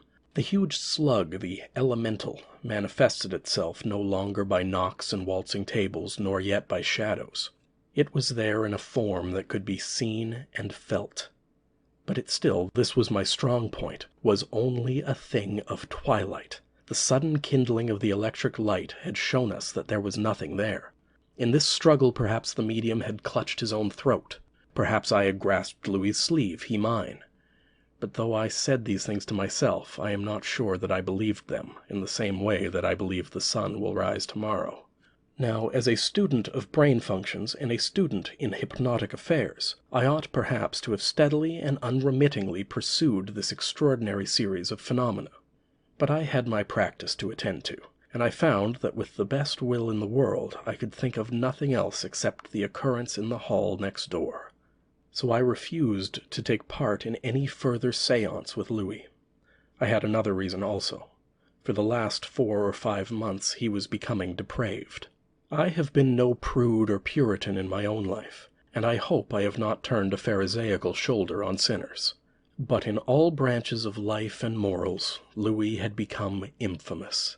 He was turned out of a club for cheating at cards, and narrated the event to me with gusto. He had become cruel. He tortured his cat to death. He had become bestial. I used to shudder as I passed his house, expecting I knew not what fiendish thing to be looking at me from the window. Then came a night only a week ago, when I was awakened by an awful cry, swelling and falling and rising again. It came from next door. I ran downstairs in my pajamas and out into the street. The policeman on the beat had heard it too, and it came from the hall of Louis's house, the window of which was open. Together we burst the door in. You know what we found. The screaming had ceased but a moment before, but he was dead already. Both jugulars were severed, torn open. It was dawn, early and dusky, when I got back to my house next door. Even as I went in, something seemed to push by me, something soft and slimy. It could not be Louis's imagination this time. Since then I have seen glimpses of it every evening. I am awakened at night by tappings, and in the shadows in the corner of my room there sits something more substantial than a shadow. Within an hour of my leaving Dr. Ashton, the quiet street was once more aroused by cries of terror and agony. He was already dead, and in no other manner than his friend, when they got to the house. The Room in the Tower and Other Stories by E.F. Benson. The House with the Brick Kiln. The hamlet of Trevor Major lies very lonely and sequestered in a hollow below the north side of the South Downs that stretch westward from Lewes and run parallel with the coast. It is a hamlet of some 3 or 4 dozen inconsiderable houses and cottages, much girt about with trees, but the big Norman church and the manor house which stands a little outside the village are evidence of a more conspicuous past. This latter, except for a tenancy of rather less than 3 weeks, now 4 years ago, has stood unoccupied since the summer of 1896. And though it could be taken at a rent almost comically small, it is highly improbable that either of its last tenants, even if times were very bad, would think of passing a night in it again. For myself, I was one of the tenants. I would far prefer living in a workhouse to inhabiting these low-pitched, oak-panelled rooms, and I would sooner look from my garret windows onto the squalor and grime of Whitechapel than from the diamond-shaped and leaded panes of the manor of Trevor Major, onto the boscage of its cool thickets and the glimmering of its clear chalk streamy where the quick trout glance among the waving water weeds and over the chalk and gravel of its sliding rapids. It was the news of these trout that led Jack Singleton and myself to take the house for a month between mid-May and mid-June. But as I have already mentioned, a short 3 weeks was all the time we passed there, and we had more than a week of our tenancy yet unexpired when we left the place, though on the very last afternoon we enjoyed the finest dry fly fishing that has ever fallen to my lot. Singleton had originally seen the advertisement of the house in a Sussex paper, with the statement that there was good dry fly fishing belonging to it. But it was with but faint hopes of the reality of the dry fly fishing that we went down to the place, since we had before this so often inspected depopulated ditches, which were offered to the unwary under high-sounding titles. Yet, after a half-hour's stroll by the stream, we went straight back to the agent, and before nightfall had taken it for a month with option of renewal. We arrived accordingly from town at about 5 o'clock on a cloudless afternoon in May, and through the mists of horror that now stand between me and the remembrance of what occurred later, I cannot forget the exquisite loveliness of the impression then conveyed. The garden, it is true, appeared to have been for years untended. Weeds half choked the gravel paths, and the flower beds were a congestion of mingled wild and cultivated vegetations. It was set in a wall of mellowed brick, in which snapdragon and stonecrop had found an anchorage to their liking, and beyond that there stood sentinel a ring of ancient pines in which the breeze made music as of a distant sea. Outside that, the ground sloped slightly downwards in a bank, covered with a jungle of wild rose, to the stream that ran round 3 sides of the garden and then followed a meandering course through the 2 big fields which lay towards the village. Over all this we had fishing rights. Above, the same rise extended for another 1/4 mile to the arched bridge, over which there crossed the road which led to the house. In this field above the house on the 4th side, where the ground had been embanked to carry the road, stood a brick kiln in a ruinous state. A shallow pit, long overgrown with tall grasses and wild field flowers, showed where the clay had been digged. The house itself was long and narrow. Entering, you passed direct into a square panel hall, on the left of which was the dining room, which communicated with the passage leading to the kitchen and offices. On the right of the hall were 2 excellent sitting rooms looking out, the one onto the gravel in front of the house, the other onto the garden. From the first of these, you could see through the gap in the pines by which the road approached the house, the brick kiln of which I have already spoken. An oak staircase went up from the hall, and round it ran a gallery onto which the 3 principal bedrooms opened. These were commensurate with the dining room and the 2 sitting rooms below. From this gallery there led a long, narrow passage, shut off from the rest of the house by a red baize door, which led to a couple more guest rooms and the servants' quarters. Jack Singleton and I shared the same flat in town, and we had set down in the morning Franklin and his wife, 2 old and valued servants, to get things ready at Trevor Major, and procure help from the village to look after the house. And Mrs. Franklin, with a stout, comfortable face, all wreathed in smiles, opened the door to us. She had come down prepared for the worst, but found it all of the best. The kitchen boiler was not furred, hot and cold water were laid on in the most convenient fashion, and could be obtained from taps that neither stuck nor leaked. Her husband, it appeared, had gone into the village to buy a few necessaries, and she brought up tea for us, and then went upstairs to the 2 rooms over the dining room and bigger sitting room, which we had chosen for our bedrooms, to unpack. The doors of these were exactly opposite one another, to right and left of the gallery, and Jack, who chose the bedroom above the sitting room, had thus a smaller room above the second sitting room, unoccupied next his, and opening out from it. We had a couple of hours fishing before dinner, each of us catching 3 or 4 brace of trout, and came back in the dusk to the house. Franklin had returned from the village from his errand, reported that he had got a woman to come in to do housework in the mornings, and mentioned that our arrival had seemed to arouse a great deal of interest. The reason for this was obscure. He could only tell us that he was questioned a dozen times as to whether we really intended to live in the house, and his assurance that we did produced silence and a shaking of heads. But the country folk of Sussex are notable for their silence and chronic attitude of disapproval, and we put this down to local idiosyncrasy. The evening was exquisitely warm, and after dinner we pulled out a couple of basket chairs onto the gravel by the front door, and sat for an hour or so while the night deepened in throbs of gathering darkness. The moon was not risen, and the ring of pines cut off much of the pale starlight, so that when we went in, allured by the shining of the lamp in the sitting room, it was curiously dark for a clear night in May. And at that moment of stepping from the darkness into the cheerfulness of the lighted house, I had a sudden sensation to which, during the next fortnight, I became almost accustomed, of there being something unseen and unheard and dreadful near me.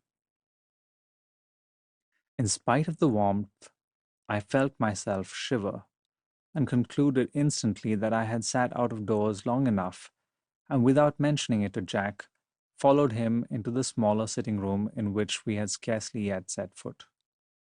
It, like the hall, was oak-panelled, and in the panels hung some half-dozen of watercolor sketches, which we examined idly at first, and then with growing interest.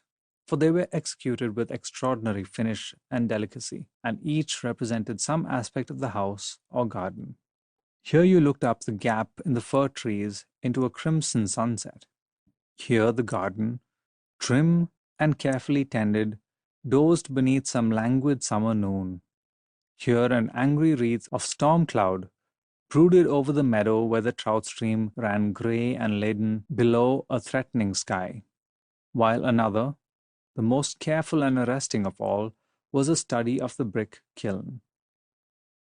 In this alone of them all was there a human figure. A man, dressed in grey, peered into the open door from which there issued a fierce red glow. The figure was painted with miniature-like elaboration. The face was in profile and represented a youngish man, clean-shaven with a long aquiline nose and singularly square chin. The sketch was long and narrow in shape, and the chimney of the kiln appeared against a dark sky. From it there issued a thin streamer of grey smoke. Jack looked at this with attention. "What a horrible picture," he said, "and how beautifully painted. I feel as if it meant something, as it was a representation of something that happened, not a mere sketch. By Jove!" He broke off suddenly and went in turn to each of the other pictures. "That's a queer thing," he said. "See if you notice what I mean." With the brick kiln rather vividly impressed upon my mind, it was not difficult to see what he had noticed. In each of the pictures appeared the brick kiln, chimney and all, now seen faintly between trees, now in full view, and in each the chimney was smoking. "And the odd part is that from the garden side you can't really see the kiln at all," observed Jack. "It's hidden by the house, and yet the artist, F.A., as I see by his signature, puts it in just the same. What do you make of that?" I asked. "Nothing. I suppose he had a fancy for brick kilns. Let's have a game of piquet." A fortnight of our 3 weeks passed without incident, except that again and again the curious feeling of something dreadful being close at hand was present in my mind. In a way, as I said, I got used to it, but on the other hand, the feeling itself seemed to gain in poignancy. Once, just at the end of the fortnight, I mentioned it to Jack. "Odd you should speak of it," he said, "because I felt the same. When do you feel it? Do you feel it now, for instance?" We were again sitting out after dinner, and as he spoke, I felt it with a far greater intensity than ever before. And at the same moment, the house door, which had been closed, though probably not latched, swung gently open, letting out a shaft of light from the hall, and as gently swung to again, as if something had stealthily entered. "Yes," I said. "I felt it then. I only feel it in the evening. It was rather bad that time." Jack was silent a moment. "Funny thing, the door opening and shutting like that," he said. "Let's go indoors." We got up, and I remember seeing at that moment that the windows of my bedroom were lit. Mrs. Franklin was probably making things ready for the night. Simultaneously, as we crossed the gravel, there came from just inside the house the sound of hurried footsteps on the stairs, and entering we found Mrs. Franklin in the hall, looking rather white and startled. "Anything wrong?" I asked. She took 2 or 3 quick breaths before she answered. "No, sir," she said. "At least nothing that I can give an account of. I was tidying up in your room and I thought you came in, but there was nobody, and it gave me a turn. I left my candle there. I must go up for it." I waited in the hall a moment while she again ascended the stairs and passed along the gallery to my room. At the door, which I could see was open, she paused, not entering. "What is the matter?" I asked from below. "I left the candle alight," she said, "and it's gone out." Jack laughed. "And you left the door and window open?" said he. "Yes, sir, but not a breath of wind is stirring," said Mrs. Franklin, rather faintly. This was true, and yet, a few moments ago, the heavy hall door had swung open and back again. Jack ran upstairs. "We'll brave the dark together, Mrs. Franklin," he said. He went into my room, and I heard the sound of a match struck. Then, through the open door came the light of the rekindled candle, and simultaneously I heard a bell ring in the servants' quarters. In a moment, steps came, and Franklin appeared. "What bell was that?" I asked. "Mr. Jack's bedroom, sir," he said. I felt there was a marked atmosphere of nerves about for which there was really no adequate cause. All that had happened of a disturbing nature was that Mrs. Franklin had thought I had come into my bedroom, and had been startled by finding out I had not. She had then left the candle in a draught, and it had been blown out. As for a bell ringing, that, even if it had happened, was a very innocuous proceeding. "Mouse on a wire," I said. "Mr. Jack is in my room this moment, lighting Mrs. Franklin's candle for her." Jack came down at this juncture, and we went into the sitting room. But Franklin apparently was not satisfied, for we heard him in the room above us, which was Jack's bedroom, moving about with his slow and rather ponderous tread. Then his steps seemed to pass into the bedroom adjoining, and we heard no more. I remember feeling hugely sleepy that night, and went to bed earlier than usual, to pass rather a broken night with stretches of dreamless sleep, interspersed with startled awakenings in which I passed very suddenly into complete consciousness. Sometimes the house was absolutely still, and the only sound to be heard was the sighing of the night breeze outside in the pines. But sometimes the place seemed full of muffled movements, and once I could have sworn that the handle of my door turned. That required verification, and I lit my candle, but found that my ears must have played me false. Yet even as I stood there, I thought I heard steps just outside, and with a considerable qualm, I must confess, I opened the door and looked out. But the gallery was quite empty, and the house quite still. Then from Jack's room opposite, I heard a sound that was somehow comforting, the snorts of the snorer. And I went back to bed and slept again.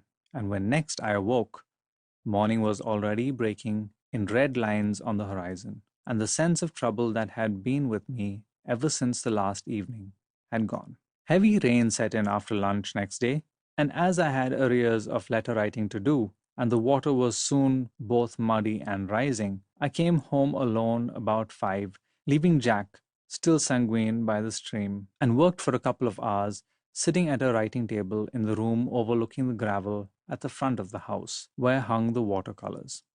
By 7 I had finished, and just as I got up to light the candle, since it was already dusk, I saw, as I thought, Jack's figure emerge from the bushes that bordered the path to the stream, onto the space in front of the house. Then instantaneously, and with sudden, queer sinking of the heart, quite unaccountable, I saw that it was not Jack at all, but a stranger. He was only some 6 yards from the window, and after pausing there a moment, he came close to the window so that his face nearly touched the glass, looking intently at me. In the light from the freshly kindled candles, I could distinguish his features with great clearness, but though, as far as I knew, I had never seen him before, there was something familiar about both his face and feature. He appeared to smile at me, but the smile was one of inscrutable evil and malevolence, and immediately he walked on, straight towards the house door opposite him, and out of sight of the sitting-room window. Now, little though I liked the look of the man, he was, as I have said, familiar to my eye, and I went out into the hall, since he was clearly coming to the front door, to open it to him and learn his business. So without waiting for him to ring, I opened it, feeling sure I should find him on the step. Instead, I looked out into the empty gravel sweep, the heavy rain falling, the thick dusk.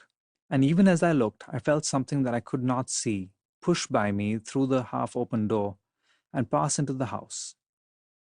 Then the stairs creaked, and a moment after, a bell rang. Franklin is the quickest man to answer a bell I have ever seen, and next instant he passed me going upstairs. He tapped at Jack's door, entered, and then came down again. "Mr. Jack still out, sir?" he asked. "Yes." "Is bell ringing again?" "Yes, sir," said Franklin. quite imperturbably. I went back into the sitting room, and soon Franklin brought a lamp. He put it on the table above which hung the careful and curious picture of the brick kiln, and then with a sudden horror, I saw why the stranger on the gravel outside had been so familiar to me. In all respects, he resembled the figure that peered into the kiln. It was more than a resemblance. It was an identity. And what had happened to this man who had inscrutably and evilly smiled at me? And what had pushed in through the half-closed door? At that moment, I saw the face of fear.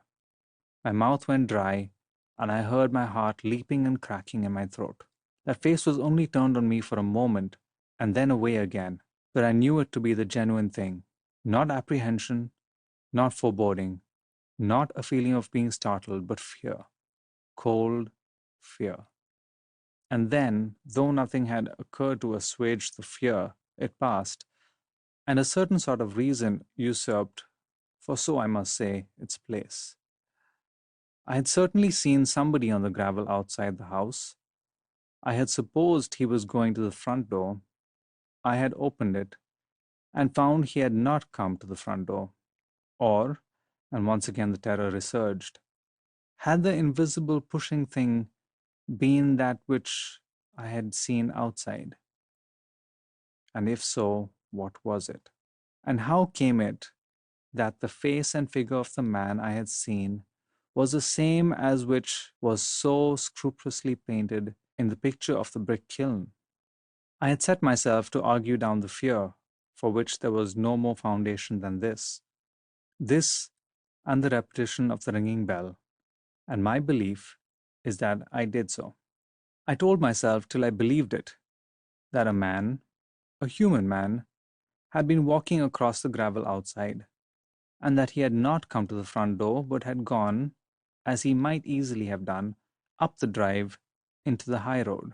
I told myself that it was mere fancy that was the cause of the belief, that something had pushed in by me, and as for the ringing of the bell, I said it to myself, as was true, that this had happened before. And I must ask the reader to believe also that I argued these things away, and looked no longer on the face of fear itself. I was not comfortable, but I fell short of being terrified. I sat down again by the window, looking onto the gravel in front of the house, and finding another letter that asked, though it did not demand an answer, proceeded to occupy myself with it. Straight in front led the drive through the gap in the pines, and passed through the field where lay the brick kiln. In a pause of page turning, I looked up and saw something unusual about it. At the same moment, an unusual smell came to my nostril. What I saw was smoke coming out of the chimney of the kiln. What I smelt was the odor of roasting meat. The wind, such as there was, set from the kiln to the house, but as far as I knew, the smell of roast meat probably came from the kitchen, where dinner, so I supposed, was cooking. I had to tell myself this. I wanted reassurance, lest the face of fear should look whitely on me again. Then there was a crisp step on the gravel, and a rattle at the front door, and Jack came in. "Good sport," he said. "You gave up too soon." And he went straight to the table above which hung the picture of the man at the brick kiln, and looked at it. Then there was silence. And eventually I spoke, for I wanted to know one thing. "Seen anybody?" I asked. "Yes." "Why do you ask?" "Because I have also. The man in that picture." Jack came and sat down near me. "It's a ghost, you know," he said. He came down to the river about dusk and stood near me for an hour. At first I thought he was real, and I warned him that he had better stand further off if he didn't want to be hooked. And then it struck me he wasn't real, and I cast, well, right through him, and about 7 he walked up towards the house. Were you frightened? No. It was so tremendously interesting. So you saw him here too? Whereabouts? Just outside. I think he's in the house now. Jack looked round. Did you see him come in? He asked. No, but I felt him. There's another queer thing too. The chimney of the brick kiln is smoking. Jack looked out of the window. It was nearly dark, but the wreathing smoke could just be seen. So it is, he said. Fat, greasy smoke. I think I'll go up and see what's on. Come too? I think not, I said. Are you frightened? It isn't worthwhile. Besides, it's so tremendously interesting. Jack came back from his little expedition still interested. He had found nothing stirring at the kiln, but though it was then nearly dark, the interior was faintly luminous, and against the black of the sky he could see a wisp of thick white smoke floating northwards. But for the rest of the evening, we neither heard nor saw anything of abnormal import, and the next day ran a course of undisturbed hours. Then suddenly, a hellish activity was manifested. That night, while I was undressing for bed, I heard a bell ring furiously, and I thought I heard a shout also. I guessed where the ring came from, since Franklin and his wife had long ago gone to bed and went straight to Jack's room. But as I tapped at the door, I heard his voice from inside, calling loud to me. Take care, it said. He's close to the door. A sudden qualm of blank fear took hold of me, but mastering it as best I could, I opened the door to enter, and once again something pushed softly by me, though I saw nothing. Jack was standing by his bed, half undressed. I saw him wipe his forehead with the back of his hand. He was here again, he said. I was standing just here a minute ago when I found him close by me. He came out of the inner room, I think. Did you see what he had in his hand? I saw nothing. It was a knife, a great long carving knife. Do you mind my sleeping on the sofa in your room tonight? I got an awful turn then. There was another thing too. All round the edge of his clothes, at his collar and at his wrists, there were little flames playing, little white licking flames. But next day, again, we neither heard nor saw anything, nor that night did the sense of that dreadful presence in the house come to us. And then came the last day. We had been out till it was dark, and as I said, had such a wonderful day among the fish. On reaching home, we sat together in the sitting room, when suddenly from overhead came a tread of feet, a violent pealing of the bell, and the moment after yell, as of someone in mortal agony.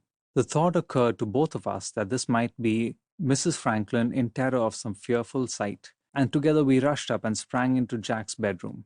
The doorway into the room beyond was open, and just inside it we saw the man bending over some dark huddled object. Though the room was dark, we could see him perfectly, for a light, stale and impure, seemed to come from him. He again had a long knife in his hand, and as we entered he was wiping it on the mass that lay at his feet. Then he took it up, and we saw what it was, a woman with head nearly severed, but it was not Mrs. Franklin. And then the whole thing vanished, and we were standing looking into a dark and empty room. We went downstairs without a word, and it was not till we were both in the sitting room below that Jack spoke. And he takes her to the brick kiln, he said rather unsteadily. I say, have you had enough of this house? I have. There is hell in it. About a week later, Jack put into my hand a guidebook to Sussex, open at the description of Trevor Major, and I read. Just outside the village stands the picturesque manor house, once the home of the artist and notorious murderer Francis Adam. It was here he killed his wife in a fit, it is believed, of groundless jealousy, cutting her throat and disposing of her remains by burning them in a brick kiln. Certain charred fragments found 6 months afterwards led to his arrest and execution. So, I prefer to leave the house with the brick kiln and the pictures signed F.A. to others.